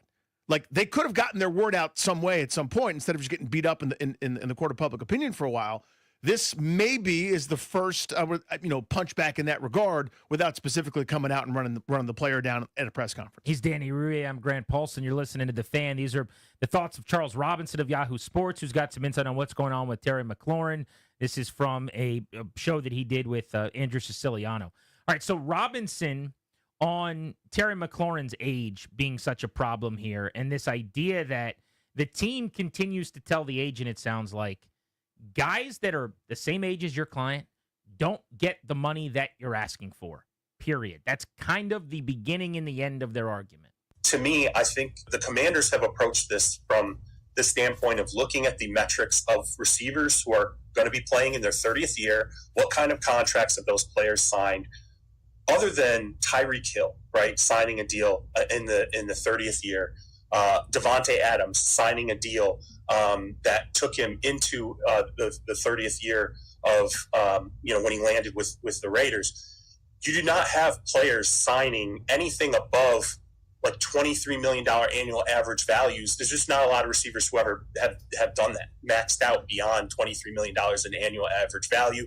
which affects the guaranteed money. So you have Adam Peters and you have the Washington Commanders sitting there staring at this, and they're going, we want to pay you more, right? We're effectively looking at you and we're saying you're making about $23 million a year right now. We are willing to pay you more than that. We don't know that we can get you to 33, right? We don't know that we can get you. We feel like that is still an astronomical ask. Charles Robinson of Yahoo. That sounds pretty team, doesn't it? When we're just sort of thinking about who benefits, what we're talking about. He's literally speaking from the team's perspective in the cut. We want to pay you we more. Can do this. We. He's giving the team perspective. Yeah. It came from either indirectly another team, another agent, or somebody who was telling him what happened and he's on the team side, or just somebody with the team spoke to him. One of those two things is true. Is the information exactly accurate? I don't know. But just like I did with Fowler, I'm going to assume that it is. It's what I got. It's all I got right now. But he is right, and this is the problem for McLaurin. We've come back to this over and over again since Cortland Sutton got $23.5 million. You can't be 30 and get $33 million.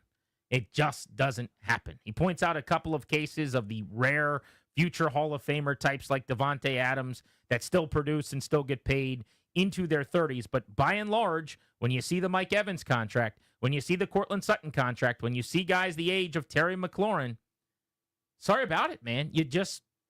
The window closes on the big contract at your age. Now, the agent is saying, but he's got less experience than those guys. He's got less tread on the tires than those guys. Or more tread on the tires. He's got less miles on the odometer than those guys. And the team's going, that's great. It's the age that matters. The age is when you don't get paid like you want to be paid anymore. And we can't do it because nobody would do it.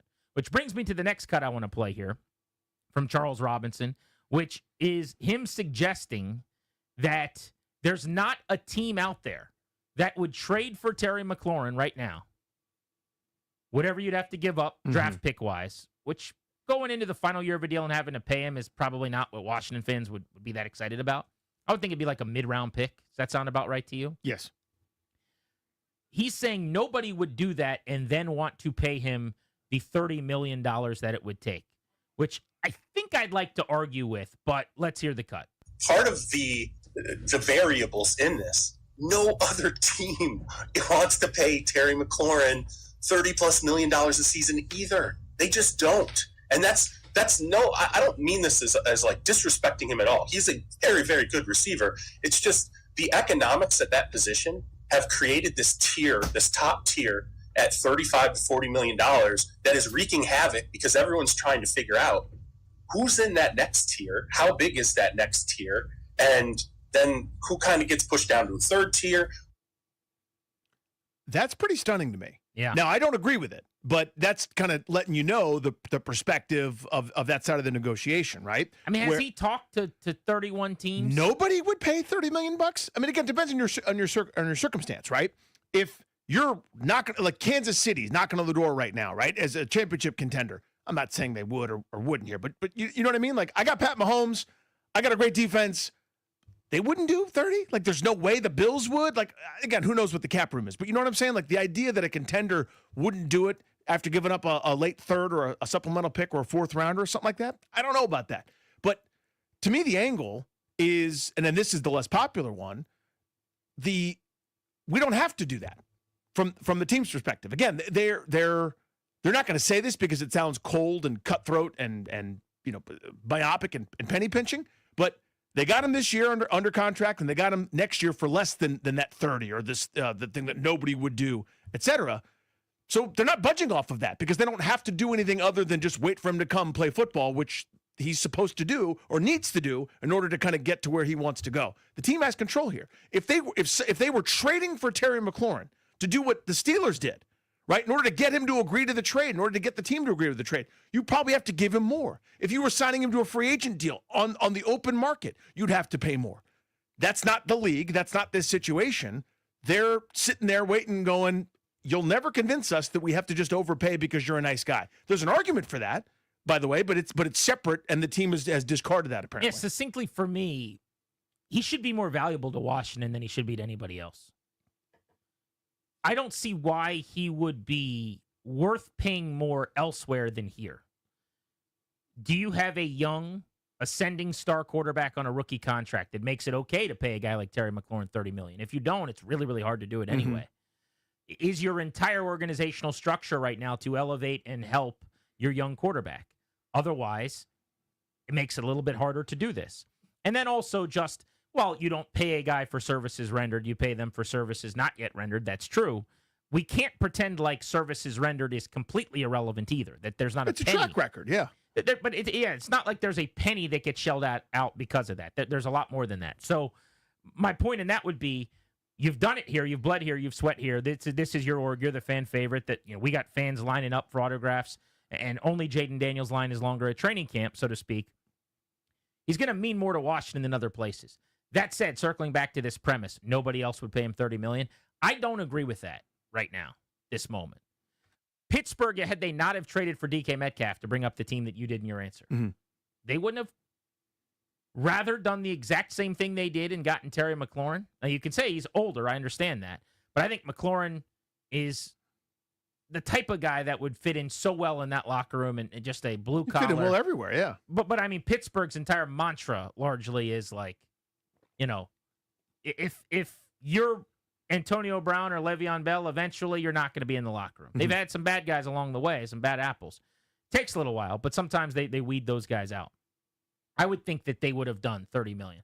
I think the Patriots, if they could have had him for the right price this offseason, would have given him $30 million to pair Drake May with him instead of working on a deal with Saquon Barkley. I mean, remember what was the Odell Beckham Jr. contract last year with the Ravens? Didn't he get like $15 million or something like that? He got more than we thought he was going to, yeah. It was an absurd deal, I remember, on a one-year deal for him, where the Ravens, who were a Super Bowl caliber team that needed a weapon, were like, yeah, this guy won't stay healthy and has been a pain in the butt who gets hurt all the time, but we'll give him a ton of money. 13.85, $15 million overall. Yeah, a couple of years removed from being any good. Yeah. So nobody would give this guy $30 million? I don't know. I don't know if I can completely agree there. But I certainly get the premise. I get the point. Here's the last Charles Robinson take. I thought this was most interesting.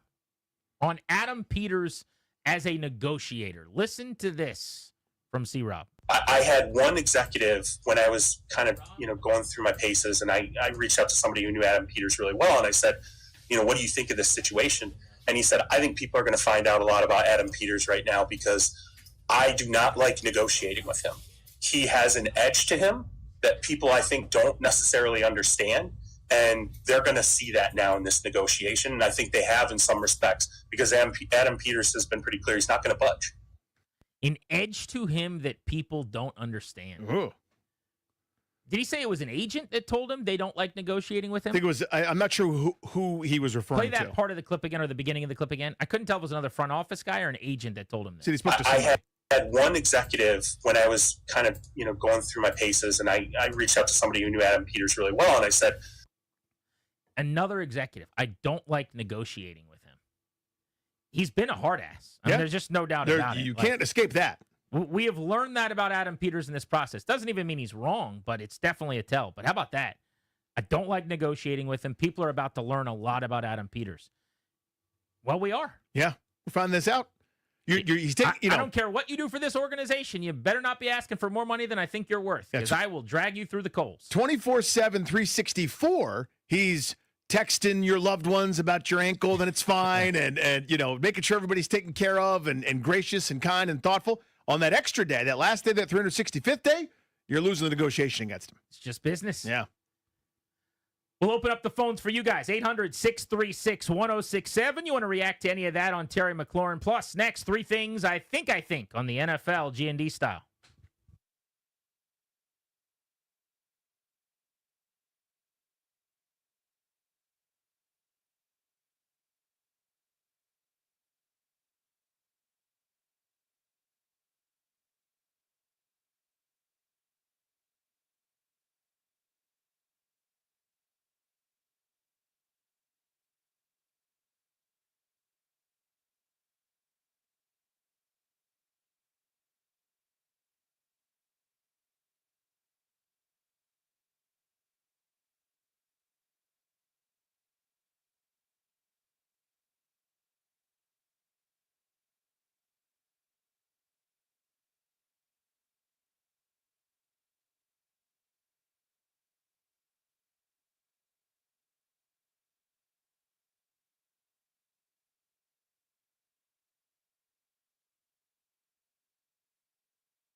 I'm Toby Altizer with your sports update on the Fan. In baseball, the Nats getting set to take on the Phillies for the first of 4 at Nats Park tonight.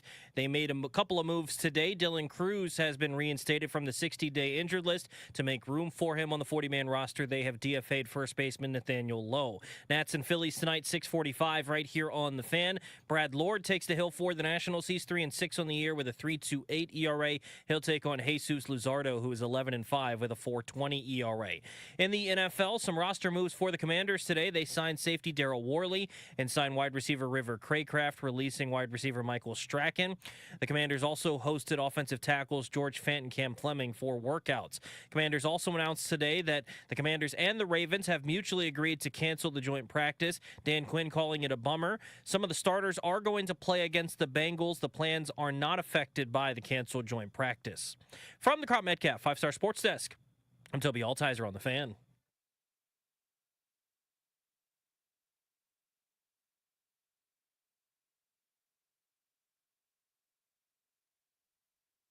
I had one executive when I was kind of, going through my paces, and I reached out to somebody who knew Adam Peters really well, and I said, what do you think of this situation?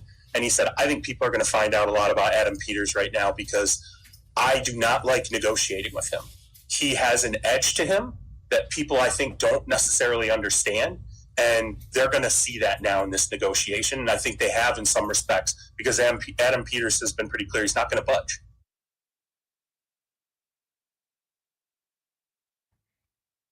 Charles Robinson of Yahoo Sports on what's going on with Terry McLaurin. Welcome back, Grant and Danny on the Fan. Thank you for making the show part of your day. Our double play at 3:45.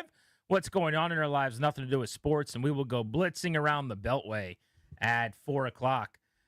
We're talking McLaurin, though, and we want to know from you what you took out of that Charles Robinson answer on Adam Peters or any of the other stuff he talked about, including the idea that guys McLaurin's age just don't get the money he's asking for. It would be pretty unprecedented for like a non-Hall of Fame, all-time GOAT-type wide receiver at his age to get anything close to what he's asking for. Joe's in Reston. What's up, Joe? Hey, guys. Thanks for taking my call. Hey, man. Yeah, so I think – so first of all, I want to premise this where it's like I really hate the take where people are saying it's like a bad look that they're not just going to give Terry this deal because of what he's done or who he is to the team. I think I'm really happy with the way Adam Peters is, like his perspective is, let's run this place like an actual, like, successful business. And as far as Terry is concerned, I think there's a lot of things in his side that aren't, like, in his favor. So, one, I think he was drafted later in like, as an older receiver coming out of college, which already hurts him because he's only working with that one deal after his rookie deal. I think another thing that really hurts him is just the type of receiver that Terry is.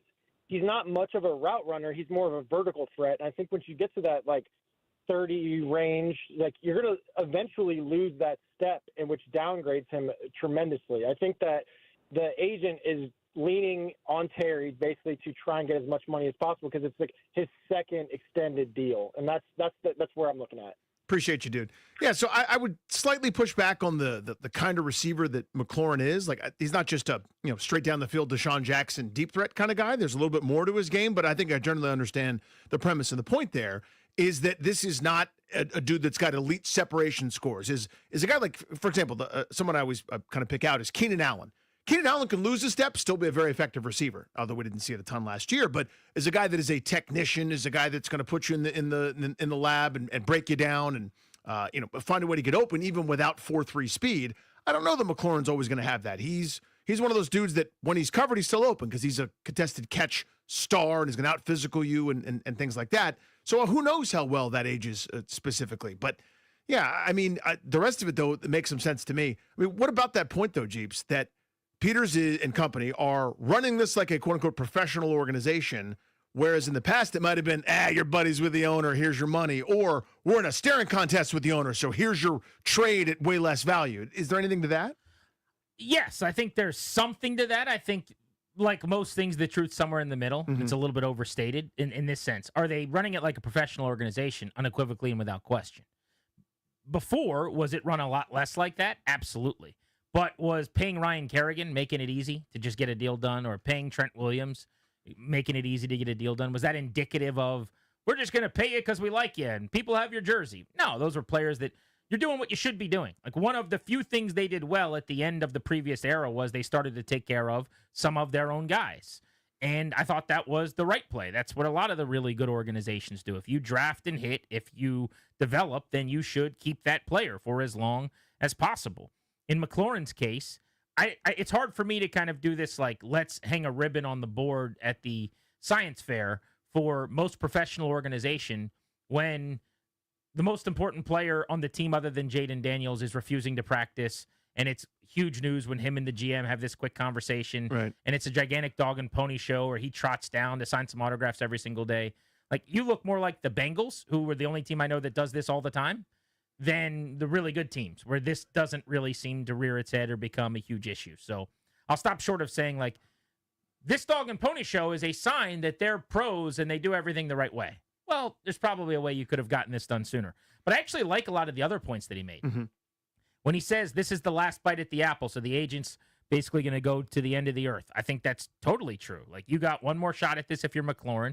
If you wait a year, you're going to get less money. There's no doubt about that, in my opinion. When he talked about the type of receiver Terry McLaurin is, I think I agree with him maybe even more than it sounds like you did, in the sense that he is a guy where it's not going to be in the next year or two, in my opinion, where he completely falls off. But I do think a player like him, who is about the super athletic contested catch, the vertical, the fighting through traffic, the ability to run past guys, some of that stuff, like, that is going to age a little faster. He is not a twitchy, explosive, kind of short burst, phone booth, you can't touch him route runner. He's not routing dudes up and, like, separating at the stem at the top of the route. Like, that's not what Terry McLaurin is, really. Mm-hmm.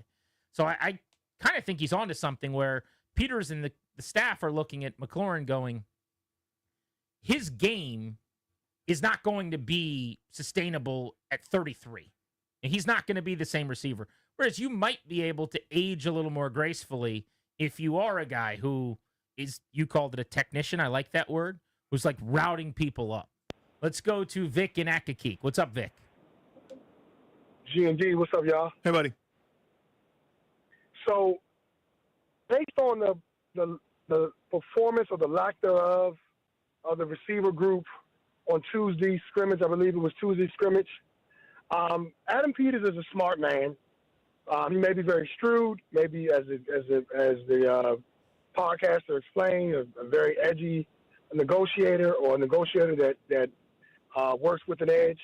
But he's not oblivious to the fact that you need Terry McLaurin on the field. And it's going to affect the Commanders from winning games if he's not on the field. Bill Walsh, arguably to me, is you could say he's the greatest GM coach you ever heard of. You could also say he's the greatest GM you ever heard of, at least creating a dynasty organization. Bill Walsh understood whether I'm getting rid of Randy Cross, whether I'm trading Joe Montana, I'm the best players on the team. The only reason why Jerry Rice was never up for the market because Jerry Rice is going to help the 49ers win. And right now, Terry McLaurin helps the Commanders win, period. There's no ifs or ands or buts about that. And I'll leave with this. If our offense was not able to work versus our defense the other day, because that's what that really was, shout out to Joe Witt, because we're playing against one of the best quarterbacks in the NFL right now, and Jaden Daniels. If they weren't able to move the football, that means that all of the weapons that help Jaden be Jaden need to be there. Because if other defenses can nullify, if our defense can nullify Jaden on a scrimmage day, other defenses can do it. Imagine what a real one could do. You would think so. Like, Yeah. what does a good one look like? Here is the only suggestion I've got that maybe works against that. Sometimes you just have a really bad day. I didn't think it was as much good defense as it was bad offense, if I'm being honest, watching it. Daniels had his worst practice I've ever seen him have. Now, admittedly, I'm not out there every single day. I'm not on the beat anymore, and I haven't been out there. If he's practiced 100 times the last 2 years, I haven't been out there, but probably 50 or 60 of those times, whatever it is. So, in terms of the camps and the stuff that's available in season. And I only bring that up to say that I thought he was inaccurate. I thought he missed a lot of stuff.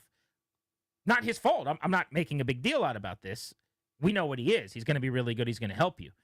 Pass rush got home and whooped up on the offensive front. That made him worse. they could not run the ball at all. They were behind the sticks constantly. The beauty of last year, if you remember, from Cliff Kingsbury's offense, I don't know how many times we talked about this, was they would get a 4-yard scramble from Jaden Daniels on 1st and 10. They would get a 3-yard run from Brian Robinson on now 2nd and 6 ahead of the sticks, and they're 3rd and 3, and then they're 4th and 1 or whatever. Like, they were always in a really ideal situation in terms of those early downs were so key. Yeah. In the scrimmage, the good on good 11 on 11 stuff, 1st and 10 was 2nd and 10 incomplete. 2nd and 10 run was 3rd and 11, and then 3rd and 11 was incomplete or like 3-yard throw, and then it was 4th and 8. And they were going for it and not getting it. So everything went wrong offensively. Some of it might have been about their defense. So Vic may have a point there, but I just thought it was bad offense. I thought Daniels, and you're allowed to, just had a really bad day throwing the football, and it's so rare for him that it's extremely notable that you almost can't believe you're seeing it. But I do think that comes back to receivers weren't separating. They weren't really open. McLaurin's not there to make the contested catch. It's not quite the same when Luke McCaffrey or KJ Osborne are trying to do it. So there's a lot of reasons. It's probably not any one thing that we want to point it at. Yeah, there's nothing easy that's happening right now. And that's what my philosophy has always kind of been about offense is I need an uncheckable player here and there just to make it easy, right? So that no matter what, think of what Kirk Cousins told us back in the day when we had him on our show. Well, what's Pierre Garçon? 3rd down war daddy. 3rd and 4, he's run that stop route. He's got the defender on his back. Even if he's covered, he's open. You throw at the guy and you don't worry about it. That's your security blanket. Who's your security blanket right now? Is it rookie Jalen Lane? Ertz. I suppose it's Ertz. Or maybe it's Deebo Samuel, but, McLaurin's the guy. I mean, that's the dude that does that. That's the 3rd down guy. That was what I grew up with. It was Art Monk. When you needed 4, he got you 5, and that was every time. Like, that's kind of the thing that you're missing right now. If McLaurin doesn't play in game 1, I think he will. If he doesn't, Deebo Samuel's going to get 15 targets. I mean, the way they throw the ball to him in practice has been eye-opening. Comes on the field, gets 2 or 3 targets, gets right off the field. It's like screen, drag, screen, crosser. Yeah. I mean, it's just pop pass, screen, reverse, it's crazy. fake reverse. Yeah, it's a constant. And I think a lot of it is just like, who would you want to throw it to right now out there? But if Terry's back, I think some of that gets taken off of his plate a little bit. Our double play is next. What's going on in our lives? Nothing to do with sports on Grant and Danny.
Props to the Wizards. They will be playing on national TV 2 times this season. Yeah. Not once, but twice. Not one. That is the Trey Johnson effect, ladies and gentlemen. I love that kid, by the way. He's going to be good. I have fallen in love. He's going to average 20-plus, maybe, for stretches this season. I think for the year, he's probably going to be 17, 18 points a night. I could really see that. I do, too. I think they'll do the thing that's going to annoy me. Early on, they'll spoon feed and let him get acclimated. To me, this is a deep-end player. Throw him out there and please run the offense through him. Please design shots for him. Get him looks. I want all the experience for that kid. But I think they're going to manage it. Second half of the year, I bet you they're like, all right, kid, have at it. Oh, I'll be so mad. If they're doing the you get 12 minutes tonight thing in the third game of the season, no. This is a start him and play him for 34 minutes guy. You tired, Trey? Then we'll take a timeout. You know what I mean? It is time for our double play. What's going on in our lives? Nothing to do with sports.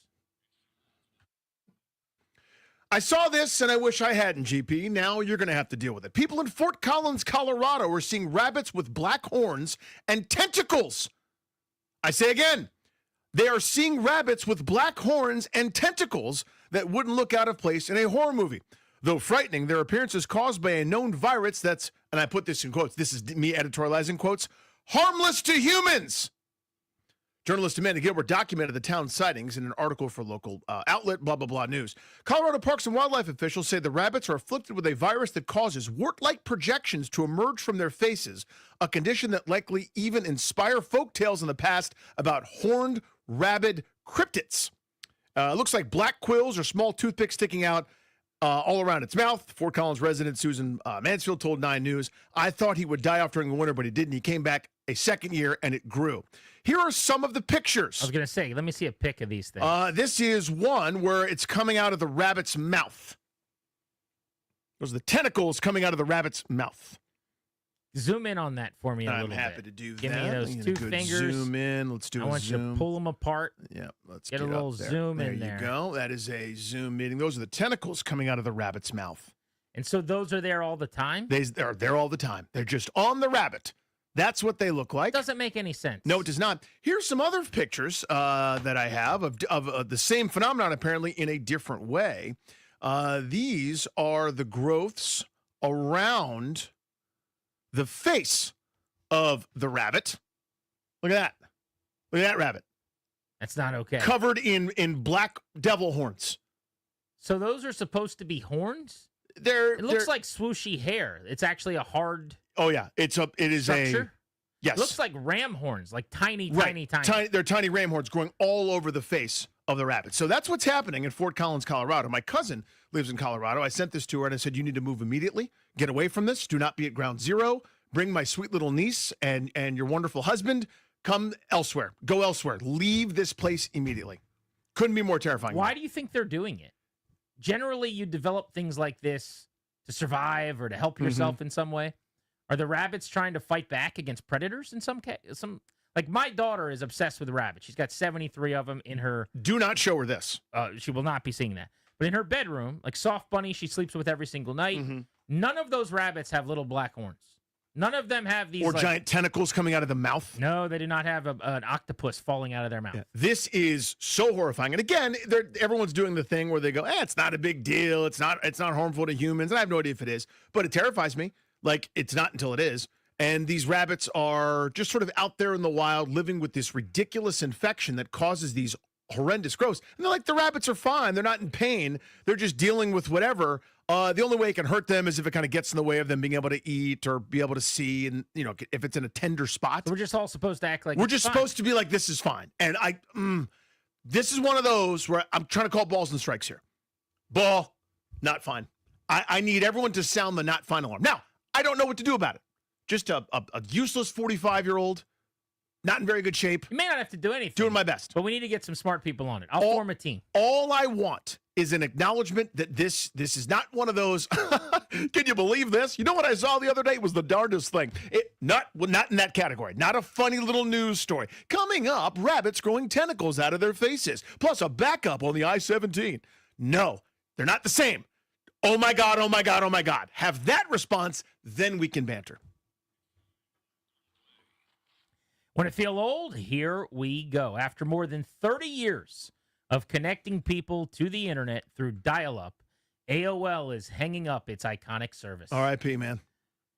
Kids have no idea about a lot of things. But dial-up internet, AOL, everyone's original email. Locke, you had an AOL email at some point. I never actually did, because the time that AOL came out, I had my college email address, so I never actually had to do the AOL, but my sister did, everybody else did. You would have if you had Instant Messenger. You had to have an email to do that. Yeah, you would sign up. And I never did IM. That never was part of my thing. But you were the only person in America your age. My age group didn't have it. Young people did. Last time this came up, everyone called in and said I had it, and I'm Danny's age. No. You were in the minority. You were playing baseball. It's fine. But we did this once, and everyone called in and was like, I'm Danny's age. I had Instant Messenger. Did there away message? Maybe a couple people did, but that's mostly a millennial thing. Us Gen Xers. But what people will never understand is who tried to use the phone? I'm online. You'll never know the struggle. You'll never, ever know. The picking up the phone and knocking you off the internet. I'm trying to do my homework. I'm trying to research for whatever the stupid thing is. Or like you were just hoping that the girl you have a crush on is going to get on Instant Messenger so you could talk to her for 20 minutes because there's no such thing as texting, or you're not going to call her and let her dad answer and say you want to talk to her like on the I phone. had to do. That's brutal. Oh, Mr. Smith, is Jenny there? What years were you, like, how old were you in 1997? Turned 18 in August that year. Okay, so it says AOL Instant Messenger launched in 1997, rapidly gained popularity, particularly in the late 90s and early 2000s. So like 98 to, I was still using it in college in 06, 07, whatever. But in college, I would think it would have been massive at George Washington University. It was around and everyone was getting it. 98, 99, that's when you were playing? Yeah. No one I knew had it. I didn't have it. I wasn't even aware. Like my sister did when she was in high school. It says it peaked with 36 million active users in 2001. I believe it. Like that was her wheelhouse. Like her away message was the most important thing that she had going on in the day. Come the up with some picture, good whatever. Song lyrics. Oh yeah. Good quote from a movie. All that stuff. It had to be the right tone. But it stayed on a heater, though, for several years after that. Because still, I remember, I graduated high school in 06, big in high school, and then into college at GMU. I remember being in the dorms, and people would, like, leave up their away message and come back to check if anybody had hit them up, That was still 07, 08. So this thing was massive for 15, 20 years of the instant message. Like, rooms away, I could hear that door opening sound. Yes. You know what I'm talking about? Which part was that? That was getting on and off of AIM. When you logged in, the door would open. When you logged out, or if you had a notifications, like when someone else would join, their name would like bolden basically in front of you on your, what was that list called? There was actually There it is. Oh, yeah, right there. There it is. There was a name for the window, though. The chat window, Yeah, but so you would click on someone's name twice, and then a chat window would pop up. But, like, your list, I can't think of the name, but, like, your contacts, whatever. Like, on that, when someone would come on, the door would be next as a logo, like a little door, and then a black, bold version of their name, and you're like, oh, my God, she's on. And then you'd wait, like, 4 minutes because you don't want it to be too obvious that you were just sitting there staring, just hoping. Waiting. You're like, she gets on this time every single night. Where is Samantha? And then she gets on, and you finally go, okay, 1, 2, 3. And then when you got to 200, you would double-click on her name, and then you would immediately send her a message. Like, oh, hey, what's going on? Saw you online. Just, what's up? Oh, how long you been? You would do the AOL Instant Messenger version of Clary pointing at the girl at Topgolf. Like, you've been online this whole time? G&D on the Fan. We'll go blitzing next.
I'm Toby Altizer with your sports update on The Fan, and this update is brought to you by Melwood. In baseball, the Nationals getting set to take on the Phillies for the first of 4 tonight at Nationals Park.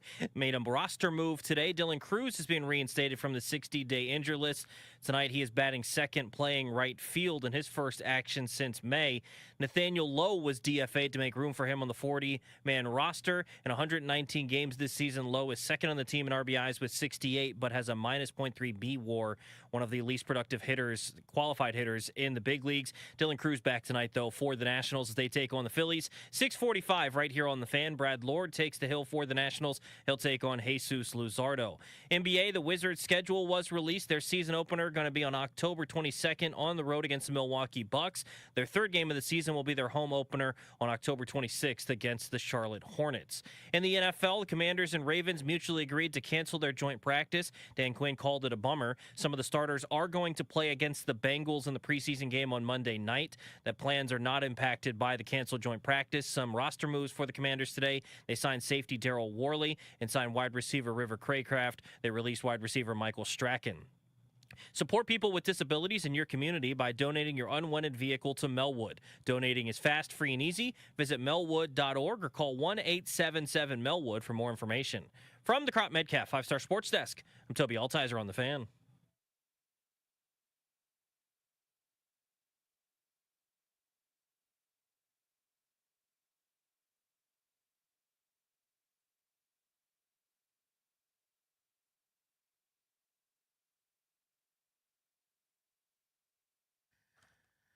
We're sponsored exclusively by the law firm Kondorian Murad. Estate planning, elder law, real estate transactions, probate administration, they do it all. Their attorneys are there to protect you and your family's assets, so go schedule a free consultation with their team today. They're our buddies, kmlawyers.com. Be sure to tell them we sent you. That's kmlawyers.com. Beltway Blitz coming up in just a moment on Grant and Danny. Nats play at 6:45. Phillies in town for a wraparound 4-game series that starts tonight. We'll take you up to 6:15. On the Blitz, we've got the NFL covered. Take a stop in Cleveland to figure out how the Browns' depth chart's going to work out at quarterback. And also the Commanders, but let's get things started right now. To kick off the Blitz, our buddy Dave Jagler, Nationals Radio Network. Jags, pretty fascinating day for the Nationals. Dylan Cruz is back almost 3 months recovering from an oblique. They needed a roster spot, so they DFA Nathaniel Lowe, who was under contract, if they wanted him to be, through the end of next season. How surprised were you by the move?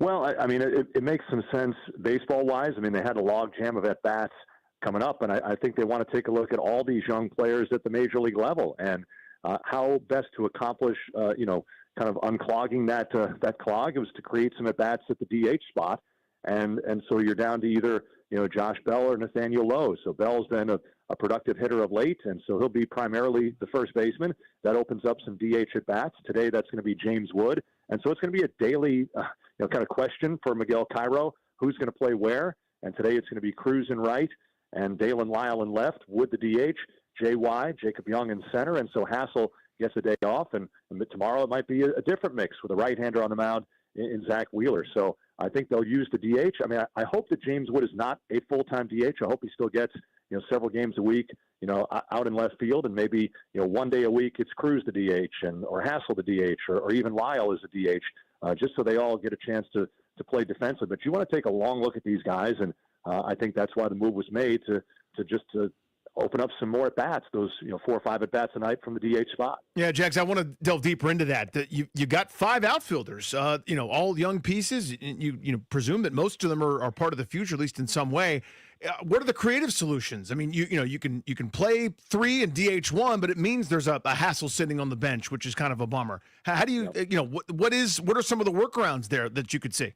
Well, I think it's a platoon situation tonight with that, Danny. I mean, with the tough left-hander on the mound in Luzardo, they had to pick the lefties, and Lyle right now is probably a little bit ahead of Hassel in the pecking order, and that he's played pretty much against all comers. So I think tomorrow you'll probably see Hassel in there in some capacity, and maybe it's Jacob Young who's not. But we saw that in the games where Jacob didn't start, he came in defensively when they had the lead late. So I think probably everyone's going to play, but I don't think anyone really deserves to be sent down from that mix or has more to prove down there. I think you want to see what they can prove here.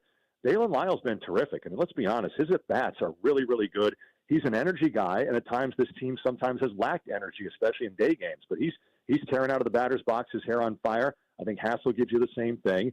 And obviously you're going to want Dylan Cruz to get back in the mix after his rehab assignment. And maybe there's a creative way here first couple weeks back that Cruz gets the occasional day off. Having been off for so long, you don't want to play every single day of the week. So that's Miguel Cairo's challenge. Day to day, who's going to be the guy that sits?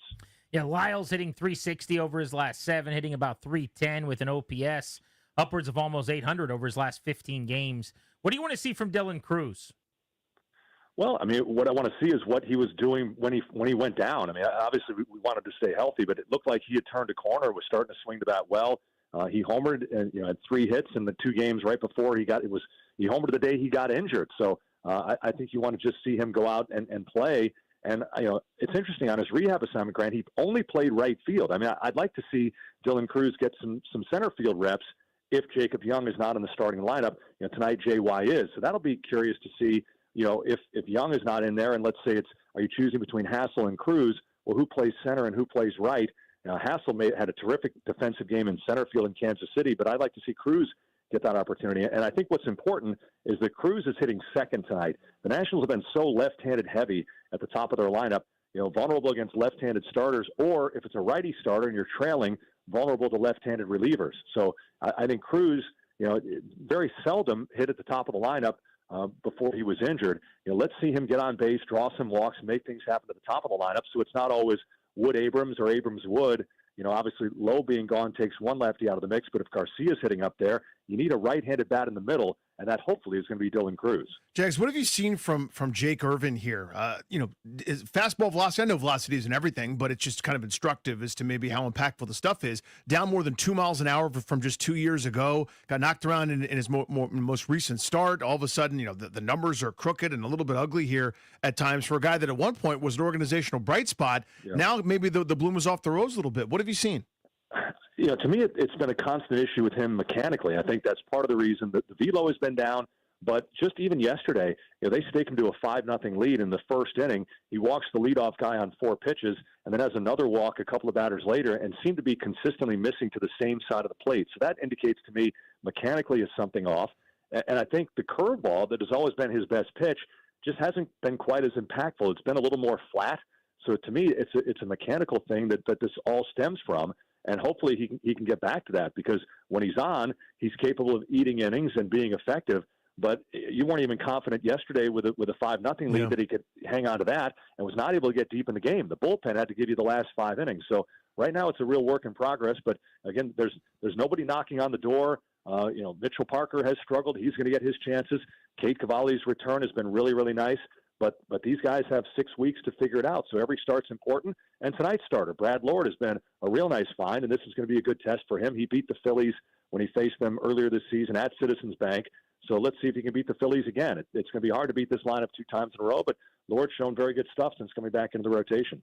Yeah, speaking of Brad Lord, ERA barely over 3 for the season, 10 starts, 39 games, has pitched both in the pen and in the rotation. Behind Mackenzie Gore, he's kind of been the org pitcher of the year. I mean, this has been a revelation here for a 25-year-old who was once drafted in the 18th round.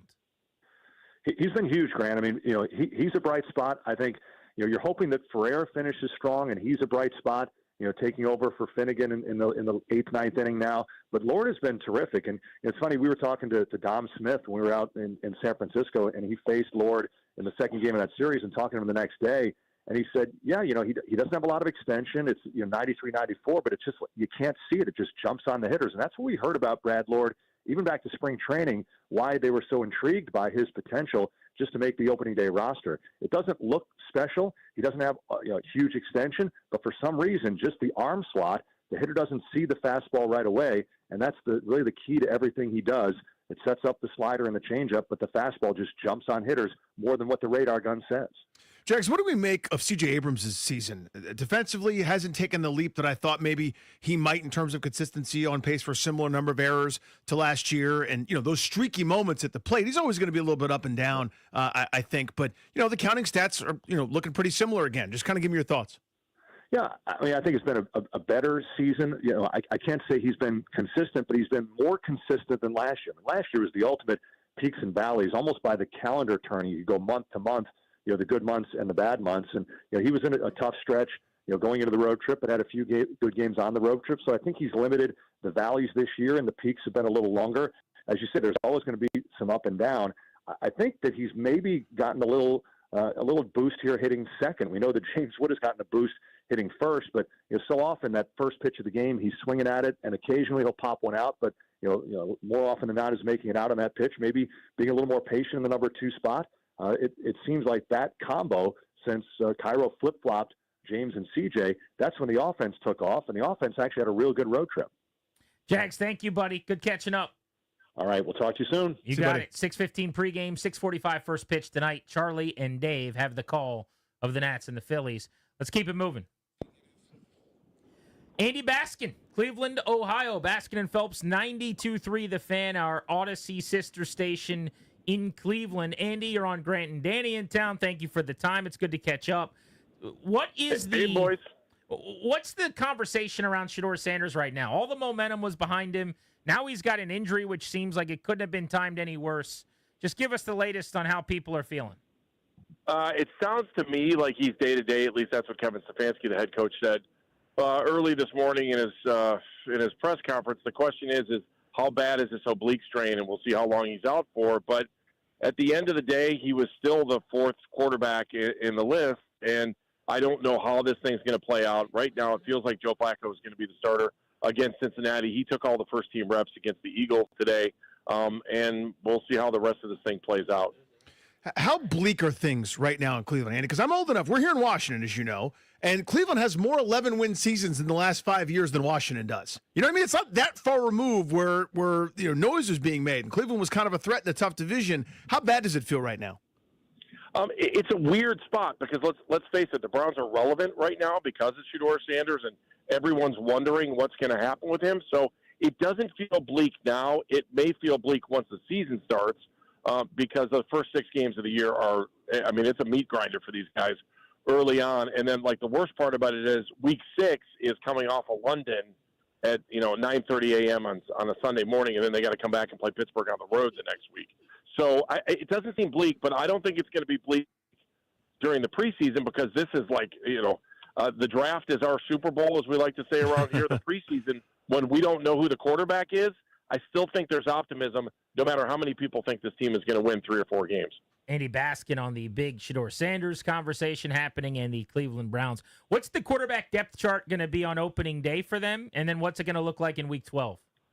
All right, so I get yelled at all the time because I don't believe there are going to be 4 active quarterbacks when they play Cincinnati the first week of the season. I just somehow, some way, Kenny Pickett or Joe Flacco, one of those guys, I personally believe one of those 2 guys won't be there. The team is saying over and over and over again that they are planning on having 4 quarterbacks. So the race is kind of split right now. So I think if you want to look at the depth chart, truthfully, the depth chart would be Flacco, Pickett, Gabriel, Sanders. That's the way it looks right now. I think there are a lot of people that want to flip the bottom 2 because we haven't seen Taylor Gabriel outside of practice.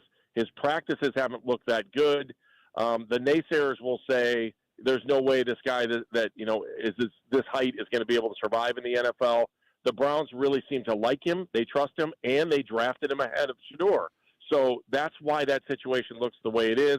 I think, and I'm not trying to wish injury on anybody, either one of those guys is going to get injured or one of the veterans could get traded late. Andy, you may be aware we've got a contract thing going on here with Terry McLaurin, and it's an impasse, and it's taken forever, et cetera. And it's relevant to me because you guys have a superstar there in Myles Garrett, and way more was said. It felt like way more water was under the bridge there before he signed for a mega contract. How bad did it get? How bleak did it get at kind of its lowest point before being rescued? Oh, we were all talking about what they could get for him. I mean, there were Browns fans that had settled into the fact that the Browns don't look like they're going to be very good over the next couple of years, and I think fans were ready for him to leave. They were prepared. This is a city that lost Jim Tobey, that lost Manny Ramirez, that lost Albert Bell. So when you want to punch the city in the stomach, just be a fan favorite and then leave for more money. Myles did a good job of trying to make sure the fans knew that that the fans were not the reason that he wanted out. And I don't know. Money is how. but that's how he ended up coming back. And, somebody brought this up today that maybe Joe Flacco is the reason he decided to come back, because as bad as the Browns have been since 1999, that 6-game stretch when Joe Flacco was here, and I've been told this by a couple of people that were in the locker room at the time, that dysfunctional locker room, this dysfunctional team that we've seen in Cleveland since 1999, that's the best they've been in the entire time since 1999, because Joe Flacco was leading the show, and Joe knew everything that was going on, and Joe was the leader that this franchise has always wanted to have. Quinshon Judkins, they took him a lot earlier than some people thought he would go at 36 overall. He was embroiled in this controversy. We just found out within the last 90 minutes or so that he's not going to face any legal charges. I mean, what does this mean for a possible suspension or, frankly, their offense? How relevant is this? I know he's not really penciled in as the starter. No, he's probably looking at being the number 2. Although there are people that will say that he could have been the starter. I don't think this is going to allow him to be a starter by any means. There's a lot of high hopes. Obviously, as you guys know with Terry McLaurin, you know how crazy Ohio is when it comes to Ohio State guys and having Buckeyes play either here or in Cincinnati. It's a real big deal in Northeast Ohio when a guy from the Ohio State ends up on this team, and people just embrace him. It's a weird situation. I still think the league's 6 games on this thing. They don't want to hear about it. They don't really care about what the circumstances are. And I don't know. None of us know. So I just think the league will suspend him, and then they'll let this play out as the way it is. Because I didn't realize that news had broke because I was doing some stuff late this afternoon. But, he had waived his right to a speedy trial, too. So, Andy, good stuff, buddy. Really appreciate the time, man. Thank you. No worries. Tell those folks to stay out of the Beltway, man. The traffic there is brutal. That is correct. Appreciate you, dude. Hit that local 53 sounder, Darris. All right, Michael Phillips, 910 The Fan in Richmond, kind enough to talk about the local football team. Miguel, I've now crossed into the territory, we'll talk about this later on in the show, where McLaurin is now affecting the football team. I am all for getting what you can get, but we've crossed into, okay, now the team needs you, you're under contract for a year. I'm tapping my watch like Judge Judy. Let's show up and play some football. Your thoughts? I'm not there for another 2 weeks, but I'll join you there after the third preseason game, after cut day, when they start game planning. And remember, week 2, we got a Thursday night game, short turnaround. So they're going to have to do some prep work for that Green Bay game plan in that period of time between the end of the preseason and the start of the regular season. So that work's going to happen after the Ravens game. That's when things start happening. That's when he needs to be in the building. I think if this goes to week 1, the question is, would he be willing to sit out 7 weeks, show up in week 8? We've seen that move before, play the half season, get it to toll. That would be a big time extension of this. I continue to think he's not worried about this at all. You see that in the way he's hanging out, doing stuff at the field. Adam Pearce doesn't seem to be worried about this at all. It kind of bothers me that nobody's worried about this out there. Teams use joint practices as preseason games now and then don't play their players in the preseason games. And Washington's been one of those teams, and now they just lost some of their joint practices. The Ravens say they're not going to be able to accommodate next week. Is that a significant blow? Well, and Dan Quinn said he anticipates playing the starters against the Bengals. I think that we need to see, or rather, we would like to see something good out of that first-team offense before they line up against the Giants. I'm not saying, I'm going on the radio full panic mode or anything, but everything we've seen so far has been sloppy or not good enough to beat the New York Giants. I'm aware there are injuries. I'm aware, there are lots of extenuating circumstances. Jaden Daniels can't run, etc. I would like to see one really good series out of that first-team offense, enough that we can all just settle down for a couple weeks, get ready for the opener. You got one more chance to do that now, and it's against the Bengals. And Michael, to that point, I've written down a couple of notes in terms of the offense, right? By no means am I panicked or upset or freaking out or ticked off. When is it okay to kind of raise our first question, to raise our first concern if the offense is sluggish, maybe against Cincinnati? Well, I do wonder as well how much there's an offensive line story here that's maybe, we're sleeping on the impact of injuries right now. Brandon Coleman has been a sporadic participant at training camp. Sam Cosmi is not going to be ready for week 1. Laramie Tunsil's new. We don't know if Josh Connerly is going to start or if he'll be ready to start. I think as much as we talk about on paper, this is a really good offensive line, and I'm glad they have it, and they did a nice job this offseason. In real life, out there on that field in Ashburn right now, there's a number of questions. You're like, individually, none of those things bother me, but collectively, I'm getting maybe a little nervous looking at that Giants pass rush. Michael Phillips, Odyssey in Richmond. Are you going to be at the big event this weekend down there in Richmond? We have so many big events this weekend down in Richmond. AWOD's Football Fest, of course, is where I'll be. That's the headliner Saturday night. We also have NASCAR in town under the lights. They go racing. The Flying Squirrels are a game and a half out of the playoffs, and the Richmond Kickers soccer team is the worst team in their league, so we won't mention them. No, we'll leave them. No, leave that on the cutting for room later. floor. Yeah. So Nutsy and Natasha are steamed up. They're getting ready to go watch some baseball. Important playoff ramifications. Altoona Curve in town, game and a half out of first. Altoona's in first. We're hosting them this week. And, as you know, they're going to blow that stadium up at the end of the year, so we're all very excited about that. You sleep on that, Danny. The Diamond will be no more. Oh, what's going in instead? They're building a beautiful new ballpark. That's awesome. Yeah, Eastern League Baseball. Very cool. And then what was the other thing? Oh, NASCAR. So we got a Richmond race under the lights on Saturday? The beauty of the NASCAR race, you can bring your own food and drink. You can bring a cooler with a 12-pack or whatever you want to bring, and nobody will judge you. That's just part of the culture there. I think that's a phenomenal slept-on aspect of attending a NASCAR race. I will that judge one specifically. Some people, because the people watching there is incredible. I'm telling you, every sports fan should do it at least once. And Richmond's a great spot to do it. It is so fun.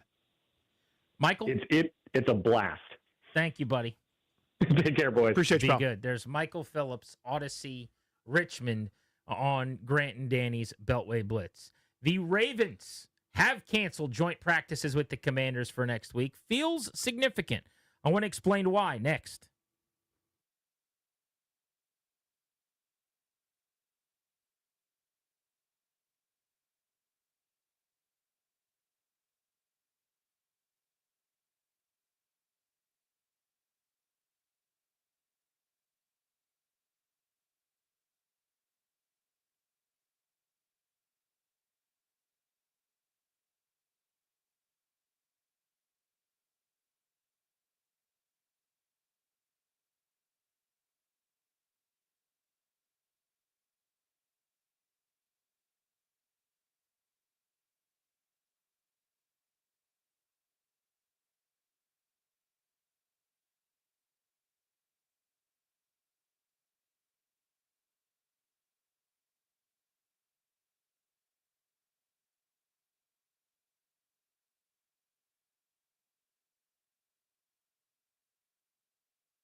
I'm Toby Altizer with your sports update on The Fan. This update is brought to you by Reynolds and Power Home Team Keller Williams Realty.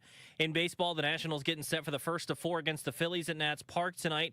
Had to make a move as Dylan Cruz was reinstated from the 60-day injured list. He's batting second tonight, playing right field. Nathaniel Lowe was the move as he was DFA'd after 119 games with the club. Nats and Phillies, first of 4 tonight at Nats Park, 6:45 right here on The Fan. Brad Lord takes on Jesus Luzardo. In the NFL, the Commanders and the Ravens mutually agreed to cancel joint practices. The Ravens saying, quote, added strain on players headed into a short week. They didn't want to add that, and Dan Quinn called it a bummer. Also, Wizards' schedule was released. Season opener going to be on October 22nd on the road against the Bucks. They'll have another game on the road before their home opener on October 26th against the Hornets. Want to hear the fastest way to know what your home would sell for? Reach out to Empower Home Team. Simply text your address to 800-763-3000. No phone call, just text your address to 800-763-3000. That's 800-763-3000. From the Crop Medcalf 5-Star Sports Desk, I'm Toby Altizer on The Fan.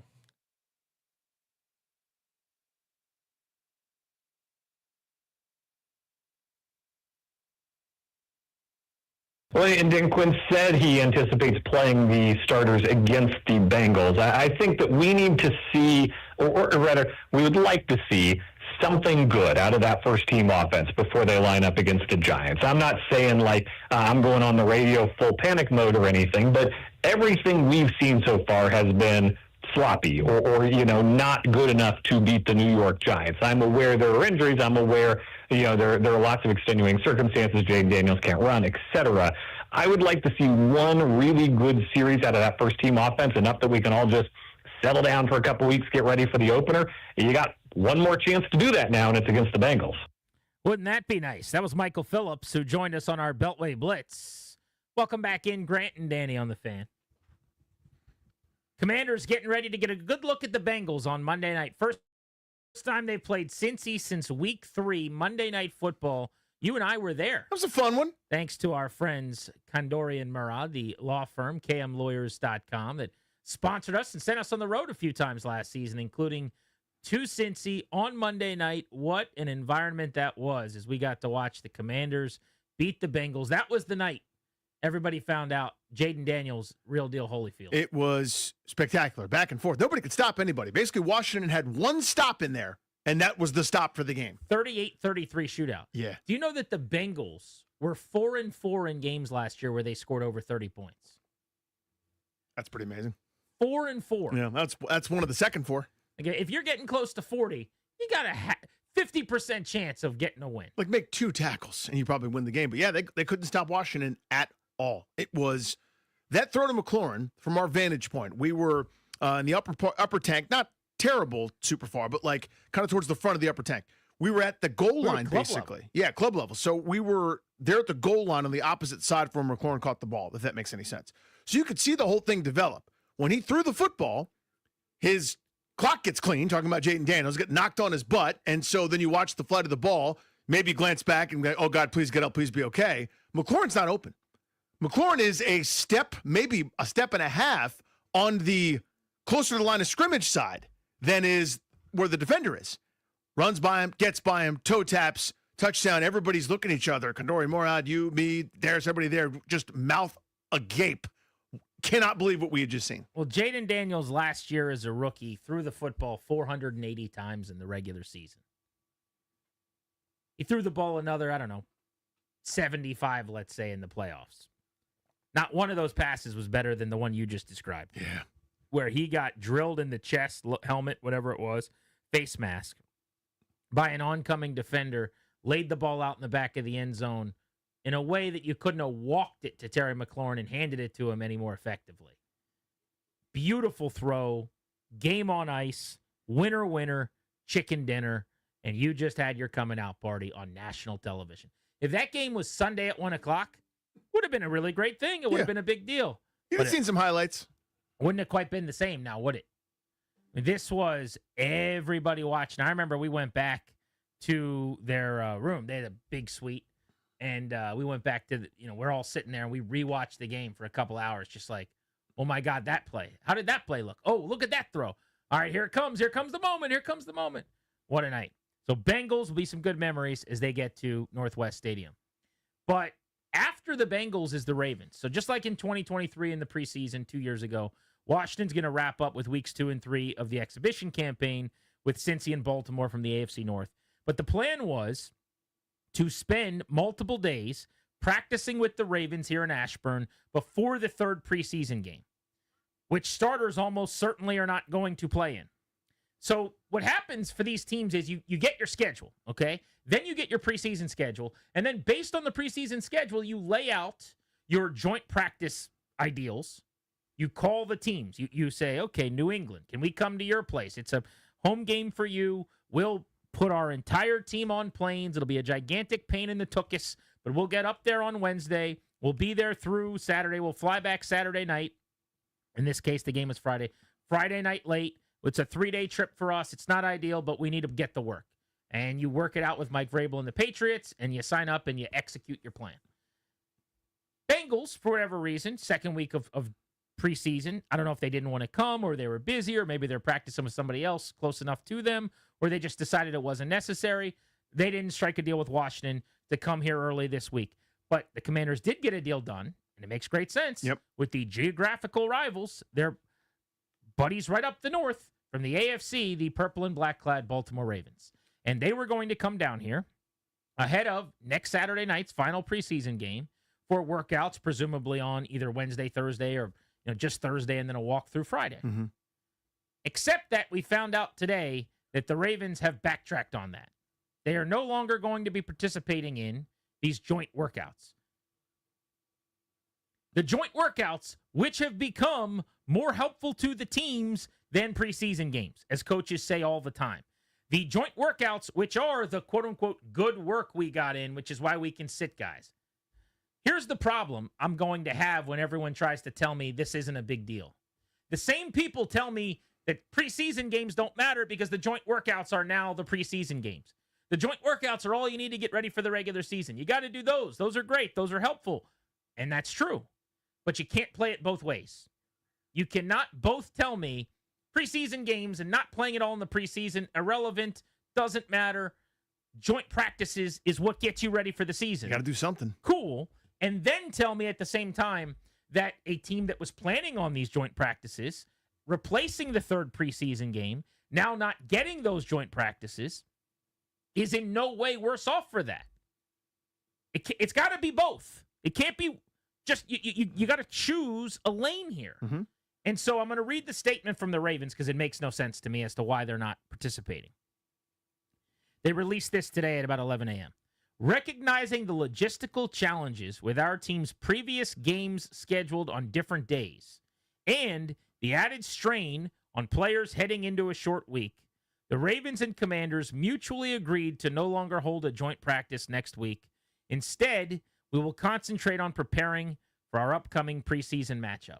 Now, I guess it is possible that the Commanders who play on Monday Night Football don't want to get back on the practice field for like a grueling, taxing practice just a couple days later, say on a Wednesday or a Thursday, and go really get after it with the Ravens. And so maybe they broached this and said, hey, Baltimore. But the Ravens put out the statement. Yeah. Washington didn't.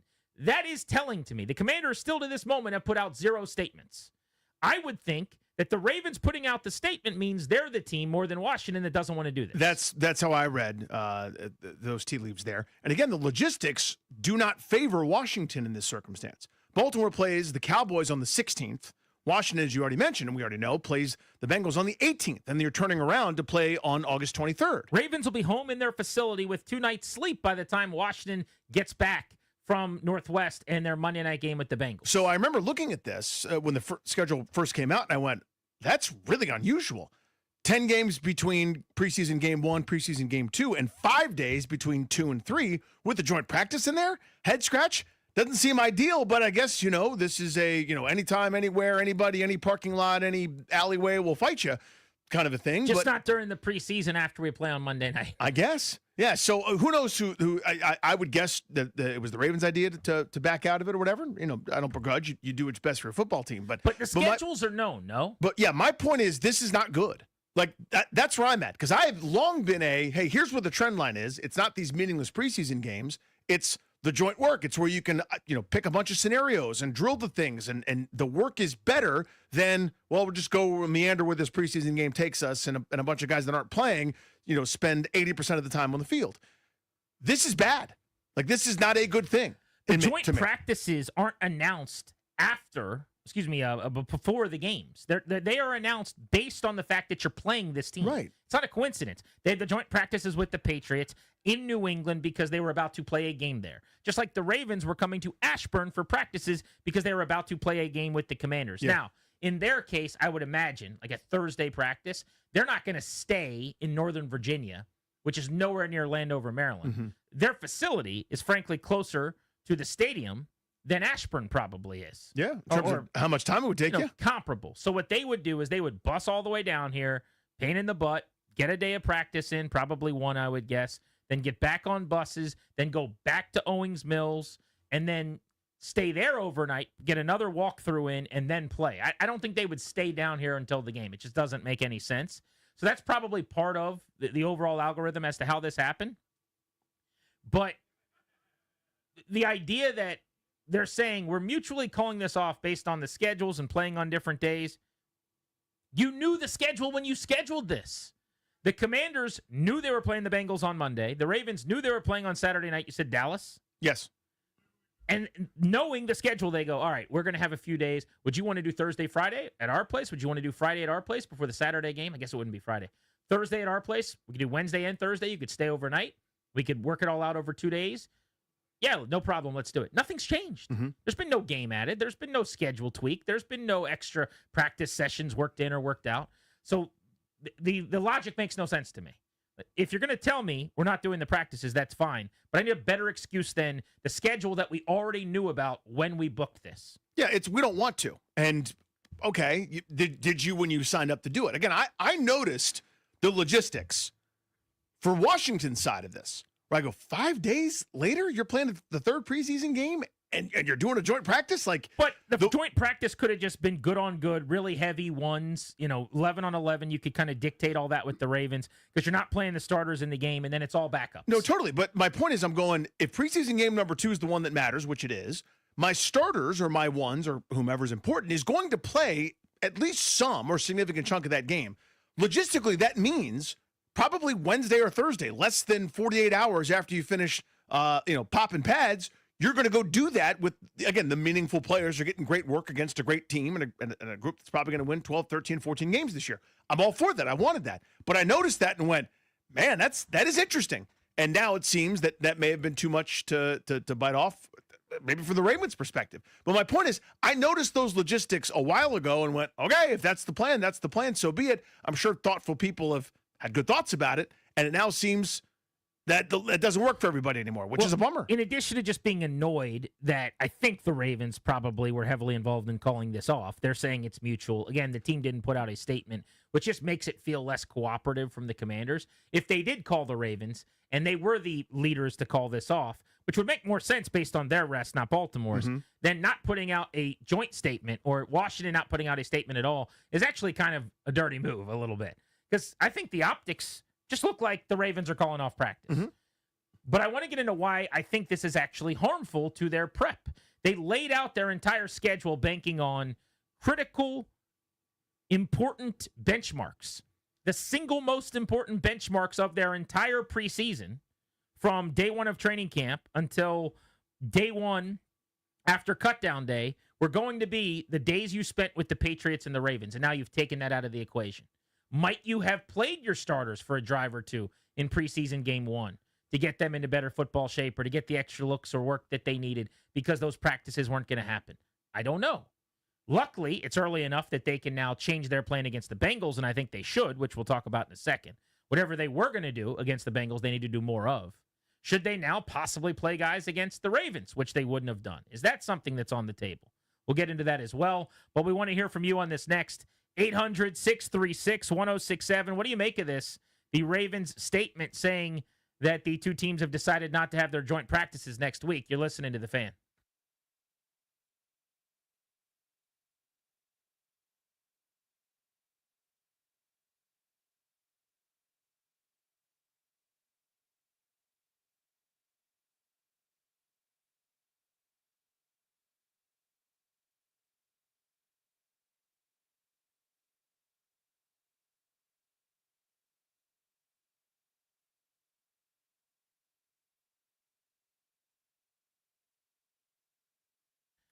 Hey guys, it's Grant. On Tuesday, August 26th, it's FanDuel Futures Day. This is a wonderful idea from FanDuel. Very excited about it. A new holiday for football fans is here. 24 hours of deals on all of your favorite futures bets and football season predictions. You can take a flyer on the MVP race with Jaden Daniels, or you can crown your champion in August. Maybe you like a sneaky team like the Packers to win the Super Bowl. Parlay together division winner dark horses. Maybe you think a club like the Falcons are going to win the South and no one's giving them a chance. Mark your calendars. This is your day for your hunches, your hot takes, your calls, and your odds. Visit the FanDuel app today and start planning your futures bets right now. Futures Day is one day and one day only, and that day is August 26th. It's a Tuesday, a couple weeks out. Love this idea from FanDuel. Must be 21 in Virginia. Gambling problem? Call 1-800-GAMBLER.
Grant and Danny on the Fan. Joint practices with the Ravens, which were scheduled for next week, have been called off.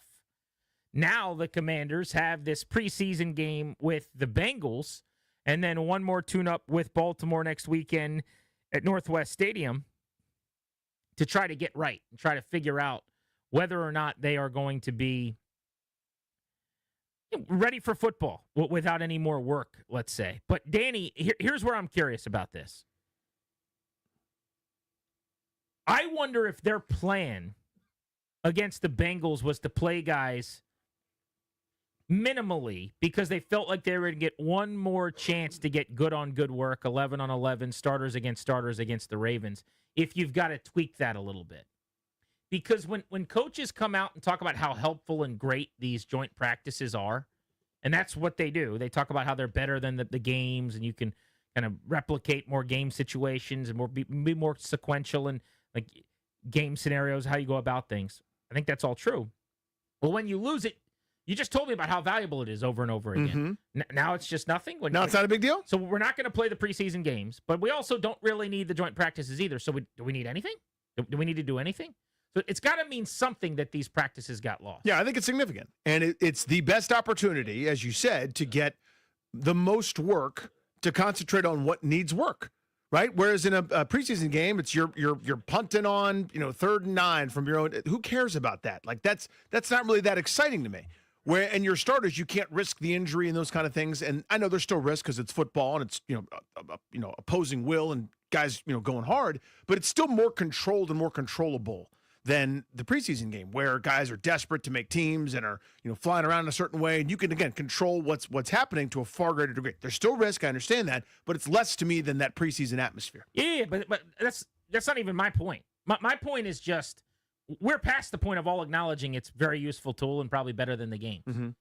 Now, if it's taken away, how are you going to say, oh, it's no big deal, just practice? And that's my point, is you can't. You cannot put the toothpaste back in the tube. This was Dan Quinn talking about losing these practices with the media today. Sometimes just, schedules don't sync up as it hits. And so I visited with John last night, and he's always choosing the best choices for the players. So every once in a while it just doesn't sync up. And so, yeah, we're bummed.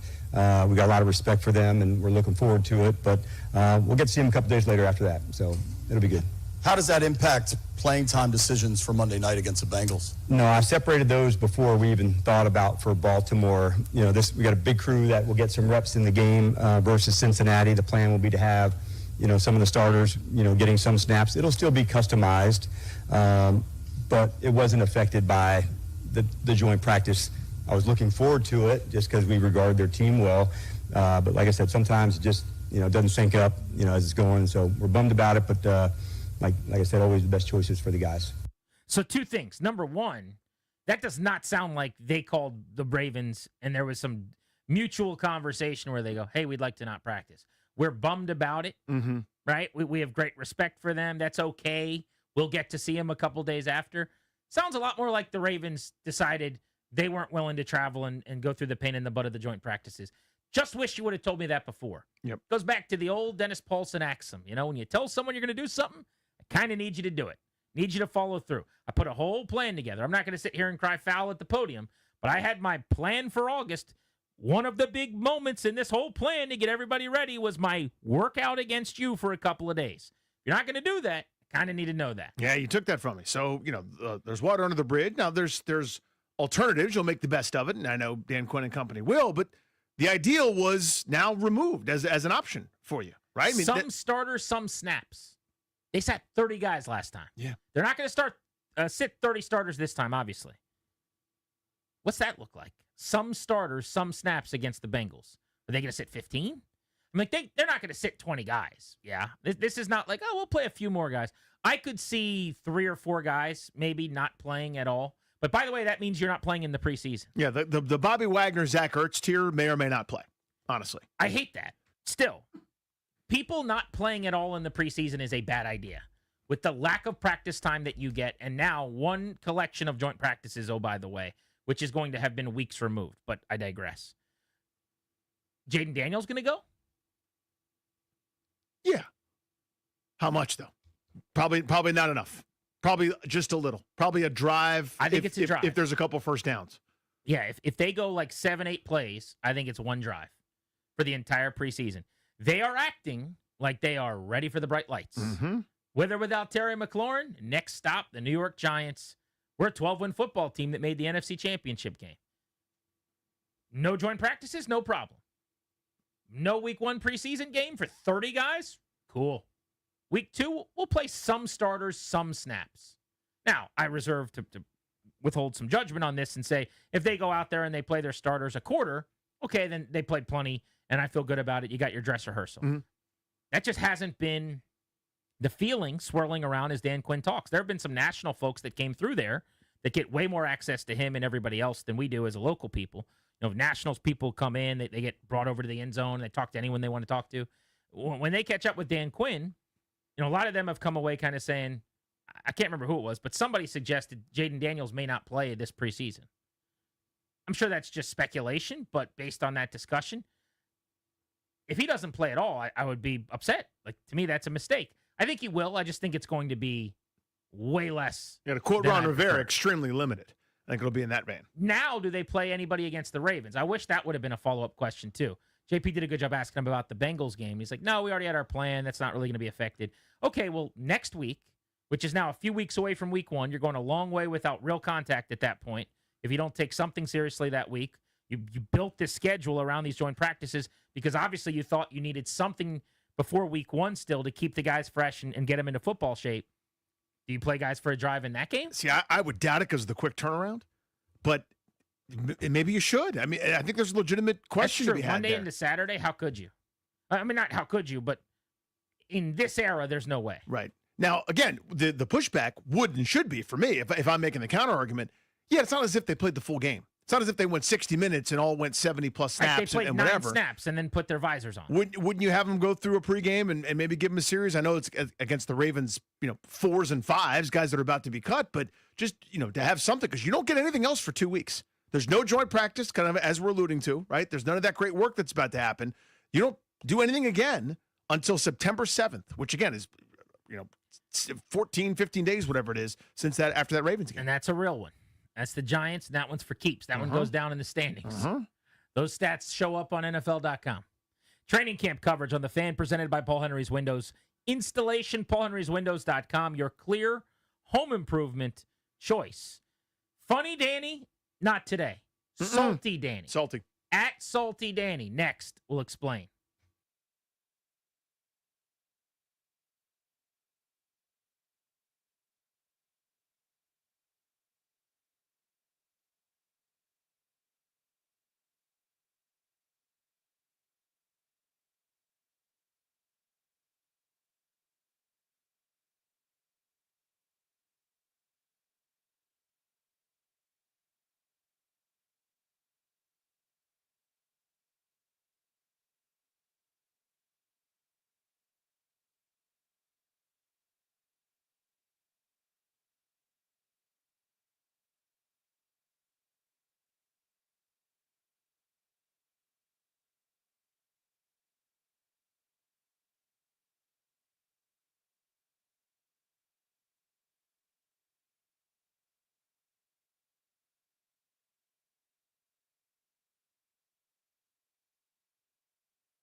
I'm Toby Altizer with your sports update on The Fan. This update is brought to you by Melwood. In baseball, the Nationals getting set to take on the Phillies for the first of 4 at Nationals Park tonight. Some roster moves for the Nats today. They reinstated Dylan Cruz from the 60-day injured list. Tonight he's batting second, playing right field. In turn, Nathaniel Lowe, the first baseman, has been DFA'd. Nats and Phillies tonight, 6:45 right here on The Fan. Brad Lord takes on Jesus Luzardo. In the NBA, the Wizards schedule has been released. Season opener going to be on October 22nd on the road against the Milwaukee Bucks. Third game of the year will be the home opener on October 26th against the Charlotte Hornets. In the NFL, some roster moves for the Commanders today. They signed Darryl Worley, the safety, and also signed wide receiver River Craycraft, released the other wide receiver Michael Strachan. They hosted offensive tackles George Fant and Cam Fleming on workouts today.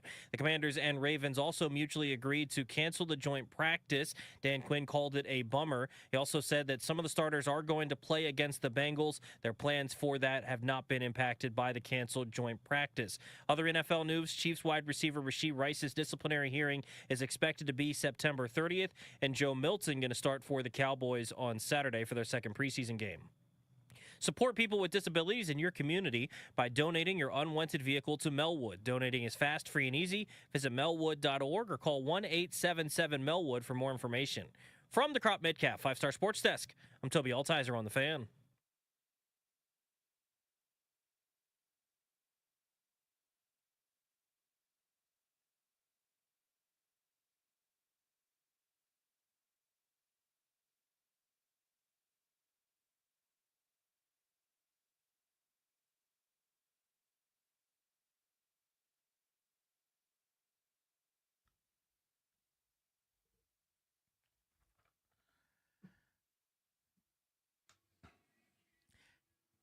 Thanks to the law firm Condori and Murad for making the show possible. Estate planning, elder law, real estate transactions, probate administration. Their attorneys are there to protect you and your family's assets. Schedule a consultation with their team today at kmlawyers.com.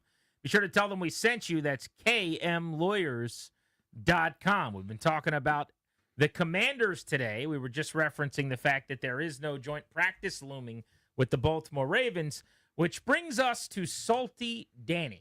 Throughout this process regarding the team and Terry McLaurin, I hopefully have been very clear. I don't think I have been. People have accused me or put me in on one side of the issue or another.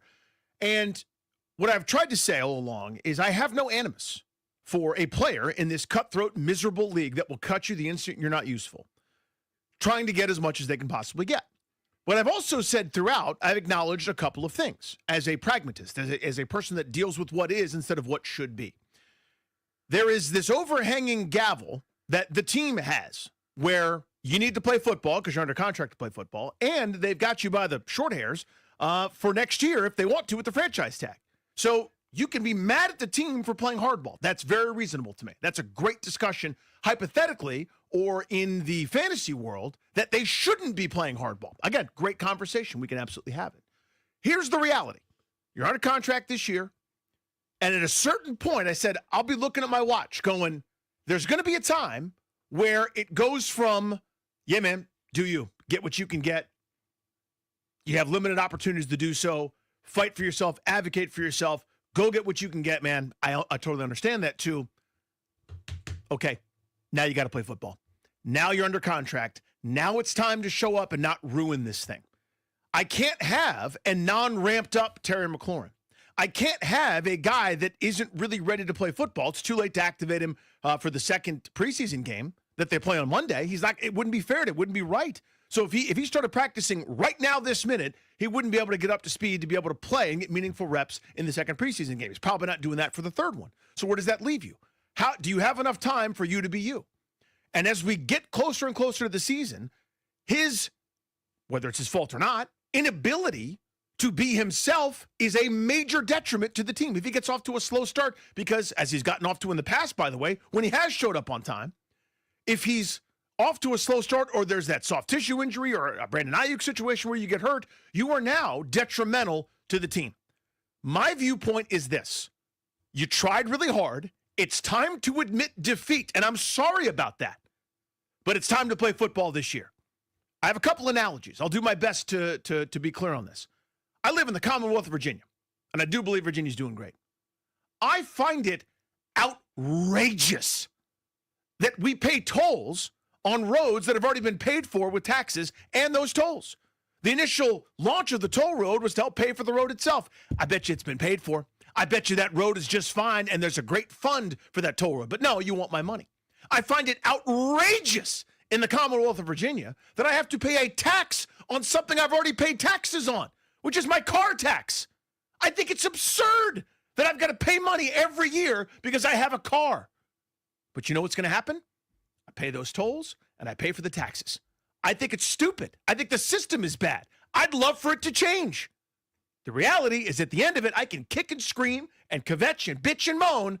They got me. I don't want to be in violation. The state's going to win. The Commonwealth is going to win in that regard. Translate it to the team. You need to play football to get where you want to get to, Terry McLaurin. You are under contract for this year. The team has all the leverage. The CBA is not set up for players to win these conversations. I think you've done everything you can. You've handled it, for the most part, about as classy as you can. You haven't done the, I hate everybody, they're liars, I never want to play here again, I don't trust anyone, et cetera, et cetera. You haven't done any of that, and that's to your good. There have been a couple things where I've kind of taken small issue with, but again, it's small issue. There are plenty more deposits in the good column for Terry McLaurin than in the bad. My point now is, it's time for this season.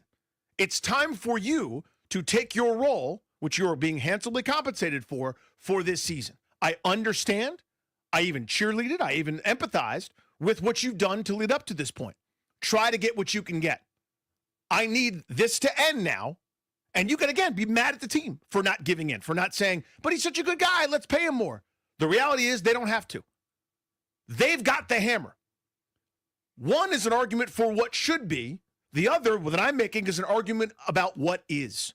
We can talk about what should be changed. Let's have a conversation in future off seasons about the CBA, about a way to change it so players maybe could benefit more from holding out, that agents can get more for their guys and guys could have more leverage. The fact is, the only leverage you have is to sabotage your own career, which is to not play football.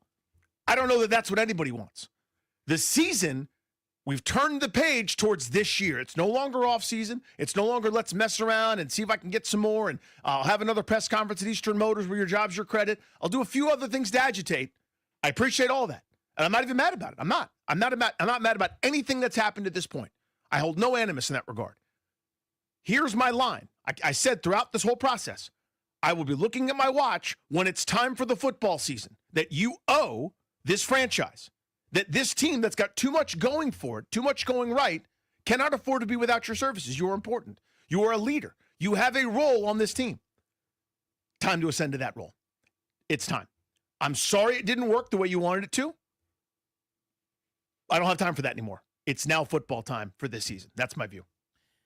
I'm going to get there, too. I think everyone's going to get to that place eventually. Short of maybe McLaurin and his wife and Buddy Baker and, I don't know. Members of the Baker family. 19 people with avatars that say pay Terry or whatever. I think by and large, the vast majority of the fan base will come to a realization inevitably that he owes you a football season. And that this whole dispute, this big game of chicken, is about his next contract. He's already under contract and has been obligated, by way of putting pen to paper since last year, to play this season at cash money, $15+ million, and cap number $25 or so million. So you owe me a football year. I'm going to get there. I'm just not there yet. So today's the day for you? Like you woke up and you said, today's the day. I don't give a damn who it is, Terry or anybody else. It's football time. And here's why. It's twofold. One, today sort of marked the unofficial, and I can't prove this. I could be proven wrong if he shows up to practice tomorrow when it's all done and he plays against Cincinnati. I'll eat my words. I'll say I'm sorry. But it felt like, okay, now there wouldn't be any way for him to get meaningful work in the preseason against the Bengals in preseason game number 2 with the other starters. And 2, this removal of the joint practices. That was going to be a way for him to ramp up, and that's been removed also.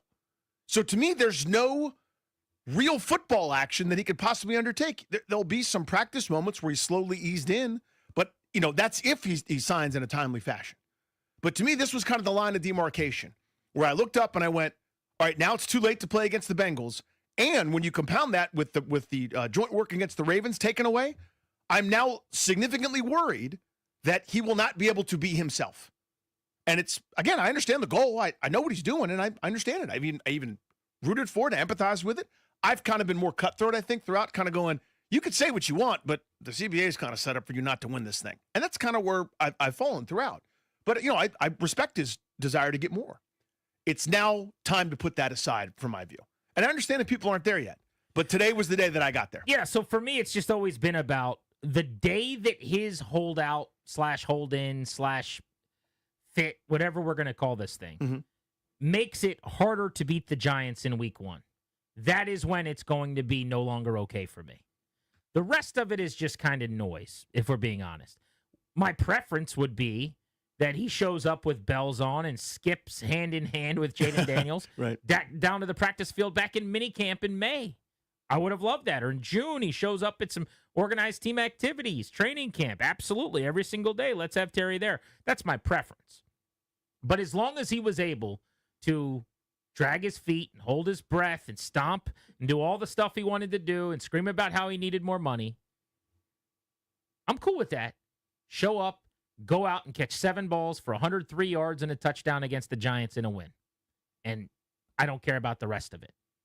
I don't think we're at a point on the calendar yet where week 1 in the Giants is really being influenced yet. Maybe that's the difference. It sounds right, and I think it is. You think he shows up tomorrow, they have a worse chance to play and beat the New York Giants on September 7th than if he doesn't. I don't agree with that. I think now the reasonable follow-up for you is, what is the date for me? Danny, I've been thinking about this for 3 weeks, for a month. I don't have a great number, but if you're going to pin me down right now, and I can't kick out on 2, I'm going to say August 25th, if I need to give you a date. That gives him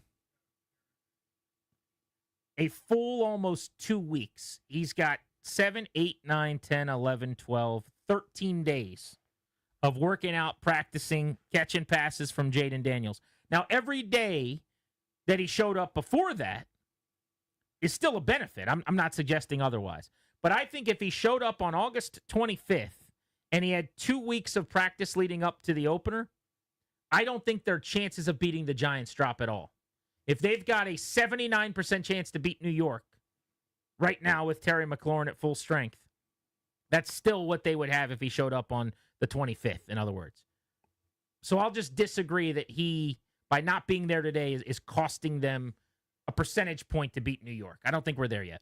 So he's already, in his career, September's his worst month in terms of production. That's already, we've got that in the data bank. He's already a slow starter as it's been. I don't begrudge that, by the way, because the numbers have always ended up pretty good. But he has been a slow starter. That's even with him attending everything and ramping up. The fact that he's not going to play in the preseason, as I guess my response to you as someone who's been a big advocate of that, and for me, I'm the advocate for the joint practices as to being the more important work. Neither of us are getting what we want. So just regular old run-of-the-mill, go against air, shorts and T-shirt, maybe 1 or 2 padded practices, to me is not enough. We are now at risk because he's not going to be able to play in preseason game number 2, the game that the ones are really going to have significant time in, at least whatever significant means. That's been taken away now because of this process. And again, you want to blame the team. I get that. You're mad at them for being intractable and not just giving in when they don't have to. I understand that. And I think that's a different conversation. Here's what's pragmatic. Here's what is. You already mentioned it. Contract already signed. Team has you by the you-know-whats for the following year, too, if they want. You owe the football season. This football season, the business of it is starting now in earnest, where you need to be there to make sure that you're the best possible. I now think we're at risk for that soft tissue injury or him getting off to a sluggish and slow start. And I understand if you don't, I get that. But so to me, not having any preseason or any joint practice stuff, that's now been taken away from him. Whether that's his fault or not, but here we are. Yeah, the joint practice thing is harder for me to kind of worry about because it's out of his control. And he could have come back today and he still wouldn't have a joint practice thing. He could have come back a week ago today and he still wouldn't have had a joint practice, if that makes sense, because it just got taken off of his lap and he still wouldn't have played in the preseason game probably. But everything you're saying I agree with in the way of, and we've been talking about it on the show, there's going to be a point where I think his chance of a soft tissue issue goes up substantially. There's going to be a point where it's obvious that he's just going to get off to a slower start because he's not going to quite be in the shape and he's not going to have the timing down. Like, those things are unequivocal. I think it's you cannot refute them. The debate is just how much ramp-up time does he need? It's kind of like talking about spring training. Yep. And I remember Ryan Zimmerman telling us everybody's different in this regard. Like, he might only need 10 at-bats, but another veteran that's his age next to him in the clubhouse might like 30. And he may have met one guy somewhere in his career that actually wanted to, he didn't enjoy the spring training process. But like, if he didn't get 45 at-bats or 20 games, or I want to play 3 innings, then 5 innings, then 7 innings, then 9 innings, that's how I get ready. It could just be that McLaurin is in such great shape, which I would imagine he is, that all he's got to do is show up, work out with Jaden for a week, run around a little bit, and he's going to be just fine. That's possible. Mm-hmm. I think it takes more than that, but it's August 14th. We're almost a month away. I guess, frankly, we're about 3+ weeks away. But it still feels like long enough that they can have their cake and eat it too. You can let him throw his tantrum. You can pretend like he's hurt. You can keep this charade going and still have your season also. And still get your win against the Giants where he goes out and goes 6 for 80. In a week, can you do that? It gets a little more interesting. In 2 weeks, now I think you can't. So that's just up for everyone to figure out their date. Right. Yours was today. Mine was today because of it's now too late to play in the preseason game and there's no joint practice, which that part's not his fault. You're right. That got taken away. But that's what made me say, okay, today's my day. It probably wouldn't have been today had that news from the Ravens not come out. Right? It would have been, okay, well, you'll still have that at least, and there'll be a way to ramp up to that. And, if you sign over the weekend, yeah, it's too late to play against Cincinnati, but at least you'll go against Cal Hamilton and company. Now that's gone too. So you wouldn't expect him to play in the 3rd preseason game, would you? Like, let's say he signs Tuesday of next week. You wouldn't think he's playing Saturday, right? So you got no ramp up, no real ramp up other than whatever practicing you're doing, which, to me is not the same because the rest of the team isn't in that phase now. The ramp-up phase happened in July where guys are probably puking on the sideline and your pads are popping for the first time. And now we're in let's just make sure everybody's healthy going into the regular season against the Giants. You don't get a ramp-up anymore. One was because, of the Bengals and the calendar. The other, news that's out of your control with the Ravens. So Terry McLaurin crossed the line from, I understand you're frustrated and you can go throw your fit, to now you're annoying me and I need you on the practice field today for Danny. Yep. So I'm annoyed. I'm not angry at him.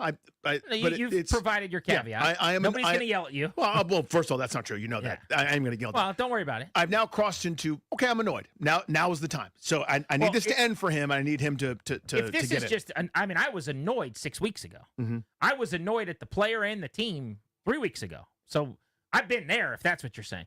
But I think the larger conversation we're trying to have is, you are, as of today, going, this is now affecting their week 1 chances. This is now negatively affecting the regular season, and you are ruining my thing, basically. Yep. You can do your thing in the offseason. You're now affecting my thing. You're now affecting this football team. And today was the day. Today's the day. When is that day for you guys, and are you there yet? I am not. I am probably a week and a half away. I said that Monday to start the week, a week from Monday. Right around the 25th. But what about you guys? 800-636-1067. 800-636-1067 on Grant and Danny here on The Fan.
I'm Toby Altizer with your sports update on The Fan. This update is brought to you by the Chesapeake Bay Sox. Purchase tickets at baysox.com.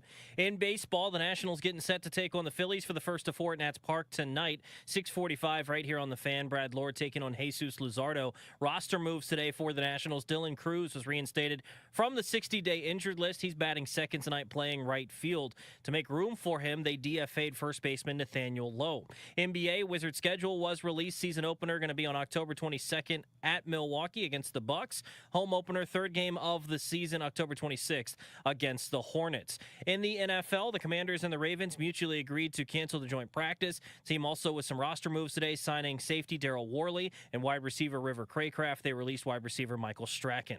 Catch the Chesapeake Bay Sox on Friday, August 15th for daddy-daughter date night. Then return Saturday, August 16th for Touch a Truck, a Jordan Westberg bobblehead giveaway, and post-game fireworks. Get your tickets now at baysox.com. From the Crop Metcalf 5-Star Sports Desk, I'm Toby Altizer on The Fan.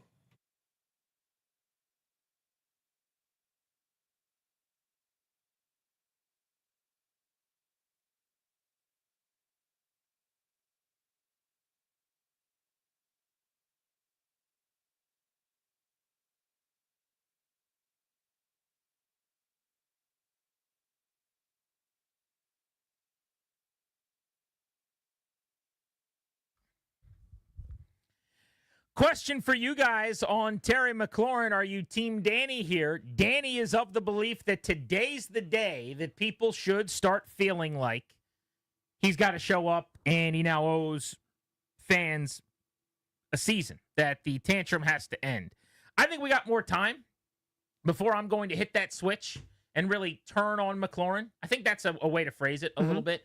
It's the idea of allowing him to have his say before you finally just say, okay, it's over. As a parent, we all deal with this all the time. Yeah. Put my kid to bed, they come out. Put him back in bed, they come out. Put my kid back in bed, they come out. Now they're asking me a million questions. They want water. All right, come down, get your water. Now they see something on TV. They have a question. They walk down. I answer a few questions calmly. I put them back in bed. But it gets to a point. It's like a match or something, where it's like burning, a wick. And eventually, it just catches and the firework goes off. Where it's 0 to 100, where I just eventually raise my voice and I'm like, we're done now. Get in bed. It's over. Right? That moment.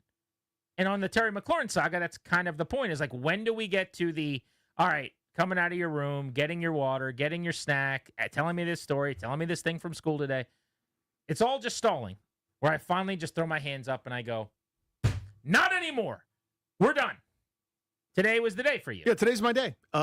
Because it became too late to play against the Bengals, and now there's no joint practice against the Ravens. I now worry that it is a detriment. Before, it wasn't, and that's why I didn't begrudge a single thing that he was doing, and said, yeah, I get it, man. Do what you can. The arguments against my view are, well, why aren't you mad at the team? Why aren't you mad at the team? And to me, it's more they're taking advantage of a system that's taking advantage of the players. What I mean is, this is not set up for players to do well here. The team holds all the cards. There are cautionary tales. Le'Veon Bell, right? It's the score here. You got to play football. You're already under contract. Now, I'm also aware, though, that if things were slightly different, you might see a different outcome. Here's an example. If McLaurin was on the free agent market, the team would have to win a bidding war. He is not, so they don't. If they were trading for McLaurin, as Pittsburgh did with DK Metcalf, you would probably have to sign him to a larger contract. They're not doing that, so they don't. They are not budging from what they don't have to do. The system they're taking advantage of, which is their right to do so. Again, you could be frustrated with them. The argument against what I'm saying is, come on, it's Terry. He's so awesome. Don't you just love him? Pay him more and end this. That's what the agent, and I think the player to a degree because of the agent, we're counting on or hoping for. The team has clearly shown that's not happening. So here's what's pragmatic. Here's what's right in front of us. This football season is too important for you to do anything to jeopardize it. That goes for Terry McLaurin. That goes for anybody. So next person who, goes out and gets a DUI, I've got the same message for you. I'm not saying that's the level what McLaurin's doing. I'm simply saying you don't get to jeopardize the season for your own thing. You don't get to. Nobody does. This whole thing, this 53, and this goodwill for the first time in decades cannot be undone and cannot be put at risk because you're not happy with something that's taking place in the future. You owe a season. It's time for that season to start right now. I think the strongest point is, too, like, it just doesn't matter who you are. I don't care if you're Jaden Daniels or you're Terry McLaurin or you're Michael Strachan, who they cut today as the 9th receiver in the room or whatever. It gets to a point where you're either with us and you're the steamroller, collectively, the brotherhood, or you're the pavement. Like, you're on my side or you're not. You, no one person, don't care who you are, don't get to ruin the preparation. You don't get to cost any chance of being excellent at the start of this season. And while I'm in lockstep with everything you're saying, I'm just not there yet. You are a mile ahead of me in the race. Mm-hmm. August 25th, 11 days from now, come back to me. It's a September 7th opener. Basically have 2 weeks at that point to ramp up. If he's on the field that Monday, I'll feel good. Good is strong. I'll be upset still, but I'll feel like he's got enough time. This is going to work out okay. By the way, I still think he's going to start slower. I think that was the case when you missed training camp. Yeah. I think he's got a chance to get hurt at a higher rate than he did before. I think that was the chance when you missed training camp. Look at any sport. These pitchers that Boris keeps out of camp, that sign late, that have these terrible seasons. Who was the lefty from the Rangers a couple of years ago in the World Series that signed to deal with the Giants and was awful last season? Oh, come on. I can't think of his name. It doesn't matter. But like all these guys that sign these deals at the last second, Danny, and weird, they have these down years. They miss a bunch of spring training. They miss a bunch of their ramp-up time. You see them football constantly, too. Henry's in Reston. What's up, Henry? How are you? Hey, guys. I've always thought there was a middle ground for both sides where you pay Terry less than what he wants per year, but you fully guarantee it, like 3 years, $80 million. I think the season's going to be ruined if he gets hurt anyway, and he's not a Hainsworth, so why not just pay him? So $80 million would be too much, but I actually love the idea. Something like that actually is kind of a nice compromise. Teams hate the precedent. And it's not like there's actual collusion on the books, but you don't want to be the owner. Right. You don't want to be the GM that's giving out the 2-year fully guaranteed deal to the wide receiver. But it would be a great fix to a lot of the problems. Because let's face it, we talk on this show all the time about AAV, an annual average value. The number that matters is guaranteed money. And it's getting Terry McLaurin up to the $60+ million that DK Metcalf just got. So that's why, like, I would have no problem, Danny, giving him 2 years and $60 million fully guaranteed. Just in a vacuum right now where you go, I'm overpaying you probably by $3 million a year for each of the 2 years. Mm-hmm. I'm giving you $6 million more than you should. But $6 million in a salary cap that skyrockets every year, that's well over $200 million, is worth it to me to not deal with this crap anymore, which is what this is, this joke, this nonsense. I'm not dealing with it anymore. Mm-hmm. And, oh, by the way, I'll take care of the face of my franchise. If you went to them and said 2 years, $60 million fully guaranteed, would they take it? I'm not so sure. I think eventually they would. Would they sign it immediately? I would guess yes. But he probably knows at the end of the 60, there's nothing I can really make because of my age after that. Like that, this is my last bite at the apple. Right. So he probably wants some term and wants, some more. So would he rather have a 3-year deal at 90 where you guarantee 60? Of course. But if I'm saying here's 2 and 60, it's the baseball way of doing it. Now that's fully guaranteed contracts in baseball, but that's the debate always in baseball. The player wants 5 years. You don't have a problem paying them more money on your payroll. You just don't want them on the books for longer for the bad contract on the back end. So you go higher AAV, shorter years with the guaranteed money. Right. But yeah, it's not feasible or realistic because it's not really how it works in the league. But in practicality, while it's not going to be a thing, I think he's on to something and he's smart. What do I want to say? How much it's a is different Terry way to gonna get there. Yeah. How much is Terry going to fall off in the next 2 years? Even if you're a skeptic about him repeating last year, I think that was his best year. I don't think he'll have a year like last year, this year, or next year. But I also think this year, in a world where he had a full offseason, he would have gone out and gone 75 for 1,100 and 6 touchdowns, let's say. Mm-hmm. And then next year, I think he'll go 70 catches for 1,050 and 5 touchdowns. Like paying $30 million for that, well, you could say is an overpay, is not egregious. It's not the end of the world. It's a number 1 wide receiver that you're paying because of what you think he's still capable of doing, 70 for 1,000 and a half dozen scores, and then also what he's already done.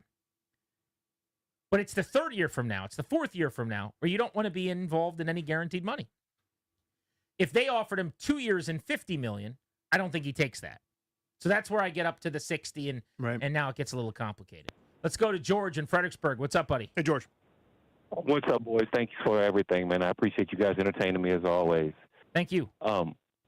I'm just trying to understand the logic of why we're strictly holding Terry accountable. Like I realize that he's under contract, but if you look at that receiver room, right, and if we're talking about that room, that's his leverage as well. You know what I mean? So, I mean, and if we're looking at market value, yeah, Danny, you're absolutely right. It's not that it's just that it's Terry, but it's also that receiver room is crap without him. Totally. So, I mean, on the market, and do we have that same stance if the GM, whoever that person is at that brief moment in time, cuts a person who's also under contract, but there's no guaranteed money?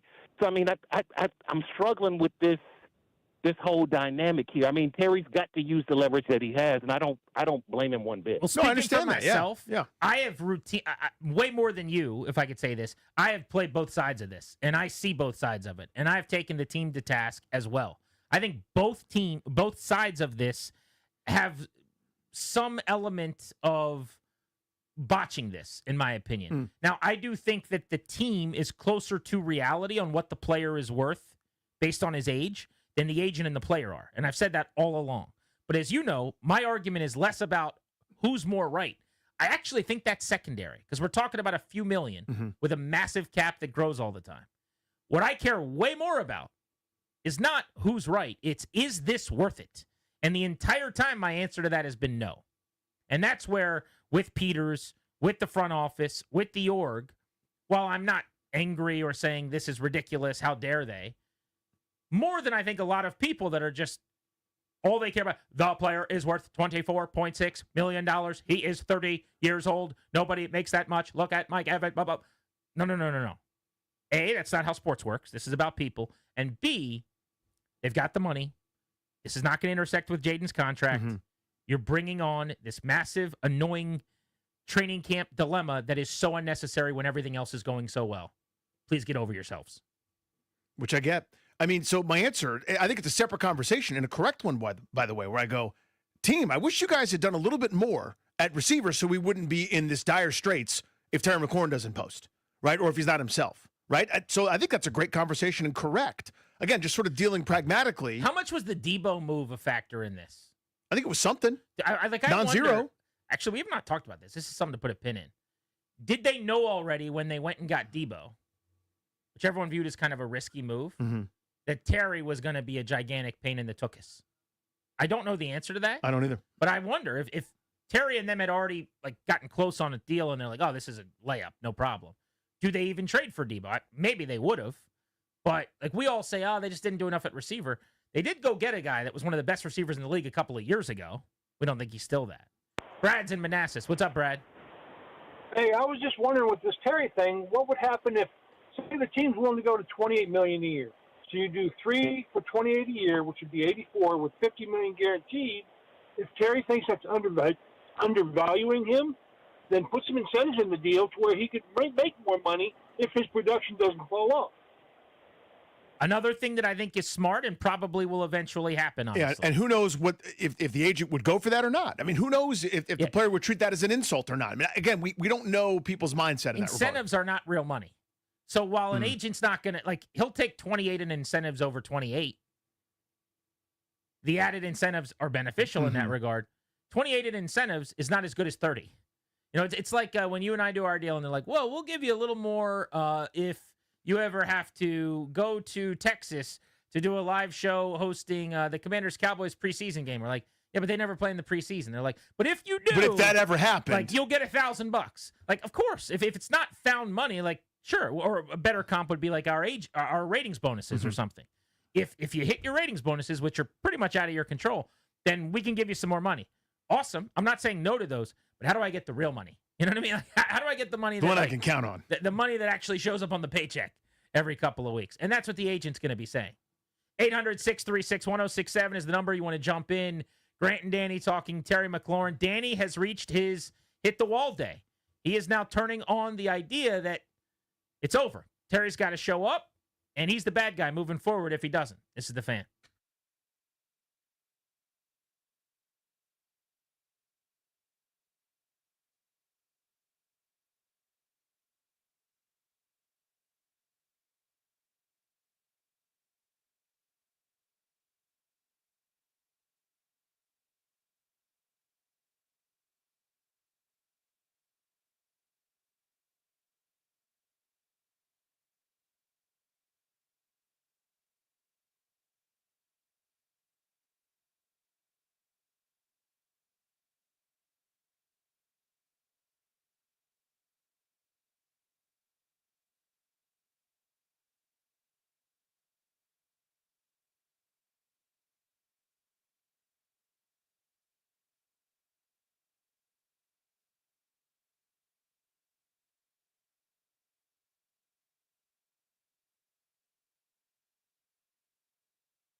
This song was everywhere back when Lofa Tatupu was the middle linebacker for the Seahawks.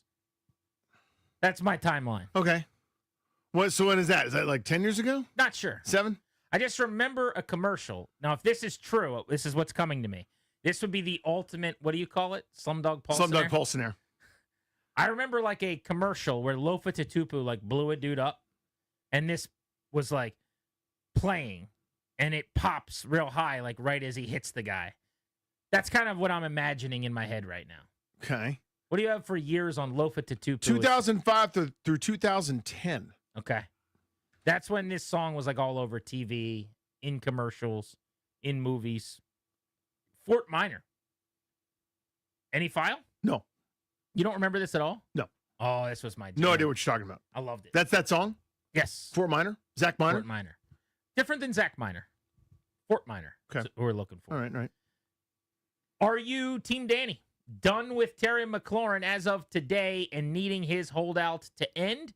Or like me, do you still have a little more patience? I'm going to give him still another 10 or so days before I hit the wall and go, you owe me football? This now it needs to end. Let's go to Mark in Largo. What's up, Mark? Hey, guys. How you doing? Good, buddy. Look, I'm with you, Grant, and I'm going to tell you why.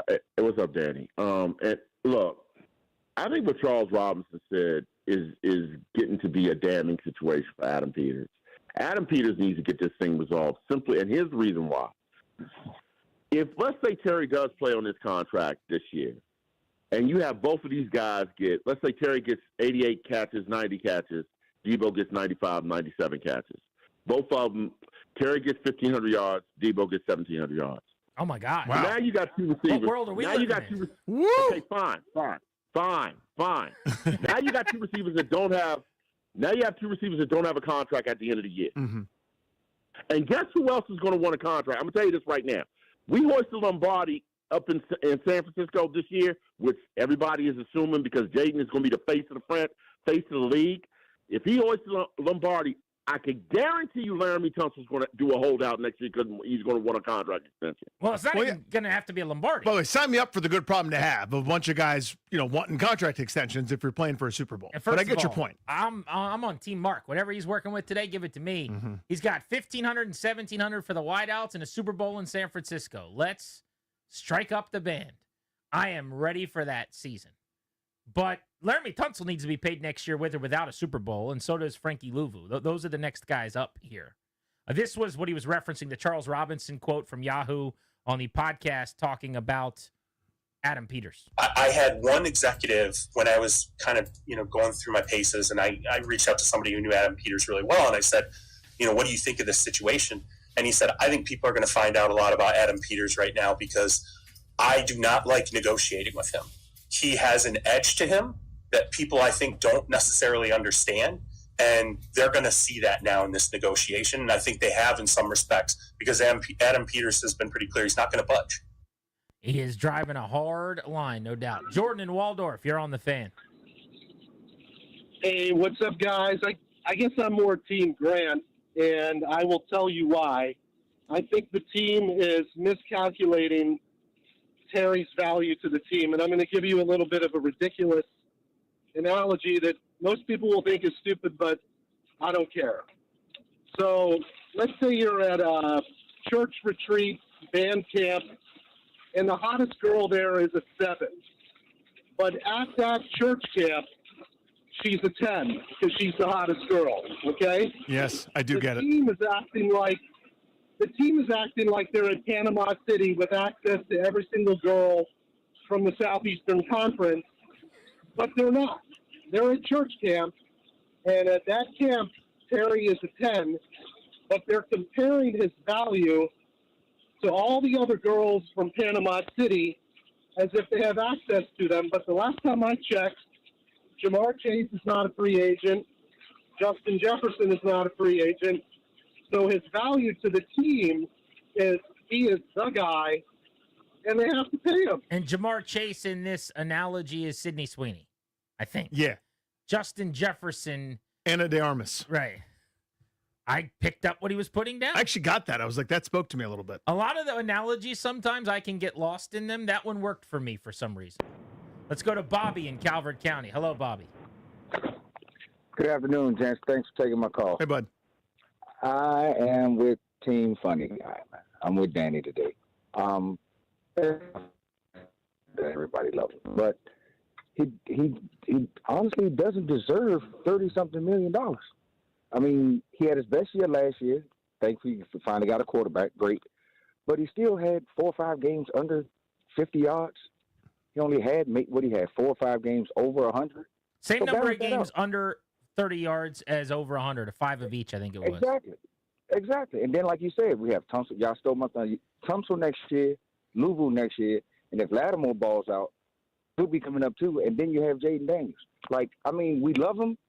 We can pay him what we think he's worth, but the 30, whatever he's that. Well, 30, who would you rather have, Brandon Ayuk or Terry McLaurin? I would rather have Terry. Yeah. So Brandon Ayuk makes $30 million. That's the problem. Terry's a better player, has had a better career, has better seasons every single year just about, has been healthier and more durable, and Brandon Ayuk makes 30. And there are other guys that I could bring up as well, but that's just an example of when you're saying he's not worth 30, that's a guy in the league that is worth 30. Now, you could say he's overpaid. Okay. Doesn't matter, really. He'd be worth 30 if there was open bidding, but there isn't. So the team, in other words, would never have to pay him 30 if they paid him his contract already this year and the franchise tag next year. That number doesn't get to 30. Right. So worth is, again, I agree with you in the sense that if there was an open bidding, of course he'd get that. Sure, but that's what an agent is working off of to try to get a deal done, which is all that matters in this conversation, is what is his worth on the open market. That's what his worth is and what you need to pay him. And his worth on the open market, based on Brandon Ayuk being $30 million player, is at least $30 million in the mind of the agent. Let's go to Dave in Fredericksburg. What's up, Dave? Hey, thanks for taking my call. Just want to mention my opinion in the grand scheme of all receivers in the NFL. I think that Terry's a 9.5, assuming that there are quite a few 10s out there. I think he's a 9.5, and that says a lot. My solution to breaking things loose for him would be to pay him what he's expecting to get this year, but also give him incentives this year so that if he did not have a drop-off in his production from last year, he would be making $30 million and start structuring everything after that. So, like, guarantee him next year $28 million. If he meets his incentives, he makes $30 million. You know, the following year, pay him $25 million or $27 million or whatever. What you're saying, again, is very practical, but you said something, Danny, earlier about dealing with what is, not with what could be or should be.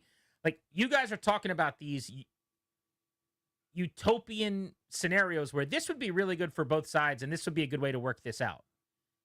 That is not the way contracts are done in the NFL. They could do something unprecedented where the agent and the player go, let's do this, and the team goes, no problem. But we're just trying to deal with the reality of how do contracts get solved and what do they look like. And there aren't these like staircase things where you make a bunch of money in incentives that the agent's okay with, because again, that's the IOU money in Lloyd's briefcase. Yeah, they want the real dollars up front, no strings attached. Because I'm going out there, and if I tear my ACL or rupture my Achilles in week 1, I can't make any of that money, and I can never make money again. Now, you're in Von Miller's shoes, totally different part of your career. Sure. Yeah, let's incentive laden that deal where you get me double-digit sacks and you double your paycheck. Backup quarterback, 1-year deal for $6 million that could be worth up to 12 because if you start X amount of times, there you go. That's more likely. But for a prime number 1 receiver in your offense, it's just not how it typically works. But I like the phone call, and I like the reasoning, and it's smart, so appreciate you. Let's see what's sizzling, who's fizzling next, a little sizzle and fizzle, and then the leadoff on Grant and Danny.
I'm Toby Altizer with your sports update on The Fan. This update is brought to you by Prince George's Community College.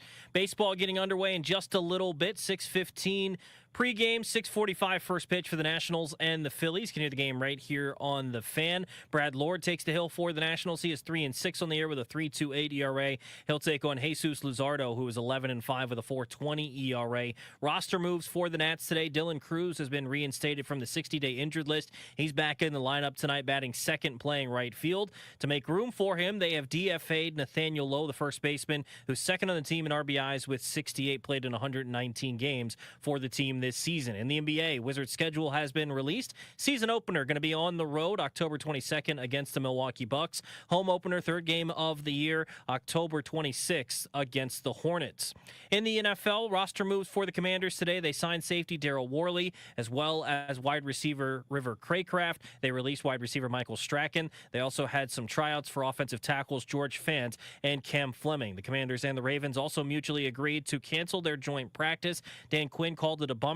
He said that some starters are going to play against the Bengals, but the plans were not affected or impacted by the canceled joint practice. At Prince George's Community College, your military or federal work experience can count for college credit through our prior learning assessment network. Save time, save money, finish your mission, because at PGCC, your future is our mission. From the Crop Metcalf 5-Star Sports Desk, I'm Toby Altizer on The Fan.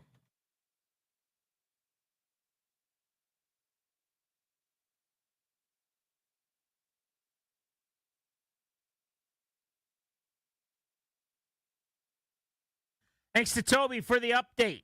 Welcome back. Grant and Danny on The Fan, brought to you by the law firm Condori and Murad. Go to kmlawyers.com to set up a free consultation with their team today. Mention us for a discount. That's kmlawyers.com. All of our NFL coverage today on The Fan has been presented by Paramount Plus. You can't count on much these days, but you can always count on Sundays with the NFL on CBS and Paramount Plus. Watch your local NFL game live every Sunday on CBS and Paramount Plus all season long. Visit ParamountPlus.com/NFL to get started today. Wanted to see what we thought was hot and not, what's going well and what isn't. Let's have a little sizzling and fizzling on Grant and Danny.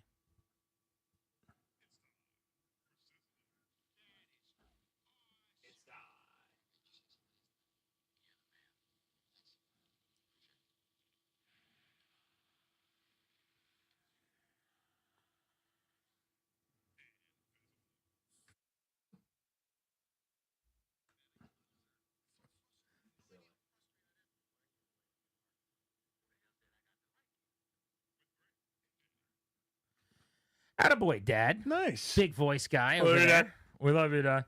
All right, sizzling for me. Kelsey Brothers. There were 1.2 million people watching at one point last night as the Kelsey Brothers podcast aired on YouTube. This is the podcast they've been doing now the last few years. New Heights? It's called New Heights. There you go. I think it's year 3 of this. I'm not sure, but it's one of the highest rated football podcasts in the country. Their guest was Taylor Swift. I found myself watching last night at 11:30 at night.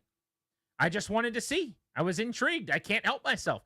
She's sitting next to Travis Kelce. By the way, they're holding hands the whole time, and she's like grabbing his face, and he's like telling her, "You're the best." It's all like rubbing noses, and it was very odd. Okay, I'm slightly overstating it. Sorry, I missed that. Yeah, but they're very lovey-dovey, if you were curious what their relationship is like. Okay. But the Kelsey Brothers getting 1.5 million people at one time last night to watch their show with Taylor Swift, who announced her new album, and then dozens, maybe hundreds of companies came out. Her album is like themed orange. Okay? It's called something of a showgirl. It's a showgirl. Something about a showgirl. Life of a showgirl. Okay. And Life of a Showgirl Orange, and like all these companies, Pepsi, Coke, McDonald's, everyone is doing like this orange thing where they're trying to theme it with Taylor and do wordplay. It's amazing to me how much of a stranglehold she's got on the whole society. And I'm here for it. I'm fine with it. My daughter today was watching the clip where she announced it. She's obsessed with Taylor Swift. We now have a little countdown going on our calendar to October 3rd. Taylor Swift seems like a great role model. I got no issues. I can't fathom that she's the first person to ever have this type of power or influence basically over everybody in the mainstream of life, from the music or any kind of entertainment Well, industry. there have been, if a person wears the outfit, then the whole country wears the outfit. There have been people that have had that level of influence, but never in this era with social media, YouTube, live, instantaneous. Store. Yeah, I see what you did. It was a purposeful wordplay. I definitely knew that. But yes, it's so different now because of social media and just the internet. It is a phenomenon. Again, I didn't see a single second of it. Don't care at all. Not interested in a little bit, but it's impossible to deny the power. One more sizzling for me. Ice machines. We've got an ice machine in the kitchen at work. It's awesome. It's pretty good. Have you used it? It's the little ice. Yeah, so they do these little, basically ice balls, and you can scoop it, and then you have to, lift up the lid and fill it with water and hit a button. I have it at home, and I drink my Coke Zeros with it with dinner, and it's the best. My wife has some ice ready for me at night for my dinner, which I get fired up for. Big ice machine guy. Had never had an ice machine before a few months ago. Now I've got one at work and one at home, and I'm just obsessed with them right now. So sizzling for me. What do you got? The Milwaukee Brewers. They're 12-0 in August. They're 20-4 since the All-Star break. They have outscored their opponents by roughly 2-1. 163 runs to 85 runs allowed over their last 24 ball games. They are Thanos. They're 2014 Thanos getting the glove and making the snap. He is unbelievable. They're unbelievable. And it's with injuries. It's with a bunch of setbacks. It's with guys you've never heard of. It's dudes that were garbage on the White Sox that are now hitting key home runs for them. The vibes are great for the Milwaukee Brewers. I don't think they're going to be catapulted to the World Series. I don't know that they win the whole thing or whatever. I just know this. It's really, really fun. And it's an organization that, despite it seems like losing key pieces every year, always finds himself at the top of that division and kind of the envy of the people that don't spend a lot of money in baseball. They are 20-4 in the second half. All right, fizzling for me. Beyond Meat. Beyond Meat is headed to Chapter 11 bankruptcy per The Street, which covers these types of matters. Fake meat is fizzling. It had its moment. It had its time. Apparently, that time is no more. I'm trying to remember which. So my brother and sister-in-law are vegetarian people, and they're very healthy. Combined, they don't weigh as much as me. And I can't remember which version of the non-meat stuff that they liked. I don't think it was that one, though. Beyond Meat was huge, though. Yeah, that it was massive. Everywhere. Oh, it was massive. Like on menus and stuff. stuff. And everyone was doing it, and now it doesn't seem like anybody's doing it. What do you got? Fizzling. Fizzling for me.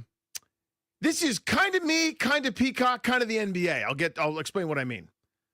I'm more in favor of more coverage. I don't want to have to buy a league pass to be able to watch NBA games. There's going to be more opportunities to watch NBA games. That's to the good.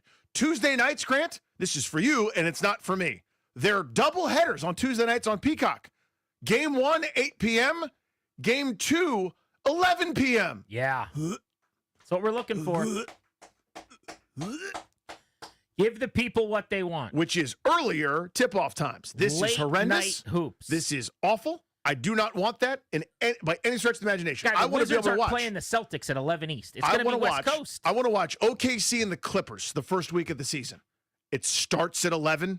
You know what doesn't? Me. I'm not doing that. I'm out. You're ruining it. Don't do that. It's not too late. Fix this. Move that time back up. Move it up. Move it back up. I might have put start times on sizzling. I might have to readjust my entire menu. Can you imagine a buzzer beater happening at 2 a.m.? Oh, it sounds amazing. It'd be about 1:29, I think. They're lighting that beam in Sacramento at 1:40. 1:38 a.m. Let's go. Oh, take me away. That's perfect. Nope. Keep you company deep into the evening. You get to lay the head on a pillow right after you watched a late night NBA game, just the way Dad did it and Grandpa did it. I love that. There you go, sizzling and fizzling on Grant and Danny. Let's get you the leadoff, brought to you by the Window Man. Since 1989, the Window Man's been the educational window company. Get your free in-home estimate or visit thewindowman.com's all-new Fairfax showroom. So the big Nats news of the day, Nathaniel Lowe was DFA'd. That must have been a interesting conversation in Miguel Cairo's office or Mike DiBartolo's office, wherever that happened. Lowe hit just .216 with a .665 OPS this season. League average ops plus is 100. He was 88, meaning he was 12% below league average offensively this year. If you look at qualified players in Fangraph's WAR metric, 161 of them in Major League Baseball, he ranked 160th this season. It was not pretty.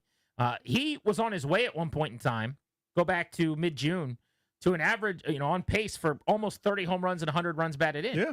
He was on pace for a season only like 3 guys had done around here in 10 or 12 years. And that's not nothing for a team that spends no money. But everything else was bad. What I think happened is early in the year, a lot of hits with runners in scoring position, hit for some power, and it kind of masked some of the other deficiencies. But you look at his season, Danny, and among all-time Nats seasons, qualified players, 2025 Nathaniel Lowe, the worst WAR season via Fangraphs of anybody. Yikes. 23, Keibert Ruiz. 2015, Wilson Ramos. 2022, Nelson Cruz. 2023, Joey Meneses. Sadly, 4 guys over the last few seasons on that list. Yeah, I was going to say, what do those have in common? All very recent names. Yeah, not particularly good. And listen, if you could put up bad numbers and be a great clubhouse guy and be a great presence and great influence over the young players, and it sounds like maybe that wasn't the case here after the big losing streak and trading some guys away. So yeah, addition by subtraction there, and it opens up at bats presumably for some of the younger players. And with Dylan Cruz returning tonight, which would have been the big story. That was kind of the impetus for that. But also, a lot of religious overtones in the starting pitch-up matchup tonight. Jesus Luzardo against Brad Lord. Oh, wow. It's interesting. Jesus versus Lord? Jesus versus Lord. No Holy Trinity batting in the lineup tonight, but still very interesting. Brad Lord is risen. R-I-Z-Z-I-N. He is risen. He is risen. He's pitched well. By the way, Dylan Cruz being back, you said? We're bearing the lead a little bit? It's been a long time coming, brother. It's been a minute. May 20th, homered against the Braves, pulled the oblique. That was the second straight game he'd gone deep, and we have not seen him since. The 23-year-old former number 2 overall pick is back. Where is he hitting in the lineup? Leading off your DH, that's James Wood. Batting second in right field, Dylan Cruz. Batting third at first base, Josh Bell. Batting fourth, your shortstop, Paul DeYoung. Batting fifth, Riley Adams doing the catching. Batting sixth, Dalen Lyle in left field. Brady House manning the hot corner, hitting seventh. And Jose Tena getting the start at second base, hitting eighth. And Jacob Young in center field. What's Robert Hassel got to do to get in the lineup around these parts? Not be left-handed tonight, apparently. I guess that's his big crime. 3 games in a row on the road trip he didn't play. Yep. All the guy's been doing is hitting. Now, so is Dalen Lyle. Mm-hmm. Got to play Wood. Got to play Cruz. I get it. Got to be a way to play them. Is there somebody that wasn't hitting that's in the lineup tonight? Let me look. A few guys in that lineup that don't necessarily need to be there. Just look. I would say. Enjoy yourselves. If you're a Nats fan going to the game, God bless you. I love you. I'll see you over there. I'm proud of you. And you're going to be surrounded by Phillies fans, but we need you. Hold strong. Steady! Hold. Steady! Hold the line against the Phillies fans. Enjoy yourselves. Thanks to Darius, Ryan, Bennett, Toby, a crew of thousands working with us today. Grant and Danny saying so long. Thank you for coming.